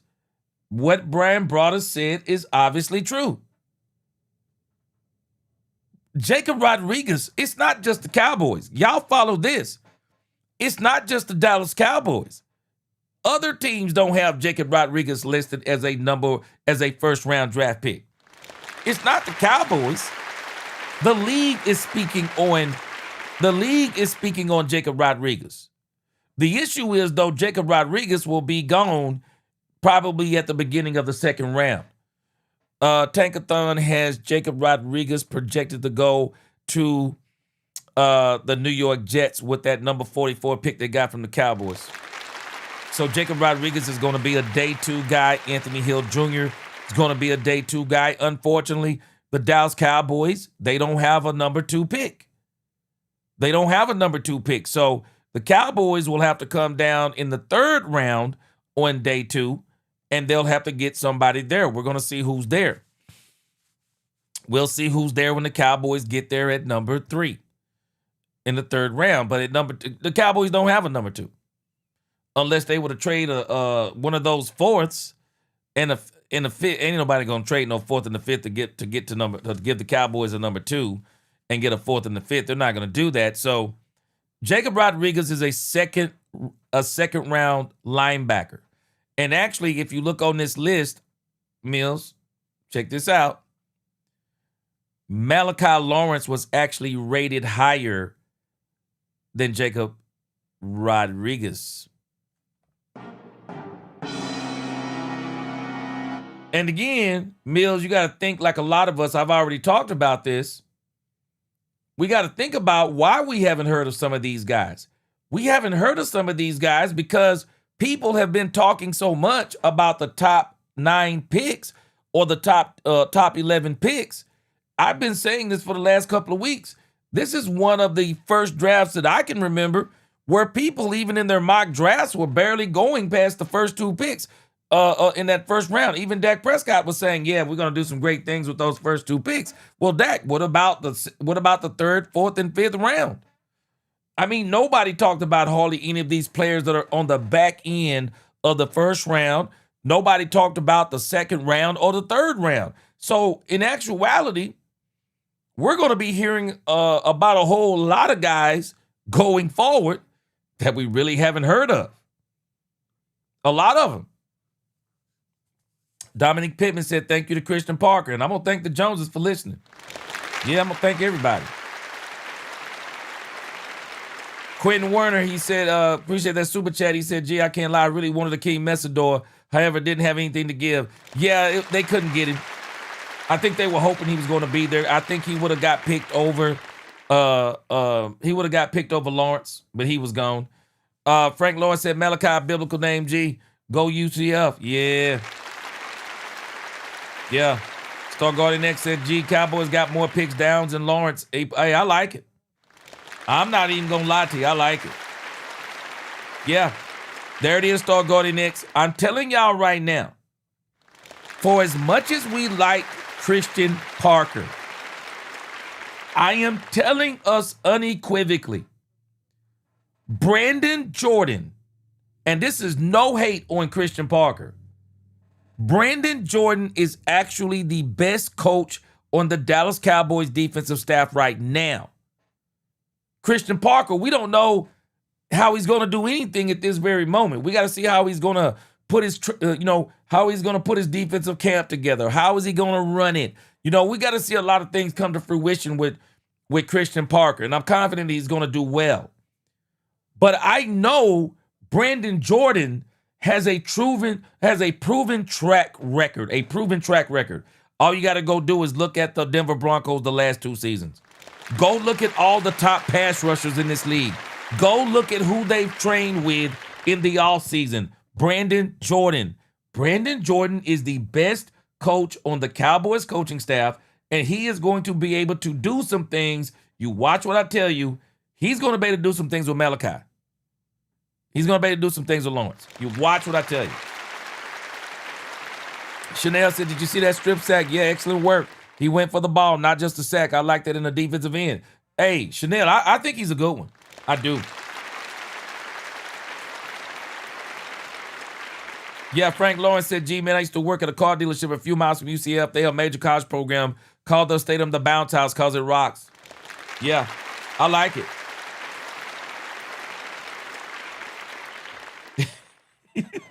Rob Bowski said, football fact, the Cougars, Bears, and the Red Raiders have no SEC championships and never will. Yeah, I like him. I like him. I think Brandon Jordan is really gonna help him out. Yeah, Quentin, I wish we had a second. I think a second would really help us. If we had a second, we probably could get Jacob Rodriguez, but we're not going to probably be able to get Jacob Rodriguez, but you never know. Ron Baskin said, I give Lawrence this much. He looks better at defensive end than Ezra Rock, who looked coming out of Boston College. I think he looks better than Keldrick Falk. Keldrick Falk would have really been a work in progress. He's one of those guys that would have benefited from Brandon Jordan too. But I like the step. I like the first step. I like the moves, and I like the violence of the hands with Lawrence. And he's an athlete. He is absolutely an athlete. So I'm good. The Cowboys can still get them a linebacker in the 3rd round. So don't think you can't get a good linebacker. You can get you a Mike linebacker in the 3rd. You absolutely can. You can get you a Mike linebacker in the 3rd. And I'm still not opposed to the Cowboys. I'm still not opposed to the Cowboys talking to the Miami Dolphins and seeing if they can trade that 3rd round pick for for that guy Jordan Brooks. I'm not. I'm hoping they talk to him about Jordan Brooks. But I like it. I like what we're doing. The Cowboys are trading to the 2nd round. We're going to see. If they trade into the 2nd round, hey, it will be Jacob Rodriguez. Poobie D, we got a name for the first day. Hey, Poobie D, I'm with you, man. I'm with you. And I'll be honest with you, I think Rombowski makes a great comment. For as excited as many of us were for Donovan Ezeraku because people really hyped him up in our minds, I think Lawrence is, I'm more excited about him than I was Ezeraku. Because he looks more of the part of what we're looking for. So I like this pick. I do. I really like this. So, we got a great coach. Brandon Jordan this guy is accomplished, man. Quentin Warner, appreciate that super chat. He said it will be hard for the Cowboys to move into the 2nd round. It will, without giving up a 1st, 2nd, or 3rd in 2027. And I'm telling us now, you don't want to give up anything from 2027. Everybody's trying to get those 2027 picks. They're saying this draft in 2027 is going to be the one. If I'm the Cowboys, I'm not giving up anything in 2027 because that may be the draft that really pushes us over the edge to really get to where we're trying to go. The problem is losing picks for Quentin Williams trade next year. Yeah. But again, hey, we got to get Quentin Williams to pay dividends. Patrick said, he said, we had a great 1st round. Looking for day 2. There's a lot of talent in the 2nd and 3rd. Let's see what will happen on day 2. Great show, G. Hey, guys. Let me tell you what else we need to be excited for.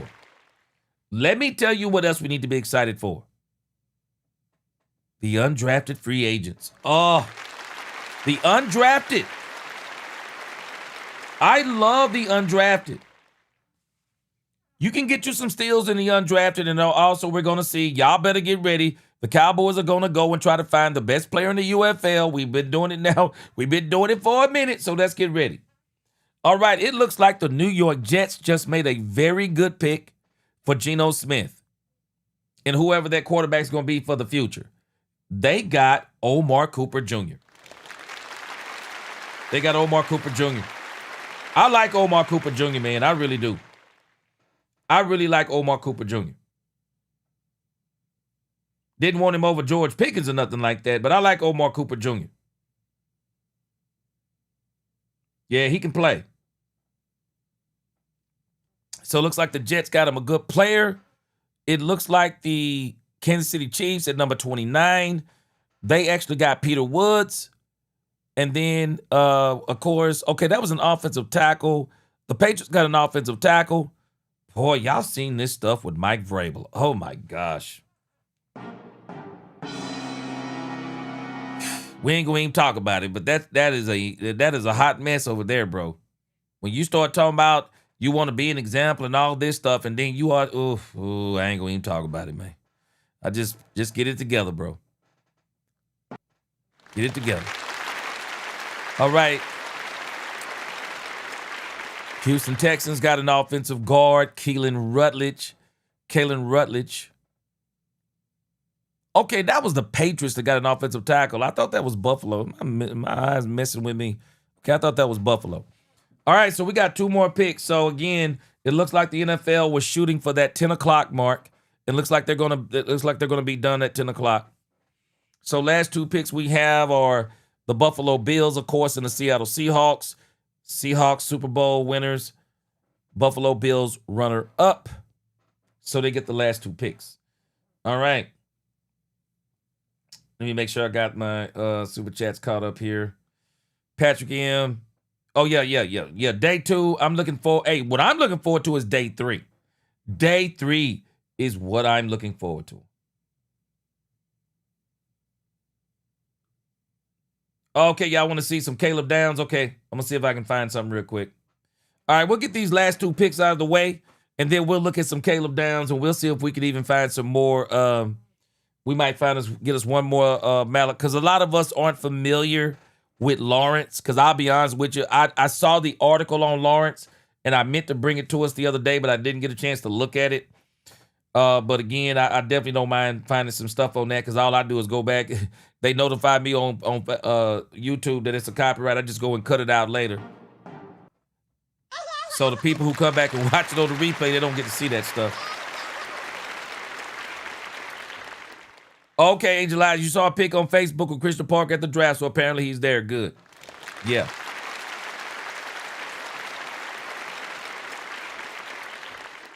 Frank Lawrence said, Malachi Lawrence, I agree. Quick step, moves and plays with violence. Michael Irvin podcast says, build the front lines. If you do this, secondary will take care of itself. Man, let me tell you something. The only thing we got to do now, and the Cowboys will probably, if they don't trade with the Dolphins to get Jordan Brooks, book it. That 3rd round pick is going to be a cornerback. That 3rd round pick is going to be a cornerback. And the crazy thing is, and crazier things have happened, Jamad McCoy. We're going to see if one of these last 2 teams pick Jamad McCoy. But I'm just want to go back over. Jamad McCoy did not make it in the 1st round. He didn't make it. Jamad McCoy didn't make it in the 1st round unless one of these 2 teams get him. And I wouldn't be surprised. I really wouldn't be surprised if Jamad McCoy, could actually be there in the 3rd. I mean, there's some injury concerns with Jamad McCoy. So Jamad McCoy could actually go in the 3rd. We'll see. Hey, Justin Durham, that's what I'm just talking about, man. Jamad McCoy's still out there. Yeah, he's still out there, man. So he ain't going in the 1st.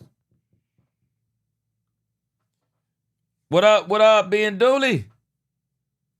Pooba D said we did good to get 2 better picks than we gave up to Miami. Yeah, man. Yeah, Bass said Malachi's a dog. Wow. Tennessee Titans picked Keldrick Falk. Wow.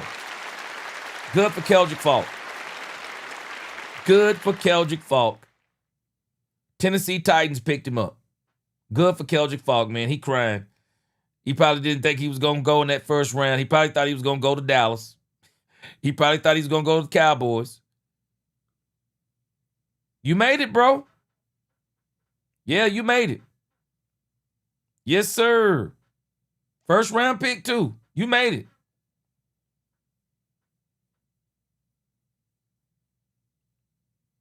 Yes, sir. You made it. And you going to be with Robert Saleh, too? Yes, sir. You made it, bro.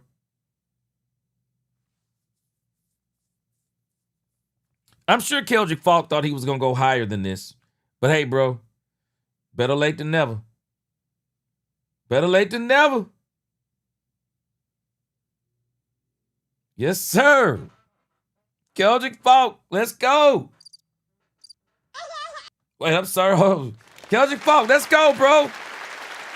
Let's go, man. Happy for you. Quinn Warner said, yes, they will be worth it. Smith, my wide receiver from Ohio State, will be coming out. Jerry Jones will need to really think about that wide receiver position if he don't sign Pickens long term. Yeah, you don't want to give up nothing in 2027. Nothing. Old school said, y'all keep in mind there will be some very good players that will be available. Yes, in the later rounds, the best evidence that the Cowboys made good decisions with these picks will show during the season. Yeah, I still say you can get your linebacker in the 3rd. Chanel said Tennessee trade. Okay. Oh, I got it. Tennessee traded with the Patriots. I see. Got it. Yeah, Tennessee. Yeah, Tennessee got Keldrick Falk. I like it. I like it for them. I like it for them. Hey. Yeah, I like it. I like it. Sub-Zero said, all I'm going to say is Vrabel and Deanna Rossini, his favorite shouldn't throw rocks at somebody else's house when he has, man, boy, you want to talk. Sub-Zero, I'm going to leave it alone after this. But, boy, you want to talk about a major hypocrite, bro. You want to talk about a major hypocrite. Ice Wall Cowboy, man, I appreciate you, man. Appreciate you. Y'all make it easy. Yeah, Lisa Worley, Quentin Williams was worth it. Yeah. Yeah. Big Rambowski, yeah. The boss was getting them happy. Yeah. I remember that story. Boy, it's crazy. Yeah, he fine. Yeah, they like him. Yeah, he's Vrabel. Bro, let me tell you what was real crazy when I heard that Mike Vrabel, he likes for people to call him daddy. I ain't calling I ain't calling you daddy, bro. Talk about this man be talking about himself in third person, calling himself daddy. Ain't no doggone way, bro. Ain't no doggone way. Ain't no doggone way. Real estate vet, I do think that day 2 is the 3rd round, right? We do got one pick tomorrow. We got one pick tomorrow. All right. Frank Lawrence said, gee, man, if he said Colton Hood, defensive back in Tennessee, is a stud. Hey, there are still, I said this the other day, man, there are still some great players. And don't let me say great as in blue chip, but there are still some really good players out there. There are really some good players out there. Doomsday, he said, gee, good night, brother. You live stream tomorrow. If you are, I'll see you tomorrow. Yes, sir. Yes, sir. Man, 3 days. I done already told my family and friends in the church, bro. 3 days. I will be live streaming from start to finish the Cowboys draft. I'm calling this the Cowboys draft. Nobody else's. Yeah. Sub-Zero Prime, he says, unless something crazy happens, GP is DC for real. Yes, sir. I love it. Yes, sir. I love it. Boy, man, when I heard this man, I ain't called no dang grown man daddy, bro. I'm sorry, bro. They said this man, he referred to himself as daddy. Man, ain't no doggone way, bro. Ain't no doggone way, not in this life, bro. I ain't calling no dude daddy. Freddie Morales said, any chance Lorenzo Style is there in the 3rd round? Man, anything is possible, man. I'm telling us anything is possible. Yeah, I agree, Pick and Pop. I think they wanted Messador. And so they were not going to reach for Keldrick Falk. And I think when you look at the tape, looking at looking at Lawrence versus Keldrick Falk, I think you would have had to do a lot more work with Keldrick Falk if you want him to be a pass rusher. And I think there'll be less work. You'll be refining Lawrence more than you will be just totally working on that first step. Because you can teach that first step, don't get me wrong. But it's better when you got somebody with that natural first step. That natural first step that's got some moves and got the hand movements. Man, you're refining more than you're just having to just totally coach all the way up. Yeah, I like Lawrence. I like Lawrence, and a lot of people didn't want Keldrick, so I like to pick with Lawrence. I like it. Yeah, Miss Major said that suspect to want another grown man to call you that. I tell you what, Miss Major, I can't do it. I just couldn't do it. That's crazy. But again, you out here trying to talk integrity and all of that old, and trying to throw stones. House made out of doggone, man. House made out of the thinnest glass they make. All right, guys. Last pick of the draft. The last pick. We made it. Last but not least, Seattle Seahawks. The pick is in. Come on, come on.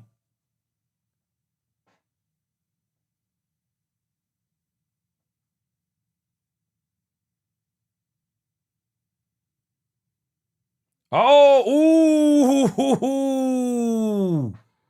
Whoa. That is a great pick by the Seattle Seahawks. That is a great pick.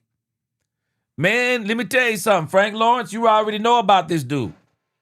Man, let me tell you something. Jeremiah Love is going to be off the chain.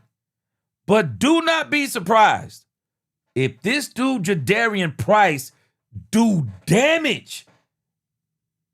Do not be surprised if this dude do damage in the league this coming season. This dude run that rock, man. This dude run that rock. See, he played with Jeremiah Love, and so he don't get the, no pun intended, he don't get the kind of love that Jeremiah Love got, but this dude can run the rock, man. Oh, this was a great pick by the Seahawks. Great pick by the Seahawks, man. I give them credit. Great pick. Great pick by the Seahawks. To replace the running back, I forgot his name. What is it? Fred Warner, if I'm not mistaken. Great pick by the Seahawks. Great picks. Yeah, great pick by them, man. Jadarian Price, very good pick. Very good pick by the Seahawks.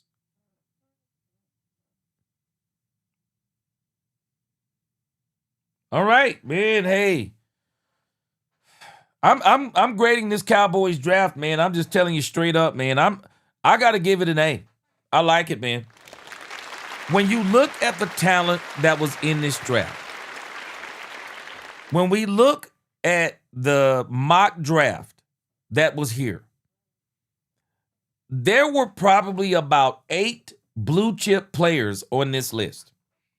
There were about 8 blue chip players, or that people would call blue chip players. Maybe Fernando Mendoza, but I wasn't impressed with the quarterbacks this year. But I'll give Fernando Mendoza.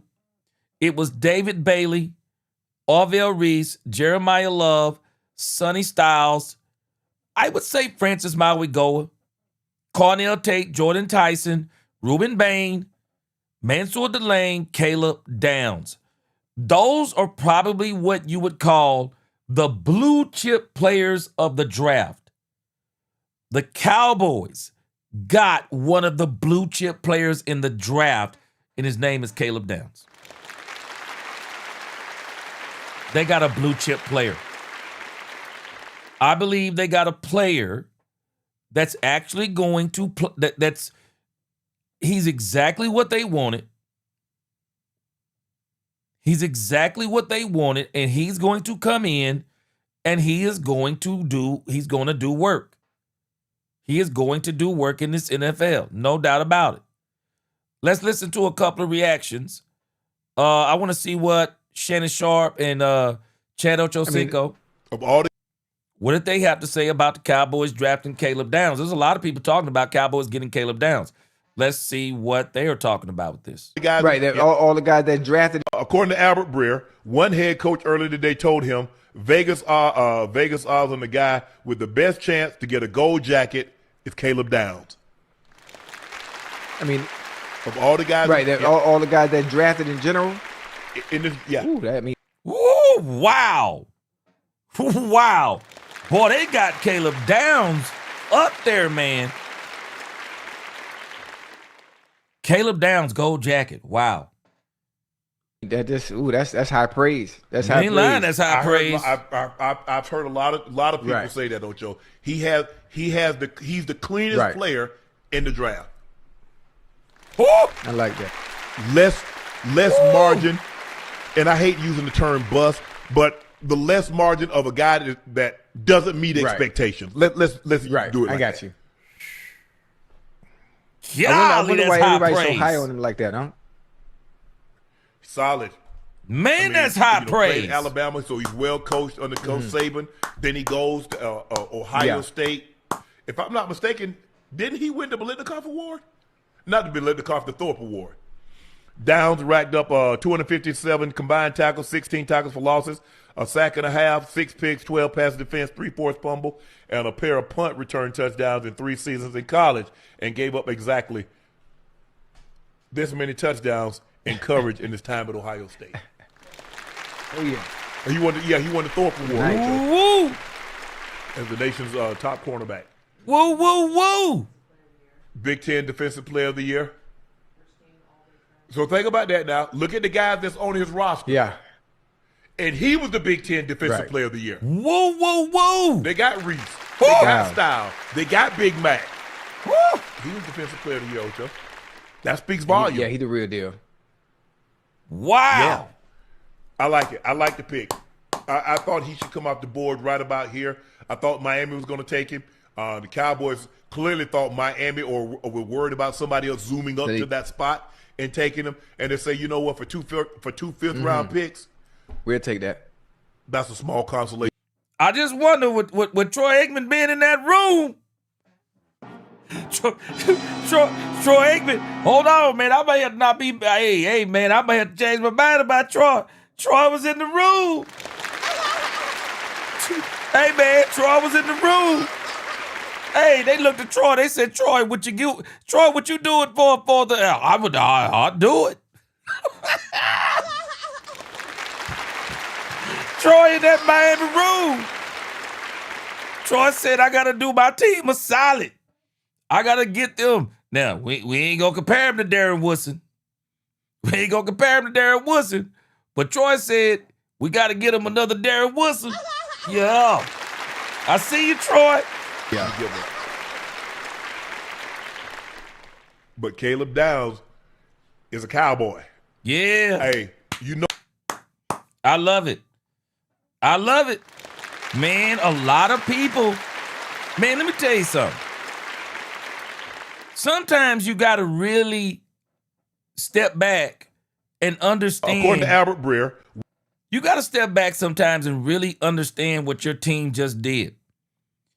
When you look over on X, there are so many people that are really talking about how great Caleb Downs is. So many people are talking about it. I'm going to come back, man. Oh, it's just so much good material on here. They're talking about these players that the Cowboys have picked up, man. I mean, just look at some of the talk over here. Look at some of the talk. Robert Griffin III, he said the Dallas Cowboys just got the versatile safety prototype every defensive coordinator wants is Caleb Downs. He plays at 4.40 speed with pads on while processing at warp speed and can align at all three levels with the D of the defense. Caleb Downs is what happens when technique meets rare ball hawking instincts. A day one, every down starter the Cowboys fans and his teammates will love. Whoa. High praise, man. I mean, we literally got a blue chip in the, I mean, when's the last time we can say we got a blue chip player in the draft? I mean, what, Micah Parsons? I mean, a true, almost can't miss player. Almost a can't miss player. I mean, man, just incredible, man. You just can't help it. You can't help but be excited for that pick. You cannot help but be excited for that pick, man.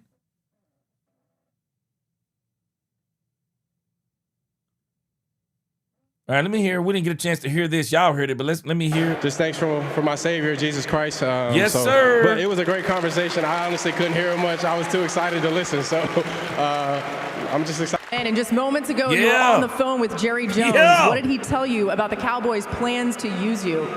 First of all, I just want to say thank God. Without that, none of us would be here. Just thanks for my Savior, Jesus Christ. Amen. But it was a great conversation. I honestly couldn't hear it much. I was too excited to listen. So I'm just excited to do what I can do and be committed to the team. We'll ask Jerry later what he said. Now, your brother Josh is a wide receiver for the Colts. Your dad, Gary, a running back in the NFL. How special is it for your family that you now get to carry on this legacy? It's an awesome feeling. Honestly, God's blessed us with a lot of favor to be in this situation. Yeah, God first. I'm so thankful to be here. And our family, I can't even say enough words about them. There's a lot of love there. Congratulations. Yeah, man. Yeah. Caleb Downs. Look at what, hey. Look what Darren Woodson posted. Look at this. Yeah. Darren Woodson. Did I just not mention Darren Woodson? Darren Woodson said, yes, sir. Yes, sir. Yes, sir. There it is, man. There it is. I mean, so many people are talking about this pick, man. Look at this pick right here, bro. This is an awesome pick right here, man. Look at that.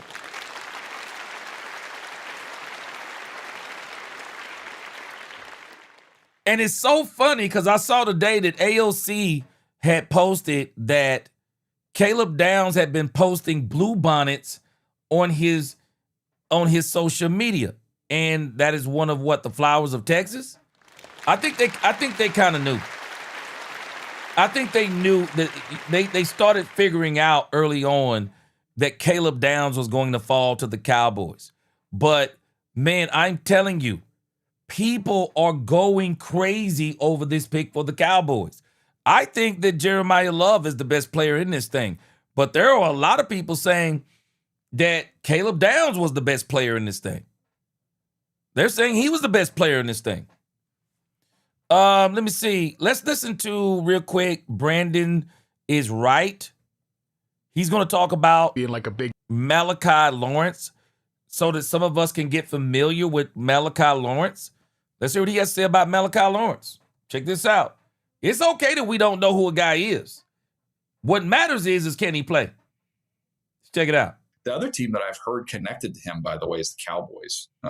So that could be, a little bit of a surprise there. They picked 20. That would be a little bit earlier than folks expect, but I think at least that conversation comes into play there with them. So I wouldn't sleep on that one. Do you buy these rumors about the Dallas Cowboys being like a big time trade up team, or are you more they want to stick and pick at 12 and 20 and maybe get two guys as opposed to one big time player in the top 10?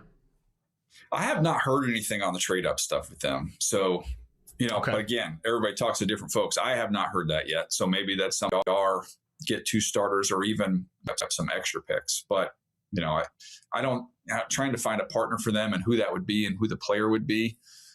I mean, I think there's a chance they could sit there at 12 and they could be Downs could just fall right into their lap. And that's what happened. That's what happened. All right, I thought he was going to say some more about Malachi Lawrence. This is the grade Caleb Downs to the Cowboys.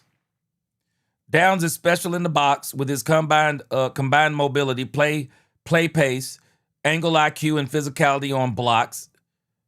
Processing 9.6, run support 9.3, physicality 9.2, technique 9.1, hip fluidity 9.0. Yeah, man, we got us one with that, man. Yeah, we got us one. I'm liking it. Very, very, very, very good draft by the Cowboys.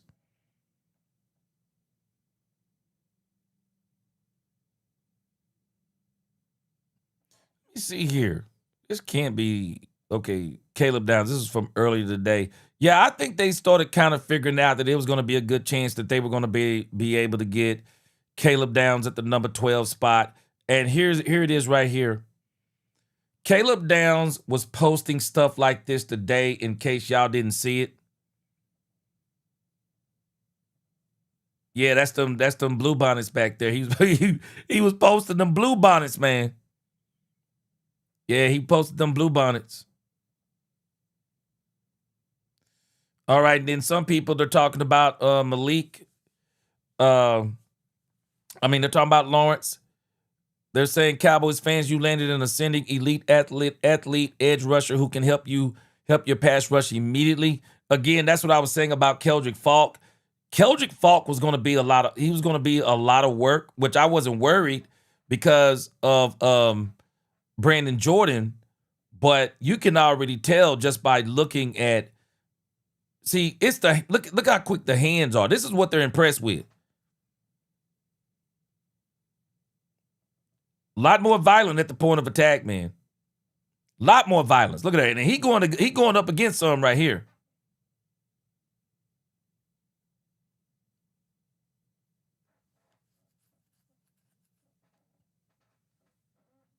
Yeah, Lawrence is gonna be good, man. Because we got Brandon Jordan. That's the part we got to be thankful for. We got Brandon Jordan. He's gonna be able to really work with this guy. He's already got a lot of natural ability. Got a lot of natural ability. So I like I said, man, I'm just happy, man. This is a great pickup for the Cowboys. Great pickup for the Cowboys. But boy, Caleb Downs, man. Just gotta say it, man. Just great.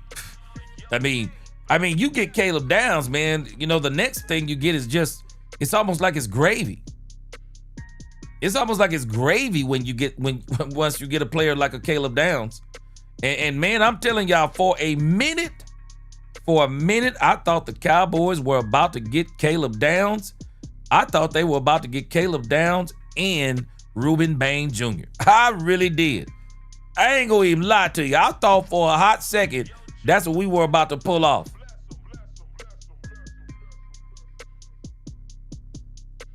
All right, let's listen to a couple more things about. Got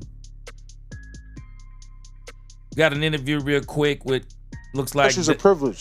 Downs is over here talking to Micah Parsons.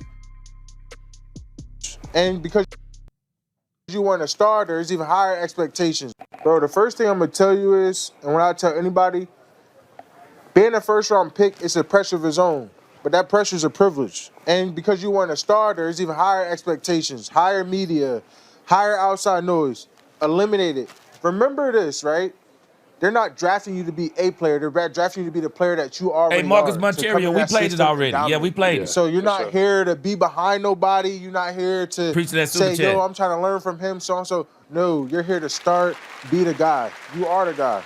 Like I said earlier in the draft, you don't wish upon a star, you land on it. So good luck, brother. You're going to have a lot of fun in the city, bro. And yo, do me one favor. Do not let CeeDee Lamb get into you. Right. Take care of him for me, please. Hey, you're the only one I believe that can do it. Hey, CeeDee, my dog. You're the only one I believe that can do it. Yeah. Can't come around. We're gonna see. Strap that. Yeah. Get on him. Bro, the first thing I'm going to tell you is, when I tell anybody, being a first-round pick is a pressure of its own, but that pressure is a privilege. And because you weren't a starter, there's even higher expectations. Yeah. Michael know. Yeah. Yeah, again, Marcus Monterio. Yeah, we showed that thing with Malik Neighbors, his reaction. Also, Sub-Zero Prime said the return of Doomsday. Hey, man. Ooh. Man, let me tell you what I appreciate about what the Joneses are doing. We got 2 more days to go. But they got him the players, man. They got him 2 good ones. They got him players. Now we gotta get it on the field, so we're not gonna jump too quick. But they got him players, man. They got us players. They got Christian Parker players, man. I love it. So what else can you say? Let me see here. Let's listen to Emmanuel Acho. I don't listen to Emmanuel Acho a lot, though. Yeah, I don't listen to him a whole lot, but a dead clock can be right twice a day. Let's check out what he has to say about Caleb Downs. He's calling Caleb Downs also the best player in the draft. Check it out.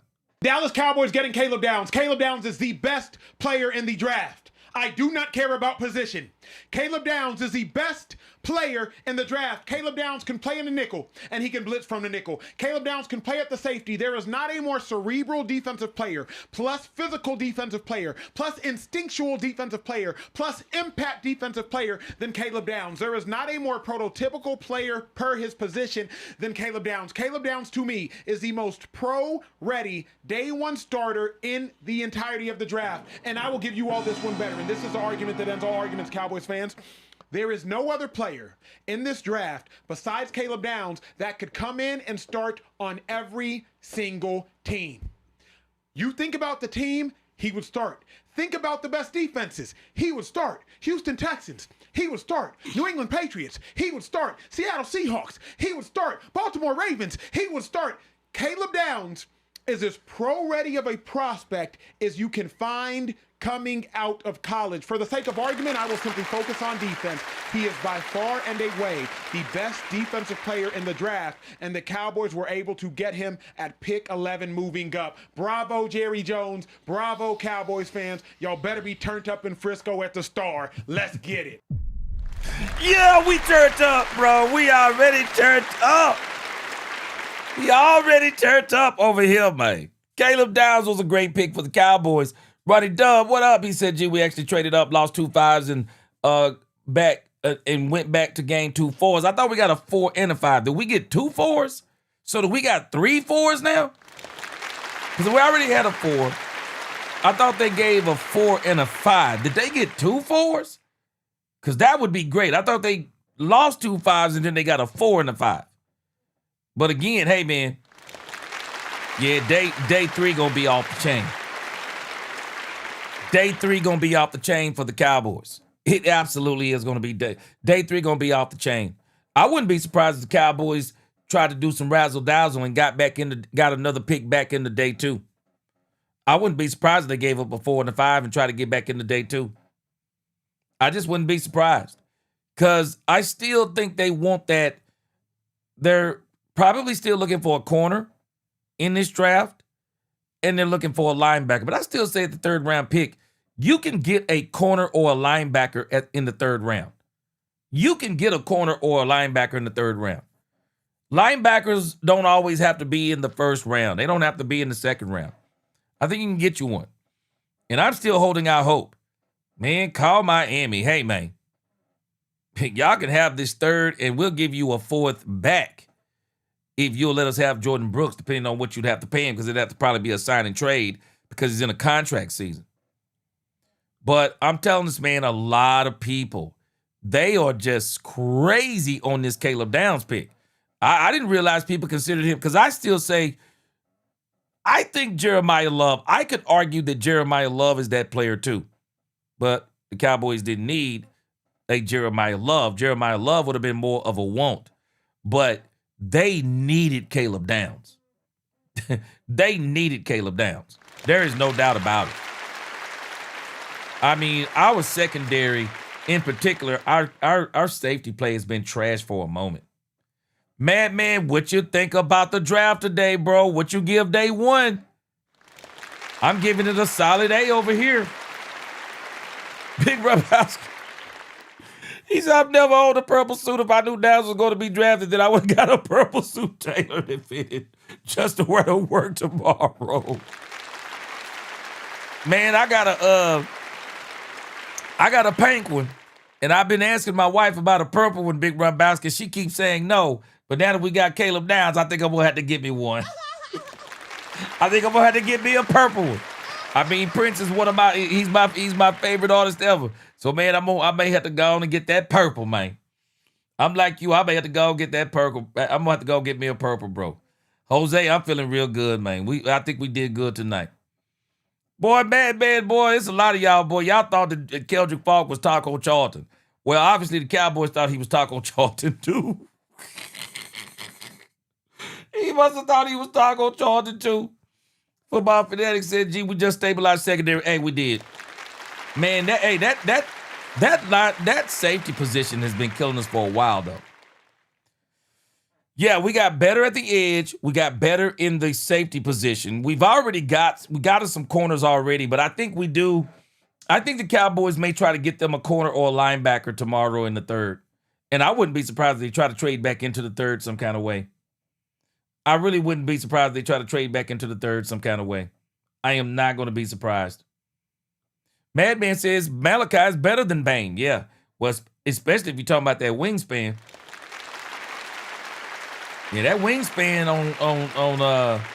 on Lawrence is crazy, bro. I mean, that man's a walking airplane out there, man. He got a wingspan out of this world and got really good hands. Got really, really good hands. But I still say I think Bane gonna be a beast. You don't wear your hair like that and not be a beast, bro. You gotta be a beast if you're gonna wear your hair like that, man. I'm just keeping it 100% real, bro. You gonna wear your hair like that? Shoot, you better be out there tearing some stuff up, bro. Brady Morales said Cowboys new defense coordinator fleeced his old team. Yay, man. Yes, sir. Primer Rage, we got what we need, and we ain't done. This was just, hey, man, this was just one. This was just day one. Yeah, just day one. Darren Davis, he said, trade the 4th round pick for Anthony Hill Jr. Hey, I think they're going to get him a linebacker or cornerback tomorrow. Sub-Zero said, got to rock that purple and black. Yeah, man, I'm going to get me a purple suit, man. They get that Caleb Downs suit up in here, man. I'm like Rumbowski now, man. I'm going to go and get that purple suit, bro. One DJ Godfather, he said, how about them checking from the 9? What up? What up? He said, how about them Cowboys? Checking from the 903. Yes, sir. Frank Lawrence said, G-Man, we got an entire D-line in exchange for number 11. Man, I'm glad they didn't go up, bro. They did a very good job. Yeah, Melo, what is that? Melo Hag. I got you, Mel. Yeah, we need to get Rodriguez. Again, I've heard the Cowboys are not high on Rodriguez. That's what I'm hearing. They're not high on Rodriguez. And even if they would, if they were to get him, they would probably get him in the 2nd. They don't have a 2nd. And he won't be there in the 3rd. Rodriguez is too good to be there in the 3rd. I'll be shocked if Rodriguez is there in the 3rd. I'm expecting to hear Rodriguez's name very early tomorrow. Brandon Cup said they got to have some kind of plan because we need a linebacker desperately. I'm holding out hope for Jordan Brooks. I am. I'm holding out hope. Madman said what was crazy was from 1 to 23, we only lost Delane and Styles. Everyone else fell. Man, let me tell you, I'm still saying the shock of the draft for me was Ty Simpson to the Rams. Literal insanity to me, man. I got you, Melo the G. Got you. Okay. Yes, sir. Yeah, man. Hey, man, Downs is going to be nice. Caleb Downs. Let's show a couple of clips before we get out of here tonight, man. Look, the Queen says C.J. Allen is my pick. We're going to see. He could be, hey. They're going to get somebody tomorrow. Brandy said, I loved it. Yeah, I loved it. It's a great draft for him. What linebacker will be available at 92? There'll definitely be some back there. Let's look real quick on the big board, and then we'll find us a couple of Caleb Downs clips. Linebacker. So I'm expecting tomorrow in the 2nd round. Unfortunately, I think these 3 linebackers will be gone. C.J. Allen, I think he'll be gone tomorrow. Jacob Rodriguez, I think he'll be gone in the 2nd round. I'm thinking these guys are going to be gone in the 2nd round. Anthony Hill Jr., I think he'll be gone in the 2nd round. Now, what we could hope for is maybe you hope that maybe Josiah Trotter is back there for the Cowboys to pick up. Maybe you get Josiah Trotter. I've heard a lot of people talk about Trotter. Maybe you got Jake Golday back there. And then, of course, you got Kyle Lewis. I mean, you're going to have some options back there. It's just a matter of how far back will you have to be. But I think there's a chance you can get Josiah Trotter, Kyle Lewis, Jay Sean, Barham, and the like. I think you can get those. So we're going to see tomorrow. But again, I'm not ruling out Jordan Brooks. Boy, I'm holding out hope for Jordan Brooks. Maybe Miami going to try to shake him tomorrow. Because they have no plan for him. They have no plan for him. I mean, he's in a contract season. It's just a matter of how much that contract cost. But they have no plan for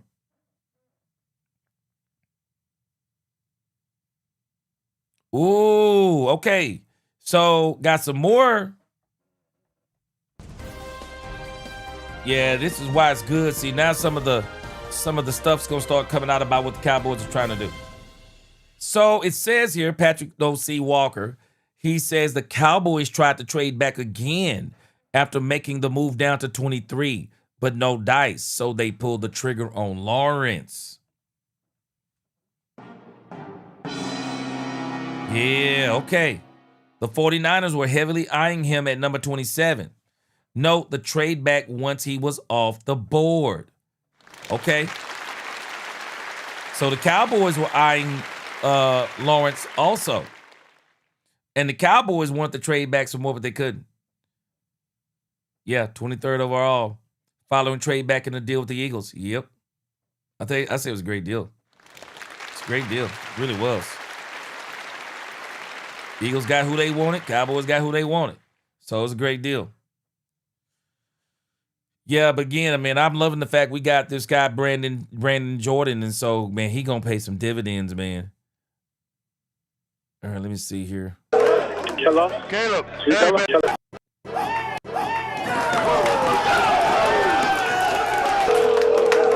Hello? Caleb. Hey, baby, I got somebody who wants to talk to you. Hey, Caleb, can you hear me? Yes, sir. Yes, Caleb, sir. this is Jerry Jones. You're a Cowboy. Exactly. Yeah, man. He's gone if they want. Yes. Because we think he's too good a player. For 2 5s, 180. Say, hold on. He's not dead. Yeah. Okay, we got it. Hey, this is Steven. And we're giving them our pick, number 12, and we're giving them 177, 180. Miami. Are we good? Turn it in.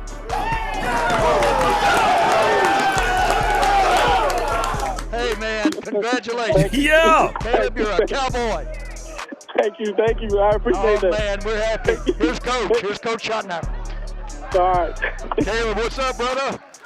Yeah. Hey, congratulations, man. Hey, we get to play knockout a little bit more, man. Oh, I love it. Hey, we're going to have to play knockout. I'm going to I have to beat love you it. again. Hey, damn right, brother. Hey, I can't tell you how excited we are, brother. This is the perfect spot for you. God, cannot wait.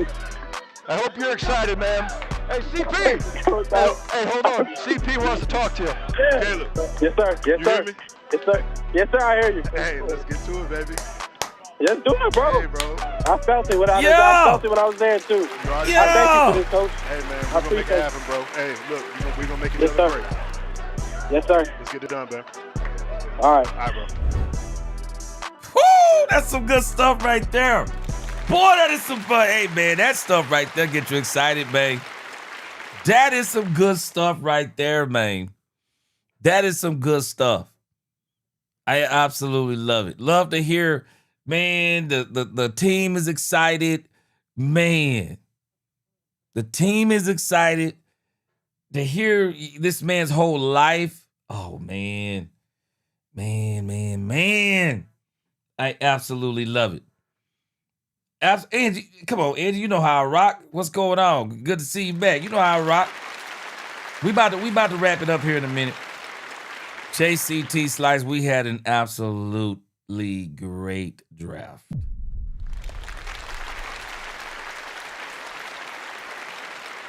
Yeah, that's what I don't know. Maybe I've been on so long. That's what I knew that, Brumbowski. Yeah, the 49ers traded back once Lawrence went to Dallas. They were interested in Lawrence. That's what I was saying. At least that's what I thought I said. I mean, I've been on here for about 5 hours, so you got to forgive me. Let's see. Darren said they were trying to get a second-round pick, so we're going to see what happens tomorrow. But if I'm the Cowboys, I'm not too concerned unless they want to trade what they have left. Again, I think they got, 2 4s now? They got 2 4s and 2 5s, if I'm not mistaken. 2 4s and 2 5s, if I'm not mistaken. Rabowski said this Downs video get him excited. Yeah, man. He said, I'm getting off work tomorrow. I'm pulling off the DNT and headed to the store to take in rounds 2 or 3s tomorrow. Dallas don't even have a pick. Yeah, we'll be at that number 3, though. We'll be at number 3. Yeah, we'll be at number 3. Oh, yeah, you wanted them to get Anthony Hill Jr. at 23, but the draft ain't over. Yeah, we got more to go. Yeah, we already played it. We already played it, the G. Yeah, we played it already. Yeah, we already played that one. All right, let's read something else here, man. We're kind of getting some of the aftershocks of people reacting to what the Cowboys have done with some of the players that they have. This is Robert Griffin III. Now he's talking about Malachi Lawrence. He says the Dallas Cowboys just got pass rush specialist in Malachi Lawrence out of UCF. He has top end rush juice, has developed his counters moves, and tacos up pressure galore. Now, it was amazing he said tacos because we did not want Keldrick Faulk because people thought he was another Taco Charlton. He said he tacos up pressure galore. I've never heard that language before. He creates havoc and can be a real weapon as a rusher for a Cowboy team that needs it. Yeah, man. Yeah, man. All right. So John Machota has posted it. So, okay, the Cowboys got 2 4s. Okay, so it says the Dallas Cowboys remaining picks in this year's draft. 3rd round, 92 overall. 4th round, 112. 4th round, 114. Woo. That is nice. 4th round, 137. 5th round, 152. 7th round, 218. Day 3 gonna be off the chart for the Cowboys. If I'm the Cowboys, I'll be honest with you. I would stay at number 92 and see who comes. I would stay at number 92. This is a dream round, even though I could see the Cowboys trying to maybe offload one of these 4th rounders and who knows, and package it with a 3rd or whatever the case may be. But if I'm the Cowboys, I would stay right here. You are going to own the 4th round. If I'm the Cowboys, the 4th round for me, that is the meat and potatoes round. In so many years, man, the Cowboys always give up these 4th round picks. No, Cowboys, stay at the 4th round. We know you hate 4th round picks. How about you just take all 4 of these in a row? I would take all of them right there. I'd just go ahead and stick with the 1 pick I got on day 3. And I would go with all 3 of those picks. I mean, I would stick in the 3rd round on day 2. And on day 3, I'm going to stay right there in the 4th round. Now, one of the things I wish the Cowboys would actually do, I wish the doggone Cowboys would trade Schoonmaker. I'd try to put Schoonmaker. I try to put Schoonmaker on this on that chopping block. Yeah, Angie. Yeah, we played Michael. We played 2. Matter of fact, we played 2 of Michael Parsons' comments as he was talking to one Caleb Downs. Tatiana G. Jerry holding the conference right now. Okay, let's see. Where is it on DallasCowboys.com? All right, let me see if I can pull it up. Appreciate you, Tatiana. Good looking out. I see. Dallas Cowboys press conference. Hey, let's roll. What he's brought to this team and this offense, and we expect the same thing from Caleb. And then, Stephen, news broke before the night that George Pickens intends to sign his franchise tag, which would open up the possibility to be moved if possible. Has anything changed in your guys' expectations that he'll be a Cowboy in 2026? Nothing. We have no intention of moving George. It obviously, in our mind, we're fired up about it, and he's ready to come in here and sign his tender. And in our mind, that means go to work. And, we'll see. And but no, so far everything's been outstanding. Our communication with George, Coach Schottenheimer, Jerry, our communication with David Mulligetta has been very cordial and upbeat. So we've got every reason in the world to believe that, hopefully he's ready to go to work. And but we have zero intention of moving George Pickens. Wow. Brian, we don't get to talk to Christian Parker tonight, but just curious, we've asked you a lot about Caleb Downs. What is, for Christian Parker with the defensive background and everything, what is the vision that he shared of how excited was he about getting Caleb Downs? Yeah, I think it goes to, I've talked about the versatility, but you're talking about a guy that we see playing multiple spots. Starting point for him is going to be playing nickel for us. You get a guy like that is that physical and that athletic, and he's got the ability to cover receivers and tight ends and also play the run and, more importantly, drive the defense and make the calls. But he also can do multiple other things. And, the biggest thing that CP said to me is actually funny, but when we got Caleb, he told me, Jerry, he said, hey, now I'll buy a house. So he hasn't bought a house yet. He's been busy. He's been grinding on film, but getting a guy like Caleb made him comfortable. I don't think he's bought it yet, but in the next couple of days, he said he's ready to buy a house. And he's got a unique way. He does this thing where he messages you. He's trying to get you to think his thoughts. So he's been sending me pictures of Caleb and even Malachi all week. So. Jerry. He just sends me pictures of the player just doing something. It means that he really likes him. Yeah, just send it in the morning so it's on your mind. Every morning it would be on your mind. Will's into pictures. Oh!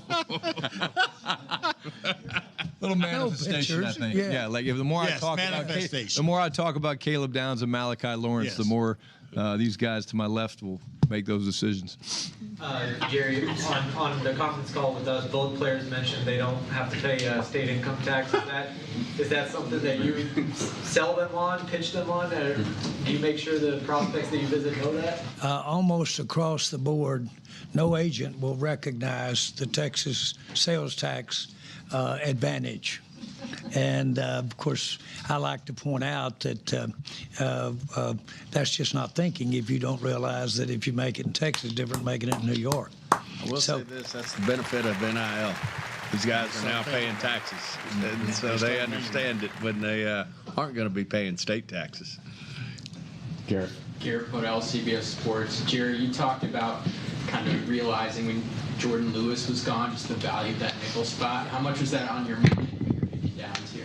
Very much. I've been brainwashed over how bad we need a nickel around here this whole spring and summer. So really have, and it is a big thing for us.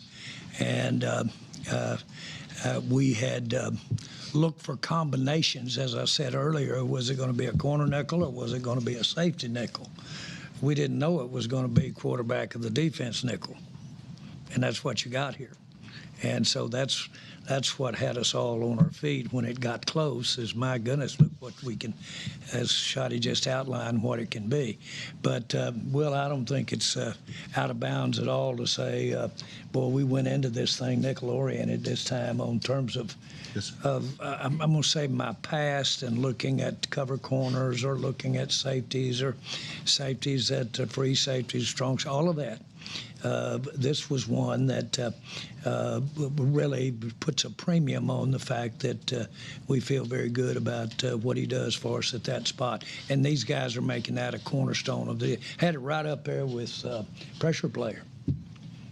Right there with pressure players when it came to, okay, guys, let's position rate them, which would be the biggest impact. You said quarterback and defense. I don't mean to jump in. Is he could be the green dot? No, it'll probably be one of the linebackers, but the nickel's going to make a ton of calls. He's going to drive the communication. He handles all the change of strength motions, whether we travel, whether we don't. But what you love about what he does, Clarence, is you see it on the film at Ohio State. Not only does he speak, but he's not asking for anybody else's opinion. He's making the call, and it's what you're doing. Kevin. Kevin Sherrington, Dallas Morning News. Jerry, is Caleb the best safety you've drafted since Woodson? Has to be. Well, I'll tell you, we. It's a simple yes. Darren had played linebacker and then went back to safety. I don't think we could have imagined the impact that Darren Woodson would have had on that team. Now, there's some others that we had a Roy Williams come in. Ooh, Roy was good, but I don't know if he Caleb Downs. Through the years.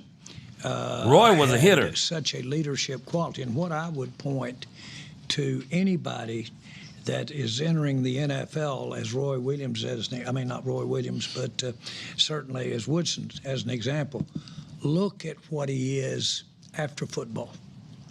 Now that's impressive, and but it's the same logic, same rationale, same judgment. Leader by example, and then of course he outworked everybody. So he'd be if we get Darren Woodson out of him, we'll should really put a red letter around this day. Yeah. Yeah, you better say yes. About how that would remind me of that. Let me say this.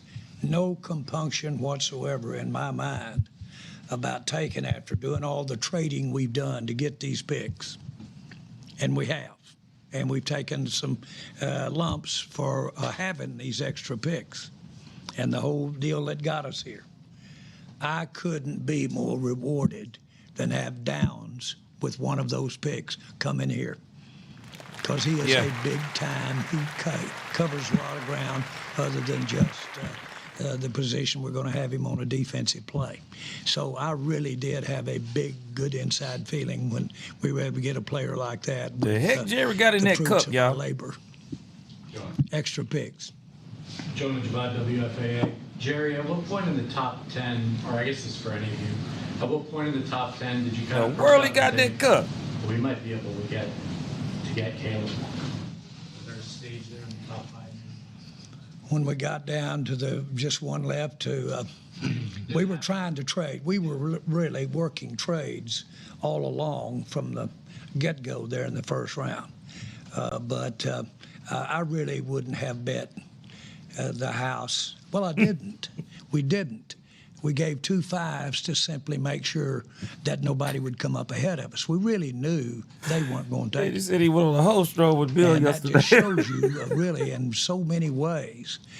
You say, well, they're not going to take him, or you wouldn't be going through all this arduous trading. But there he was, still sitting there. Well, what gets you there? Again, I say it's happened. Somebody just steps in there and offers them a big 3. Next thing you know, Downs is gone. New house Pep, that ain't. So that really was a very conscious that ain't no prune juice to trade those 2 5s to be sure we had him. And we felt pretty good they weren't going to take him. Was there an attempt to go up earlier in the top 10 tonight? We had conversations. Yeah, but those fell apart. But he would have been. I think it's fair to say that. Whoa, Steven. Steven said they tried to get in the top 10 and it fell apart. For us. Fair? I bet it's kind of fair. Yes. I think it was him and one other. Well, the only reason we said we're not going up. Especially once he's not still there. Top 5 picks went. Yeah. I mean, was there a player in that top 5 when they went? Did that kind of change the mindset of Downs may fall to us or foul? No. Well, the offensive guys going that early help. Receivers, it changed the math a little bit, and so the percentages changed based on what other people did. But people can still come up and get a very quality player, so that's why we were, biting our nails.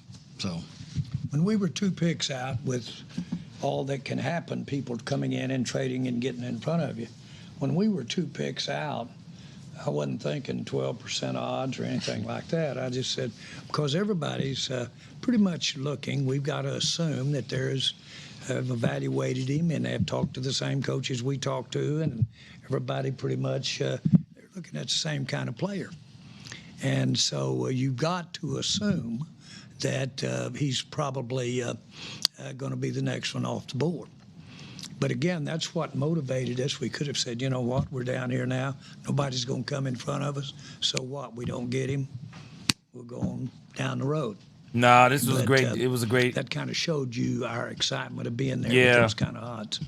I think you made the right decision with Caleb Cowboys Downs. Fans, while the team is making big picks, make the smart pick at home.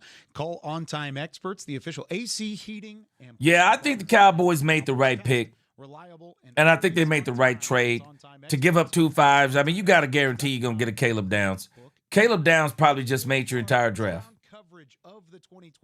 Now what you're going to get now is going to be a lot of meat and potatoes. It's going to really fill out some it's going to fill out some depth on your roster. It's going to be a whole lot of good things. This was a great day for the Cowboys. Because this draft is way better than the first round from last year. Ty Booker was a great pickup last year. But, wow, this right here, whoa. Whoa. I mean, this was great this year. Because it's basically like people are saying that Caleb Downs is, people are basically saying that Caleb Downs is he's a can't miss. And on DallasCowboys.com. The Cowboys get some defensive help on that side of the football, and we will see you tomorrow as they picked at the 92nd overall pick. They've got a little bit of ways to wait, but that does it for night one of the 2026 NFL Draft. Okay, so it looks like they didn't give us the entire interview there. Let's see if it's over on unless I'm going crazy. They didn't give us the entire interview there. But I think it's very significant that he mentioned that the Cowboys were trying to trade. They wanted to trade up. I'm wondering now, I'm sure it will come out. Now I want to know, who was that other player they wanted to get in the first round? Who is it that they wanted to trade up and get in the first round? I'm really wondering that now. I would love to know who that player was. And they had narrowed it down. There were only 2 players that they were willing to trade up for. Caleb Downs was one of them. So I'm glad to hear that part. All right, let me see. I'm trying to get back into the live. I'm looking at McCoy, Parker, Hood. There's a lot. I mean, we're just with, and just feeling like picking up those 2 forwards. Not have addressed every hole that it. We had one player that we had a, let's say, heated discussion regarding before the draft today. And it was whether the other player went way earlier than that, but it was Lawrence or the other player. So I'm not going to get involved with the other player because he's on another team now. But still, the bottom line is that we are really, we really had a player in mind that we thought had tremendous upside, that fit us, and that we could accept the downside if there were any on him. And so the only thing we didn't do that we had hoped to do was to maybe take some more chances and let the decision on Lawrence go for it had to be Bain 8 Jr. or 10 more, and we trading and getting more picks. I think the only player that he could be talking about is Bain Jr. Unless they were trying to, because by the time you get to the top 5, I mean, who could it have been? I can't remember. Hold on a second. Let's go back and see who was the player that he's talking about. It sounds like they were considering going up into maybe the top. Maybe they were considering going into the top 5. Maybe he's trying to say. Because the only player that I could think of, if you were trying to trade with the Cleveland Browns at number 6, that would have been Mansour Delane, Sonny Styles, and Bain went way further down than that. I wonder what that other player is. So I guess that's going to come out. Because he said the player, I wonder if it was, who was the player he said they had a downside? So I'm wondering if it's Orville Reese. Orville Reese. I'm wondering if that's who it was. We could add a pick player. And we all decided and had it decided for us too, because the trade to our satisfaction wasn't there. So we really had these guys as far as what they could do for the defense. And if we were going to come out of here and not have addressed every hole that at least a personnel pitcher there could address after this draft, we tried real hard to get these 2 positions as well as something at another position on defense, and we accomplished a lot in there today. And I'll say this, Caleb in the interview, the cool thing for us is when you bring, 8 to 10 guys in, Nick, you kind of figure out who they follow. And it was very evident that, Caleb's got that personality, that demeanor that the guys gravitate to him. I'm talking about the other players, other elite players around the country. And yeah, we call that where we come from, Brian. We call that aura. Yeah, we call that aura. Yeah, he got that aura, man. And I ain't talking about no aura. He got that aura, man. He got that aura that people just want to gravitate toward him. Yeah, we know what it is, Brian. It's called aura, bro. We had some fun competitions that he ended up winning, and it was cool to see him, What up, Intelligent Savage? And you see Yeah, his Caleb personality, Downs, and bro. you can see why he was able to play at such a high level as a freshman at Alabama, because he's wired the right way. And when you guys gave up those 2 fifth-round picks, was it kind of a situation at 20 where you were maybe seeking a trade back? Yeah, you think you're to talking pick up about more Bailey? capital, or did it just kind of fall in your lap? I think it was both. I mean, I think it's always nice. We felt like we could trade back a little, and we obviously the guy we would have picked there, we ended up picking 3 picks later. It worked out for us, but we also had some other good football players that we had targeted that we could live with, and just feeling like picking up those 2 4s after giving up the 2 5s was a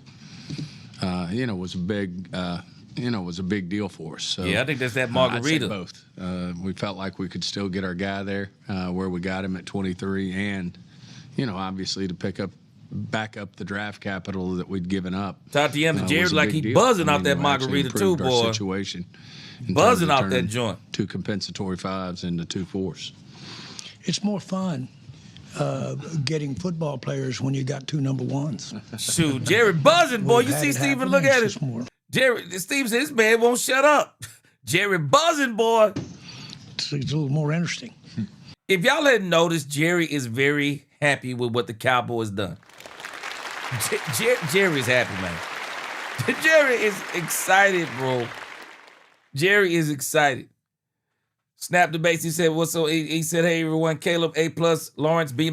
I would prefer Messidor over Lawrence, but he is all right." I think with Lawrence, I think they just like the wingspan. They like the wingspan. They like the violent hands. I think they looked at him, and I wouldn't be surprised.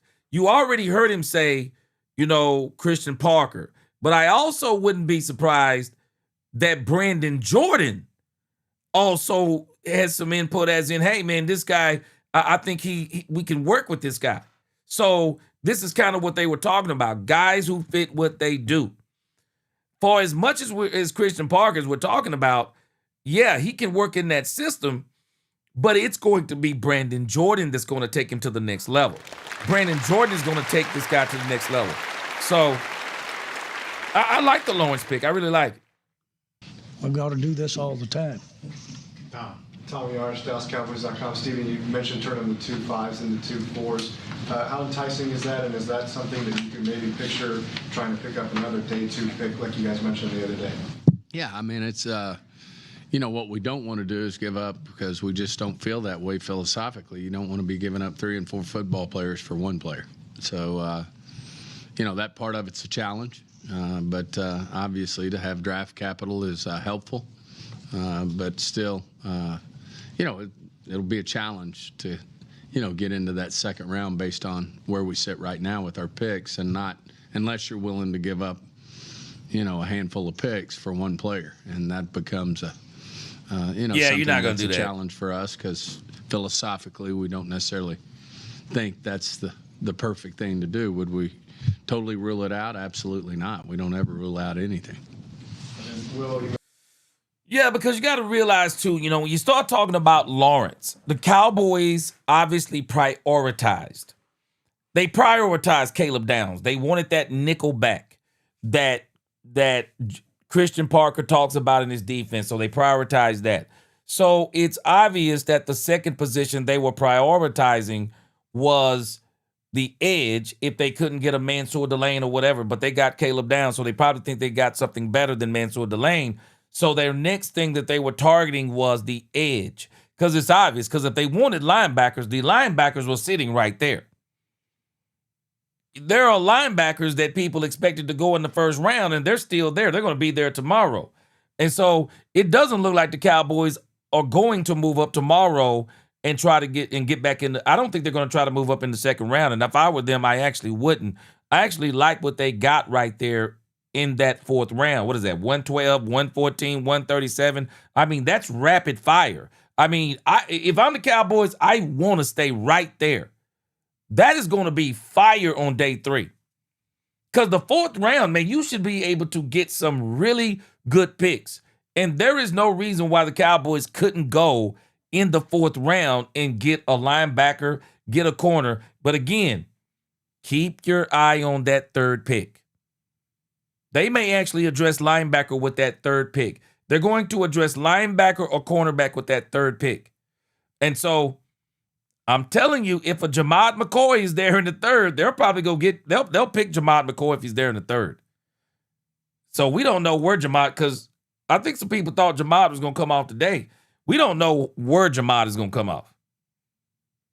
So there are some players there in that third round at cornerback that the Cowboys can get.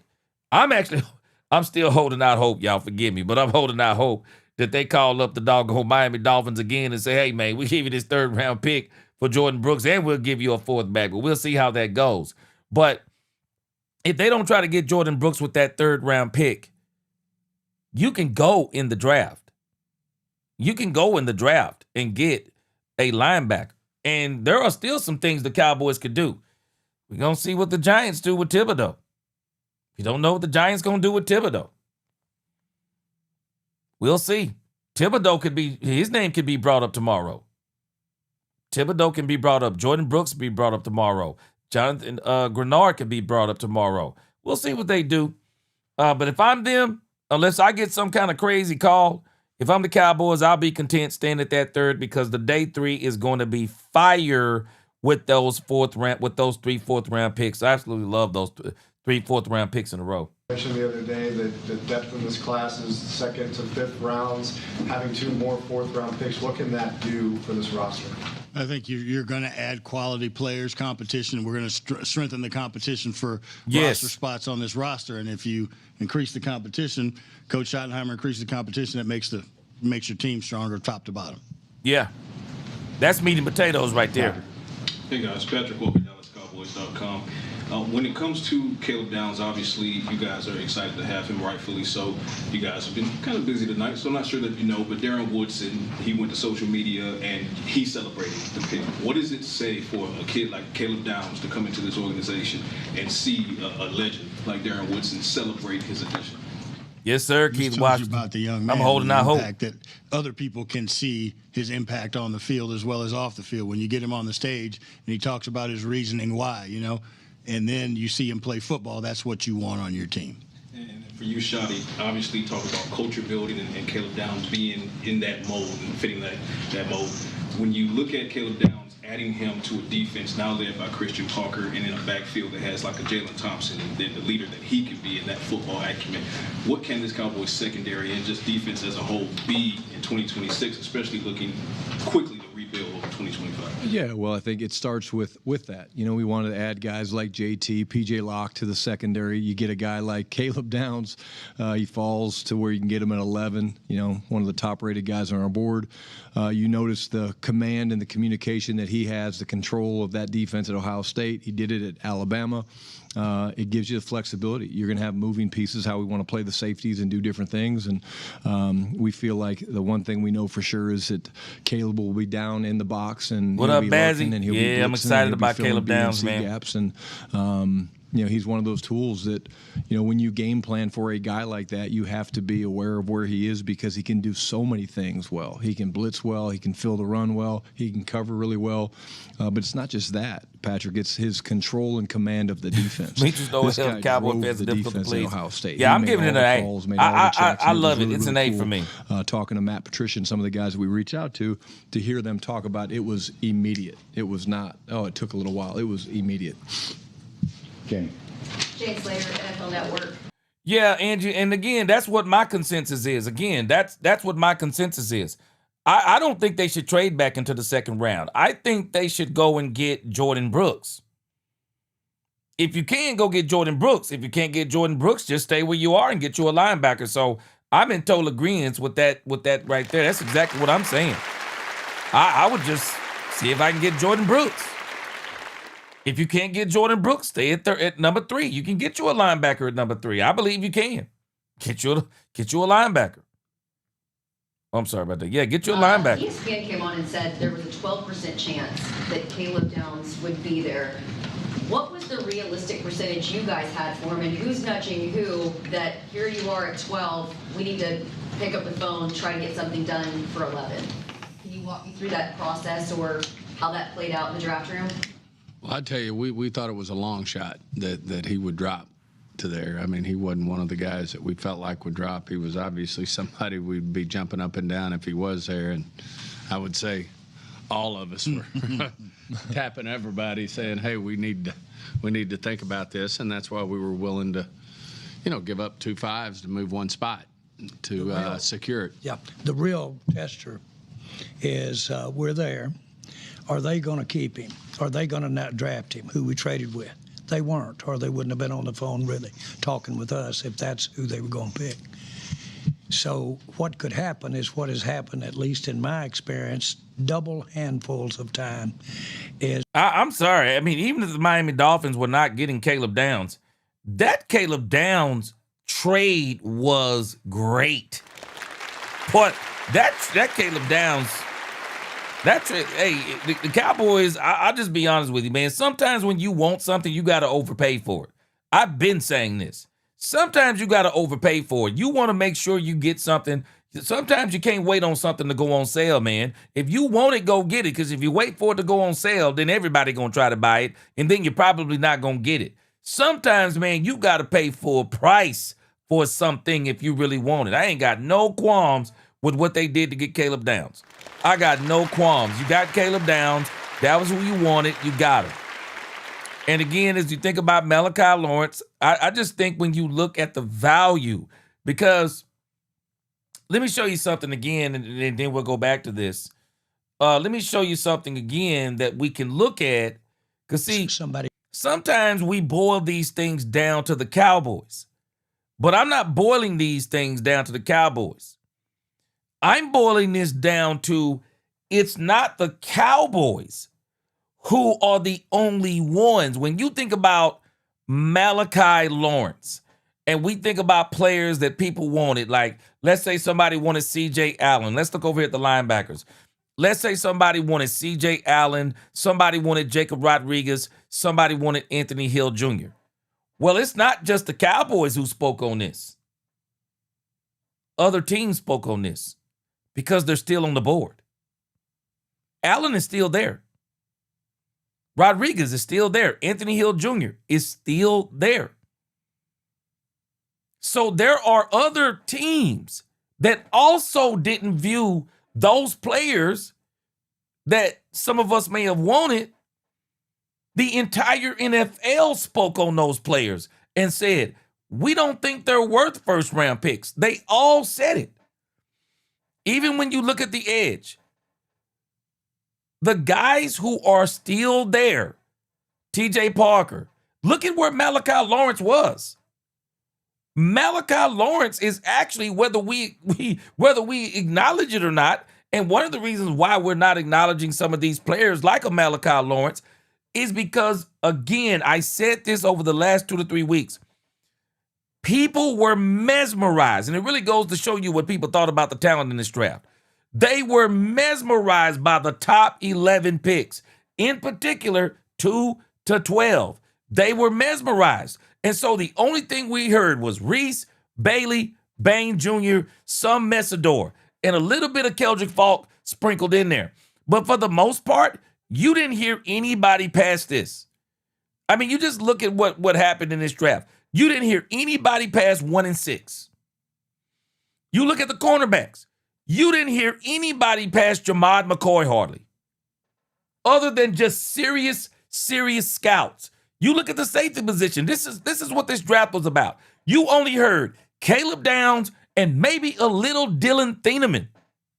Everybody else, you barely heard about McNeil Warren, A.J. Halsey. I mean, just think about this draft. You didn't hear anything about quarterbacks other than Fernando Mendoza. And it was Dan Orlowski that started having people to talk about Ty Simpson. So when you think about what we're saying, we're not the only ones that didn't see the value in those players in the first round. This is why C.J. Allen is still there. Rodriguez is still there. Anthony Hill Jr. is still there. Why? Because these other teams obviously didn't have them high on their boards. They didn't. And a lot of these players that we're talking about, people had Malachi higher than those players. They had Malachi Lawrence higher than those players.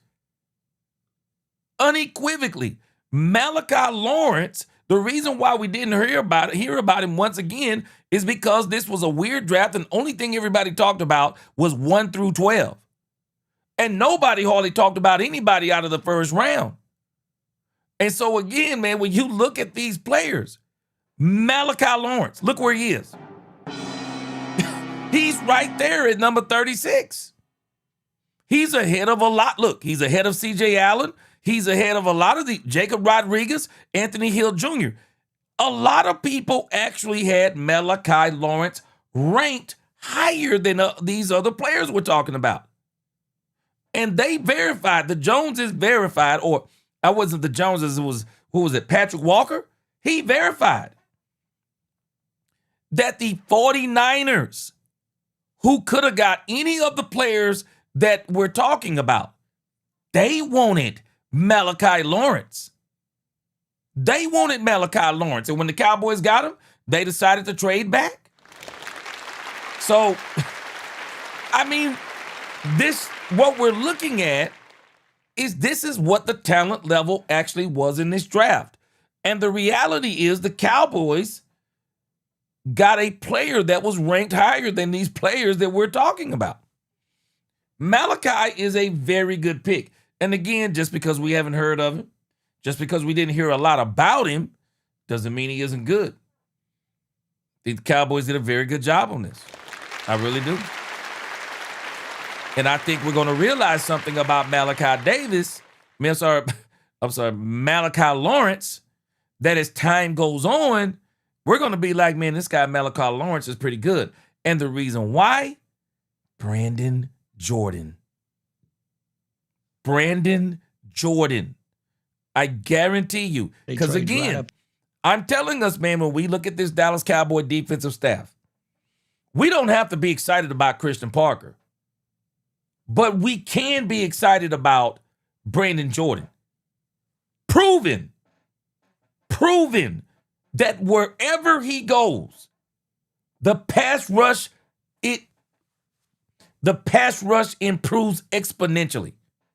Wherever Brandon Jordan goes. And not only that, every pass rusher in this league almost, they come to Brandon Jordan.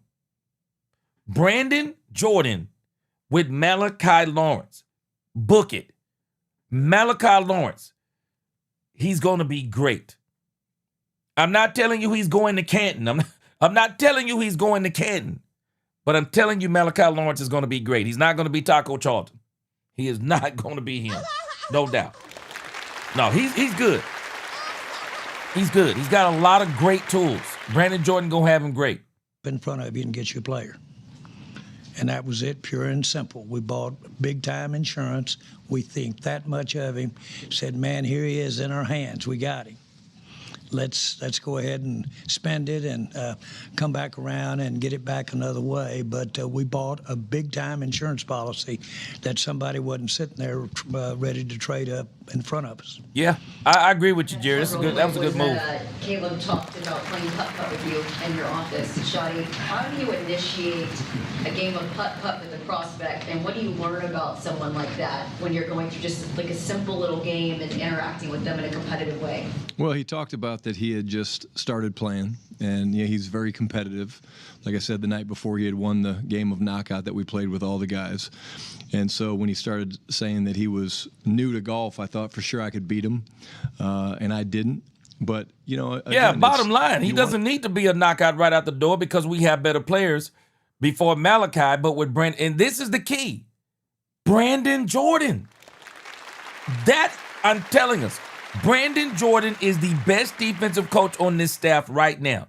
And the reason why he is the proven track record. Go look at the Denver Broncos. The proof is in the pudding. Malachi Lawrence is going to be great. He's got a lot to work with. He's going to be great under Brandon Jordan. Brandon Jordan going to have that dude knocking heads because he's already knocking heads. He's got the skill. You can see it right there on the tape. He's going to be great. And the issue is, because if we'd have got Keldrick Falk, man, He doesn't have the first step.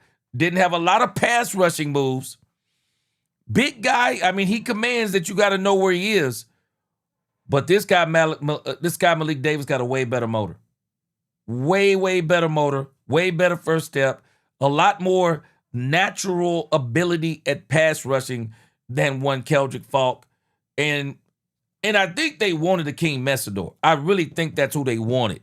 But they couldn't get a King Messidor, so they got Malik. And I'm not mad. It's good. Like I said, it's a good pick.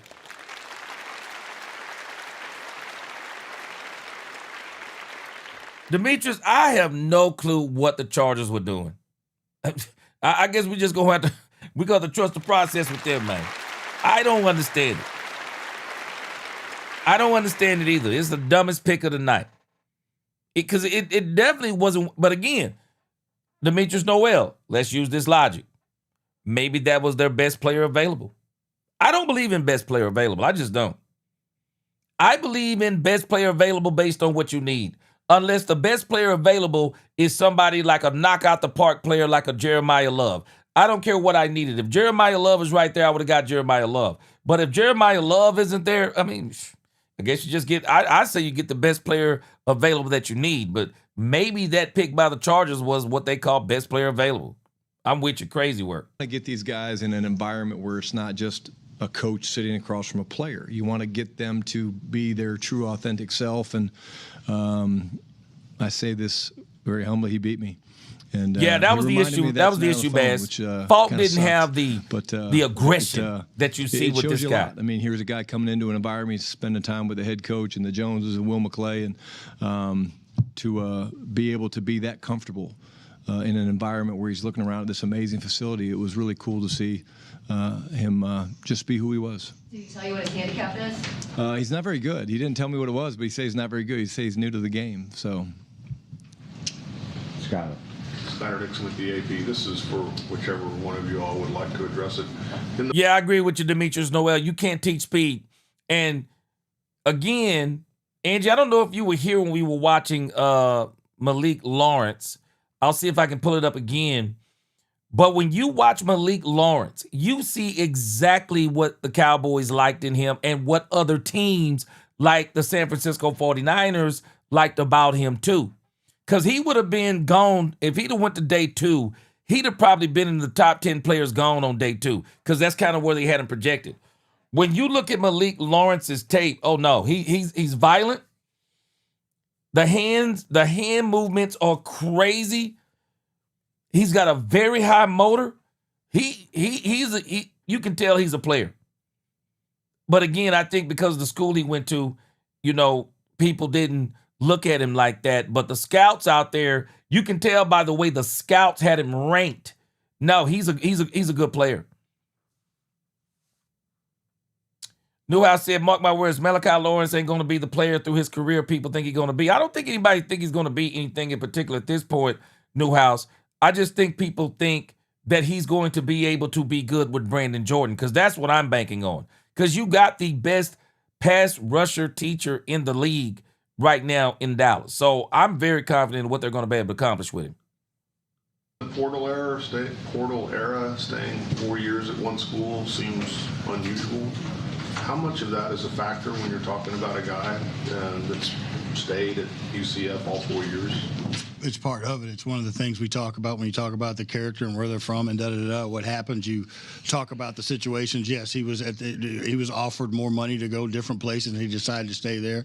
You ask him what his reasoning is, and it tells you a little bit about the player. So that was something that was in the consideration too. We do have to think about it, and that is something that we discuss. And Shotty, you were not.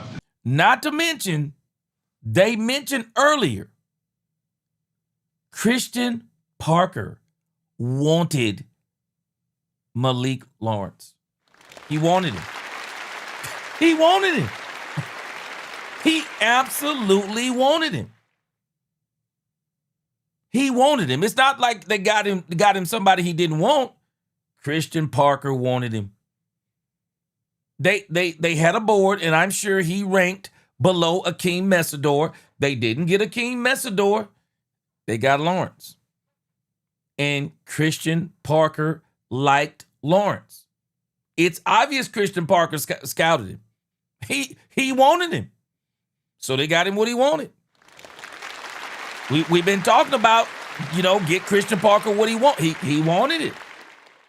He wanted Lawrence. He wanted him. Here in 2020 when CD fell to these guys, what was your reaction?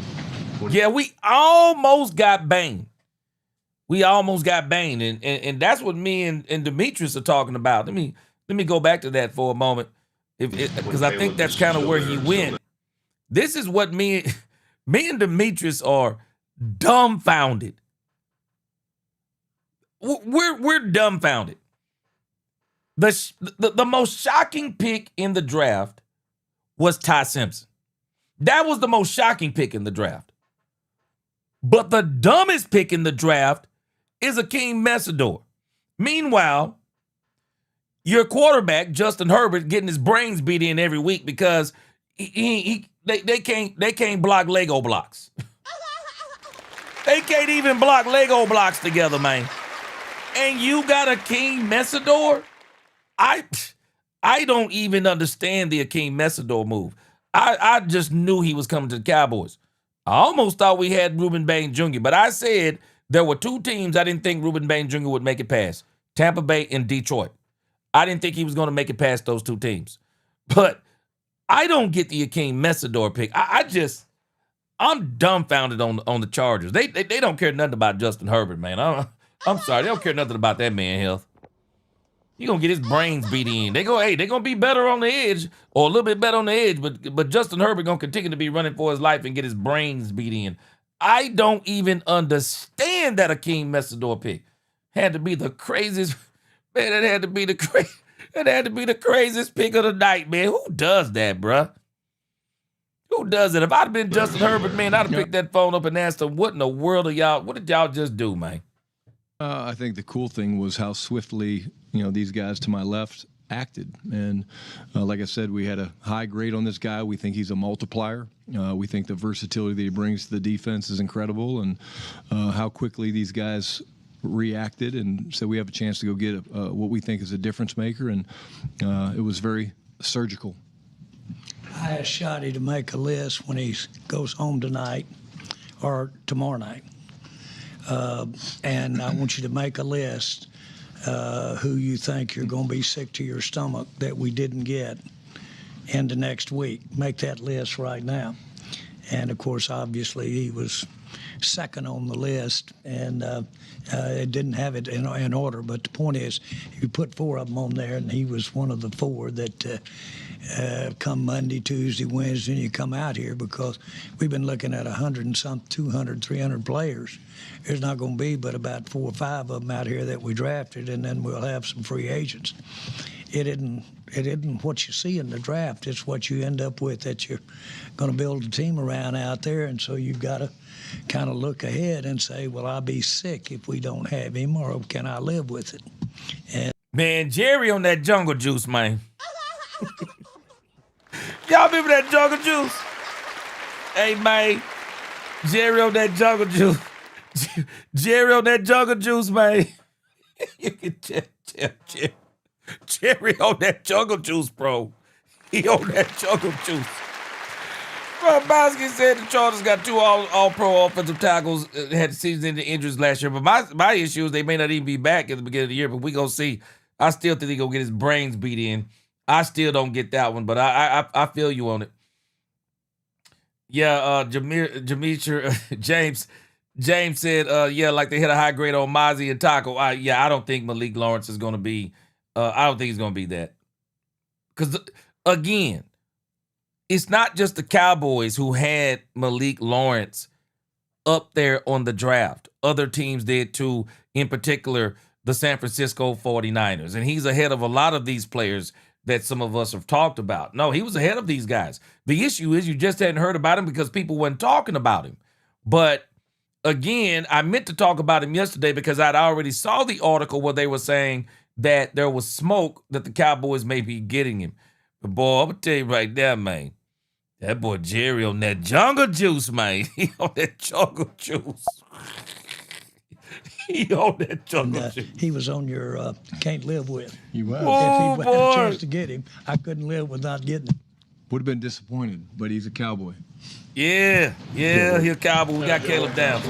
Brian, the way you talk about Caleb Downs and the way that people gravitate to him, it kind of sounds like how you talked about Tyler Booker last year in the pre-draft process. I'm just curious, how much did maybe those interactions with Tyler Booker and how you guys looked at Caleb Downs kind of mirror each other a year later? It's interesting, Joe. Like I did not talk to Tyler about Caleb, but my phone started blowing up when we made the selection of Caleb, and the very first text I got was from Tyler Booker, and he was ecstatic. He's like, "This guy is different." Yeah. And so, you guys all know how much we love T Book and what he's brought to this team and this offense, and we expect the same thing from Caleb. And then Steven, news broke. Man, I'm gonna tell y'all right now. I really appreciate how a lot of these guys who were drafted, I really appreciate, some of the emotions and things of that nature that we saw.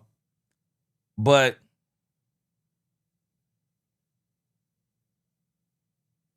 wait a minute. Hold on a second, man. Wait a minute, man. Let me tell you what's crazy over here, y'all. Man, these people better stop this stuff. Look at this. So, y'all know how I've been saying that Ty Simpson was the craziest pick of the night? Well, let me tell you what they're saying over here. I'm not going to believe. I did. Wait a minute. I'm not going to believe this. But look at what they're reporting over here about Ty Simpson, y'all. Look at what they reported about Ty Simpson. They said head coach Sean McVay appears to be extremely angry that they picked quarterback Ty Simpson with the 13th pick. It says McVay was not happy throughout the entire press conference tonight. Sean is extremely tight with starter Matthew Stafford.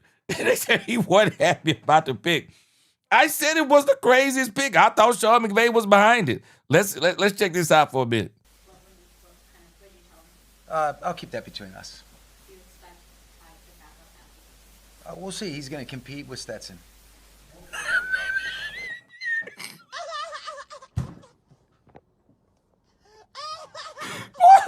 Wait a minute. Boy, I thought this man was behind this. I thought Sean McVay was behind this pick. Boy, this joker is hot. Bro Bowski, look on his face, bro. That boy is hot. Hold on a second. Let's play that again. That boy. Yeah, I did. I'll keep that between us. We'll see. He's going to compete with Stetson. Yeah. Boy, that man is hot-headed. That man is hot, boy. That man said, I did not. Look at this look right here. This is the look right here, boy. Boy, that's the look right there. Boy, this man said, who in the... He said, I didn't want no doggone Ty Simpson. Sean McVay gonna go home and tell his wife they ruined my whole draft this week. They ruined my whole draft with Ty Simpson, boy. He ain't got no choice but to work with him either. He a number 13 pick, man. Roy Boskin said, dang, he said the Rams better be careful or McVay might really retire early after 26 to take that Amazon money to cover Thursday Night Football. Boy, that boy Sean McVay is hot, boy. I thought it was Sean McVay idea because I'm telling you, that man, if there is a pick that shocked me, it was Ty Simpson. That pick shocked me, man. I mean, I could justify King Messidor. I just couldn't. I just couldn't justify the thing with Ty Simpson, bro. Number 13, what was it 13 to the Rams or something like that? Shoot. Man, Sean McVay said of all the doggone players that y'all could have got, hold on a second. Let me see who are the players that he could have got that Sean McVay could have did something with. Who were the players? Let me see. Man, you think about Mekhi Lemon went after Ty Simpson.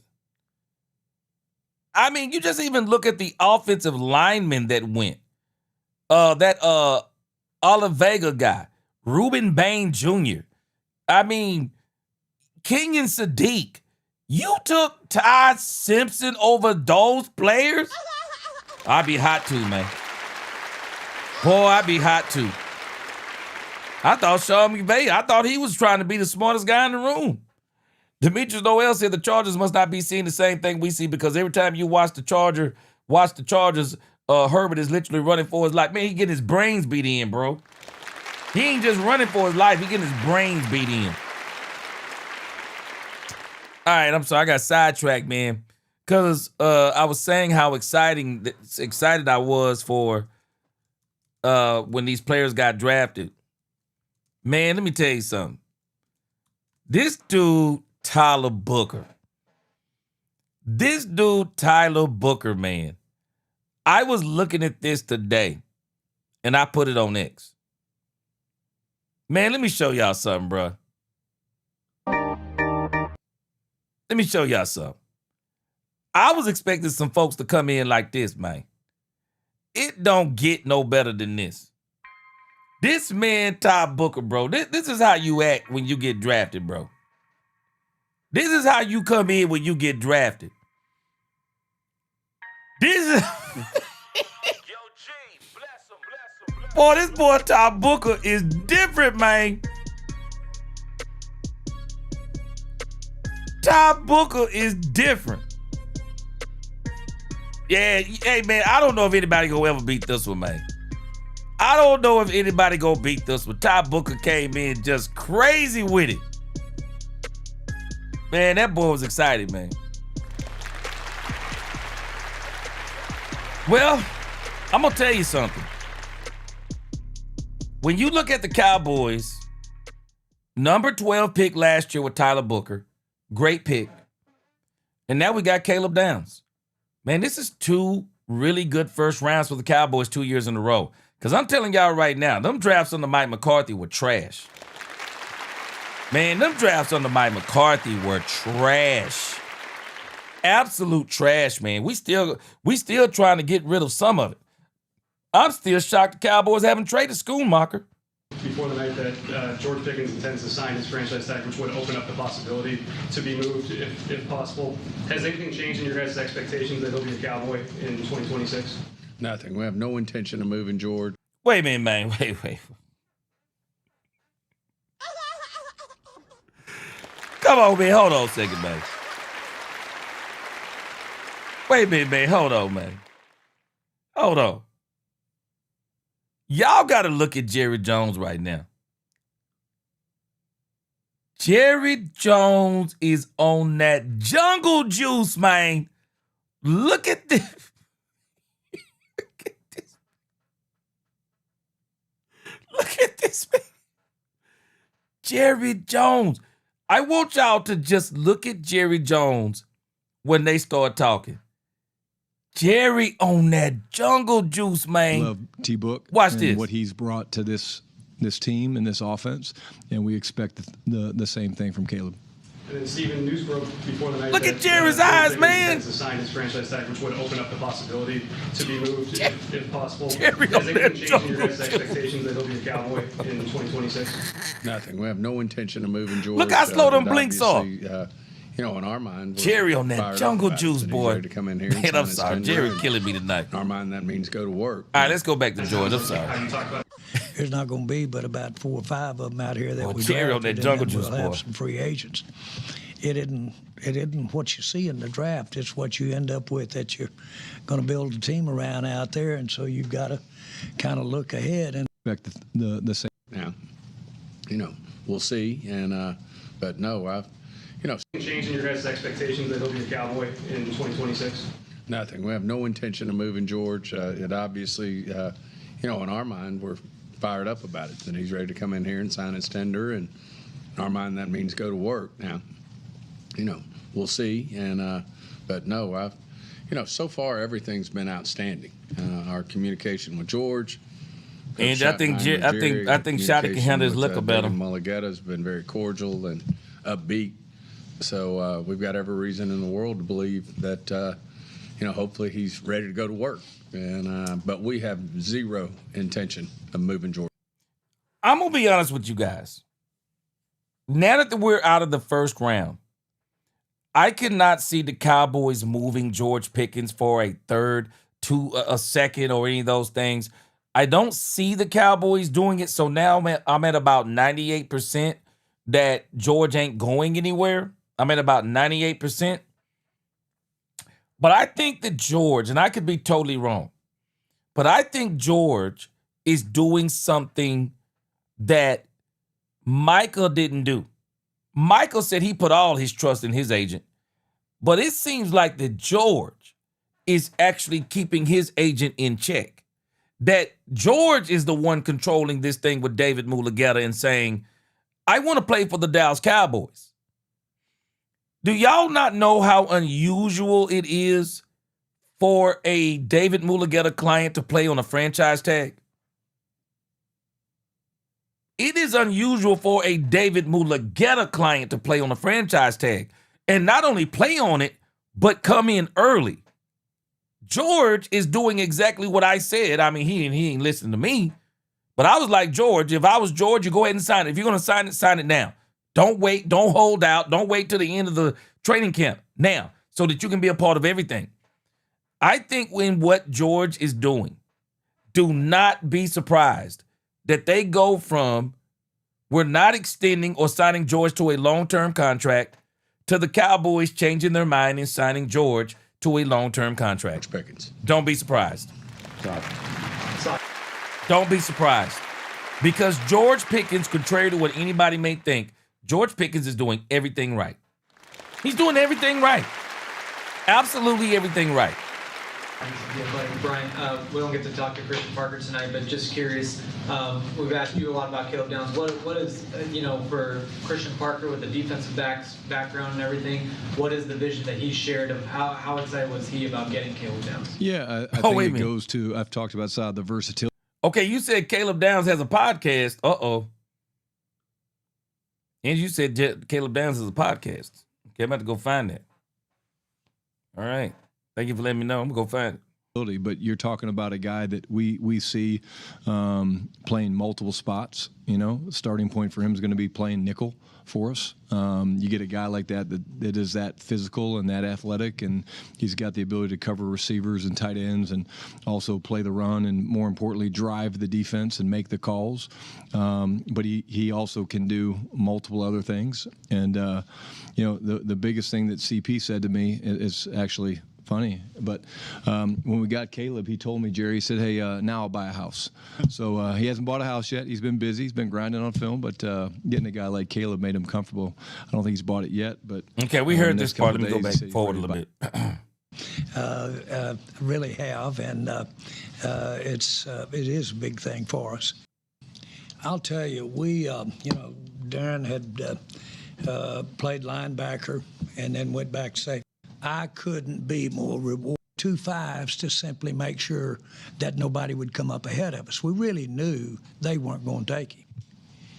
And that just shows you, really, in so many ways. You say, well, they're not going to take him, or you wouldn't be going through all this arduous trading. But there he was still sitting there. Well, what gets you there? Again, I say it's happened. Somebody just steps in there and offers them a big 3. Next thing you know, Downs is gone. And so that really was a very conscious decision to trade those 2 5s to be sure we had him. And we felt pretty good they weren't going to take him. Was there an attempt to go up earlier in the top 10 tonight? We had conversations. Yeah. But those fell apart. But he would have been, I think it's fair to say that him and one other would have been the only reason to go up for us. Fair? I bet it's kind of fair. Yes. I think it was him and one other were the only reason we said we're not going up. Especially once he's not still there. Top 5 picks went. Yeah. I mean, was there a player in that top 5 when they went? Did that kind of change the mindset of Downs may fall to us or fall? No. Well, the offensive guys going that early help. Receivers, it changed the math a little bit, and so the percentages changed based on what other people did, but people can still come up and get a very quality player. So that's JP the Good, we got Caleb Downs and Malachi Lawrence. Nails. So we were two Malachi picks out Lawrence. with all that can happen, people coming in and trading and getting in front of you. When we were 2 picks out, I wasn't thinking 12% odds or anything like that. I just said, because everybody's pretty much looking, we've got to assume that there's. Rose, I think, hold on a second. Let me see. I want to read a couple of these real quick. What did somebody say up here? Okay, Eric Yates says, don't care, got Downs. Now, I think this is the sentiment of a lot of these people too, because that's all they're talking about is Caleb Downs. They're not even talking about Malachi Lawrence. They're just like, you got Downs, man. Everything else is gravy. I mean, it's just gravy. He's just gravy because just imagine if you only had 1 pick. Well, you got Caleb Downs, so you're not worried about the rest. So it is what it is. That's how they see it. Yeah, Rose, GP is handling this very well. He is handling it well. Well. Queen said he keep touching that glass. He want to finish drinking it, but Steven keep looking at him. Yeah, they all toasted. They on that jungle juice, Queen. They on that jungle juice. Oh, hey, Angie, I already got to pull. I already got to pull up. You know what? We gonna see, because I don't think Caleb. We'll see. I don't know if Caleb Downs has that same kind of. I don't think anybody really cared about the Michael Parsons podcast as much as people were mad that some of the things that Michael Parsons was saying on his podcast. I think that's what really had people more in their feelings about him. But I got his podcast pulled up. I'm going to show it in a minute. Have evaluated him and have talked to the same coaches we talked to, and everybody pretty much they're looking at the same kind of player. And so, all right, so we actually have already seen that. He's probably. We came in on the end of that particular. So we caught the beginning. I mean, we already seen the end. So the only thing we need to do is catch up on the beginning. So we seen that. So great job tonight, Cowboys. But again, got to get it on the field. That's the next thing. We got to get it on the field. But I'm going to tell you, I'm going to give the Cowboys an A on principle at this point. Because at this point, we haven't got any injured players. We didn't get not one player in these two. None of them are injured. So we'll see what happens after tomorrow. And the Cowboys only got 1 pick. I hope they stay with 1 pick. I don't want to see any movement, because day 3 is going to be exciting. Cowboys are going to have 3 fourth-round picks in a row. I think they're going to get some really good players there at the 4th round. So I'm excited about that. So Angie brought to our attention that Caleb Downs has a podcast. And he actually has a podcast with his brother. I'm going to go and check out some of it here tonight when I get off here, or maybe tomorrow when I get up, Lord willing. I'm sorry. He has a podcast, and I was just about to show it, and I flipped off of it on accident. Yeah, he has a podcast called It's Him and His Brother. Let me show it to you. I'll even see if I can put the link. Okay, this is the podcast. The podcast is called Down to Business. That's the name of the podcast. It's Josh and Caleb Downs. So when you kind of look at some of the stuff, and now when you think about some of these college players, though, some of them already have podcasts because they're younger. They're in the podcasting. They're into making that extra money. And so Shedeur Sanders, I know he had a real popular podcast. I'm not sure if he still has it. It was Too Legendary or something like that. I'm not sure if he still has it. But Caleb Downs has one with his brother. And so when you're in college and you're having a podcast, I think it's a little different when you're in the pros and you have a podcast, because now you can't talk about some of the things that you would normally talk about. You see here on the podcast, NFL draft process with Ty Simpson. Getting traded was the best thing for my career. Tyler Show reveals who he'd want the Saints to draft. Shedeur Sanders the face of the Browns? Quinshawn Judkins. I mean, you look at the podcast and, it just seems to be... I haven't heard a lot about it because his brother is in the pros, but I haven't heard anything about it. If I'm not mistaken, his brother's in the pros, but I haven't heard anything about it, so doesn't seem to be anything too controversial. And we'll see how this goes during the season. We'll see how this goes during the season, because again, it's one thing to have that in college and you just talk about some of these general topics, but what you have to be careful of in the pros, and where Micah Parsons started rubbing people the wrong way, is he started rubbing people the wrong way because he was inviting people from other teams on the podcast. That was rubbing some of the players wrong. They were that week they came up with the top 10 quarterbacks in the league and didn't include Dak. I think that stuff was rubbing people the wrong way. I mean, Malik Hooker actually said something about the podcast. I mean, there were quite a few people in the building that didn't like some of the things he was saying on the podcast. So I don't think the podcast itself is a problem. I think it's some of the things that he was saying on the podcast. So I don't think it'll be a problem unless he starts saying some stuff on the podcast simply that people don't like. All right, man. Boy, I'm telling you, I appreciate y'all rocking with me today. We're going to be back tomorrow. I'm going to see what time the draft starts tomorrow. And we're going to do the same thing we did, even though we're going to start it early. Even though the Cowboys, let me see.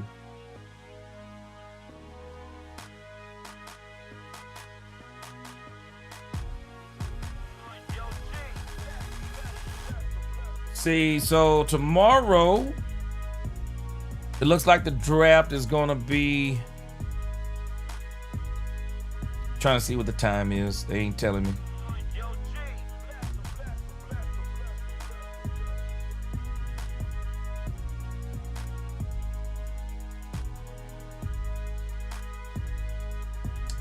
Whatever time the draft start tomorrow, we're going to do it similar to what we did today. I'll probably start about an hour to an hour and a half before. Talk about some of the current things.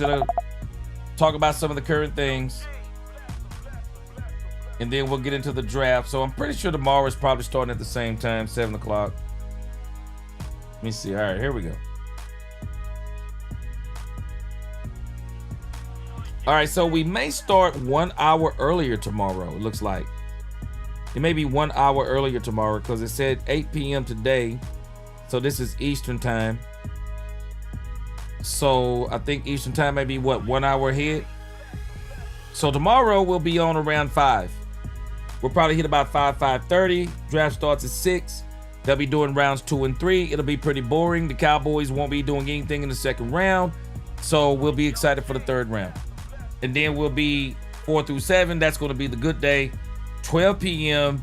We're going to go from about 11 to 11:30 till the draft is over. And that'll be it. And then we'll be talking about it the whole week next week about it. Appreciate you, Rumbowski. Man, I need to get that purple suit. I'm with you. I need to get that purple suit. All right, guys, I appreciate y'all rocking with me. Until the next time, DC4L, God bless. Let's talk Cowboys and we talk facts. Peace.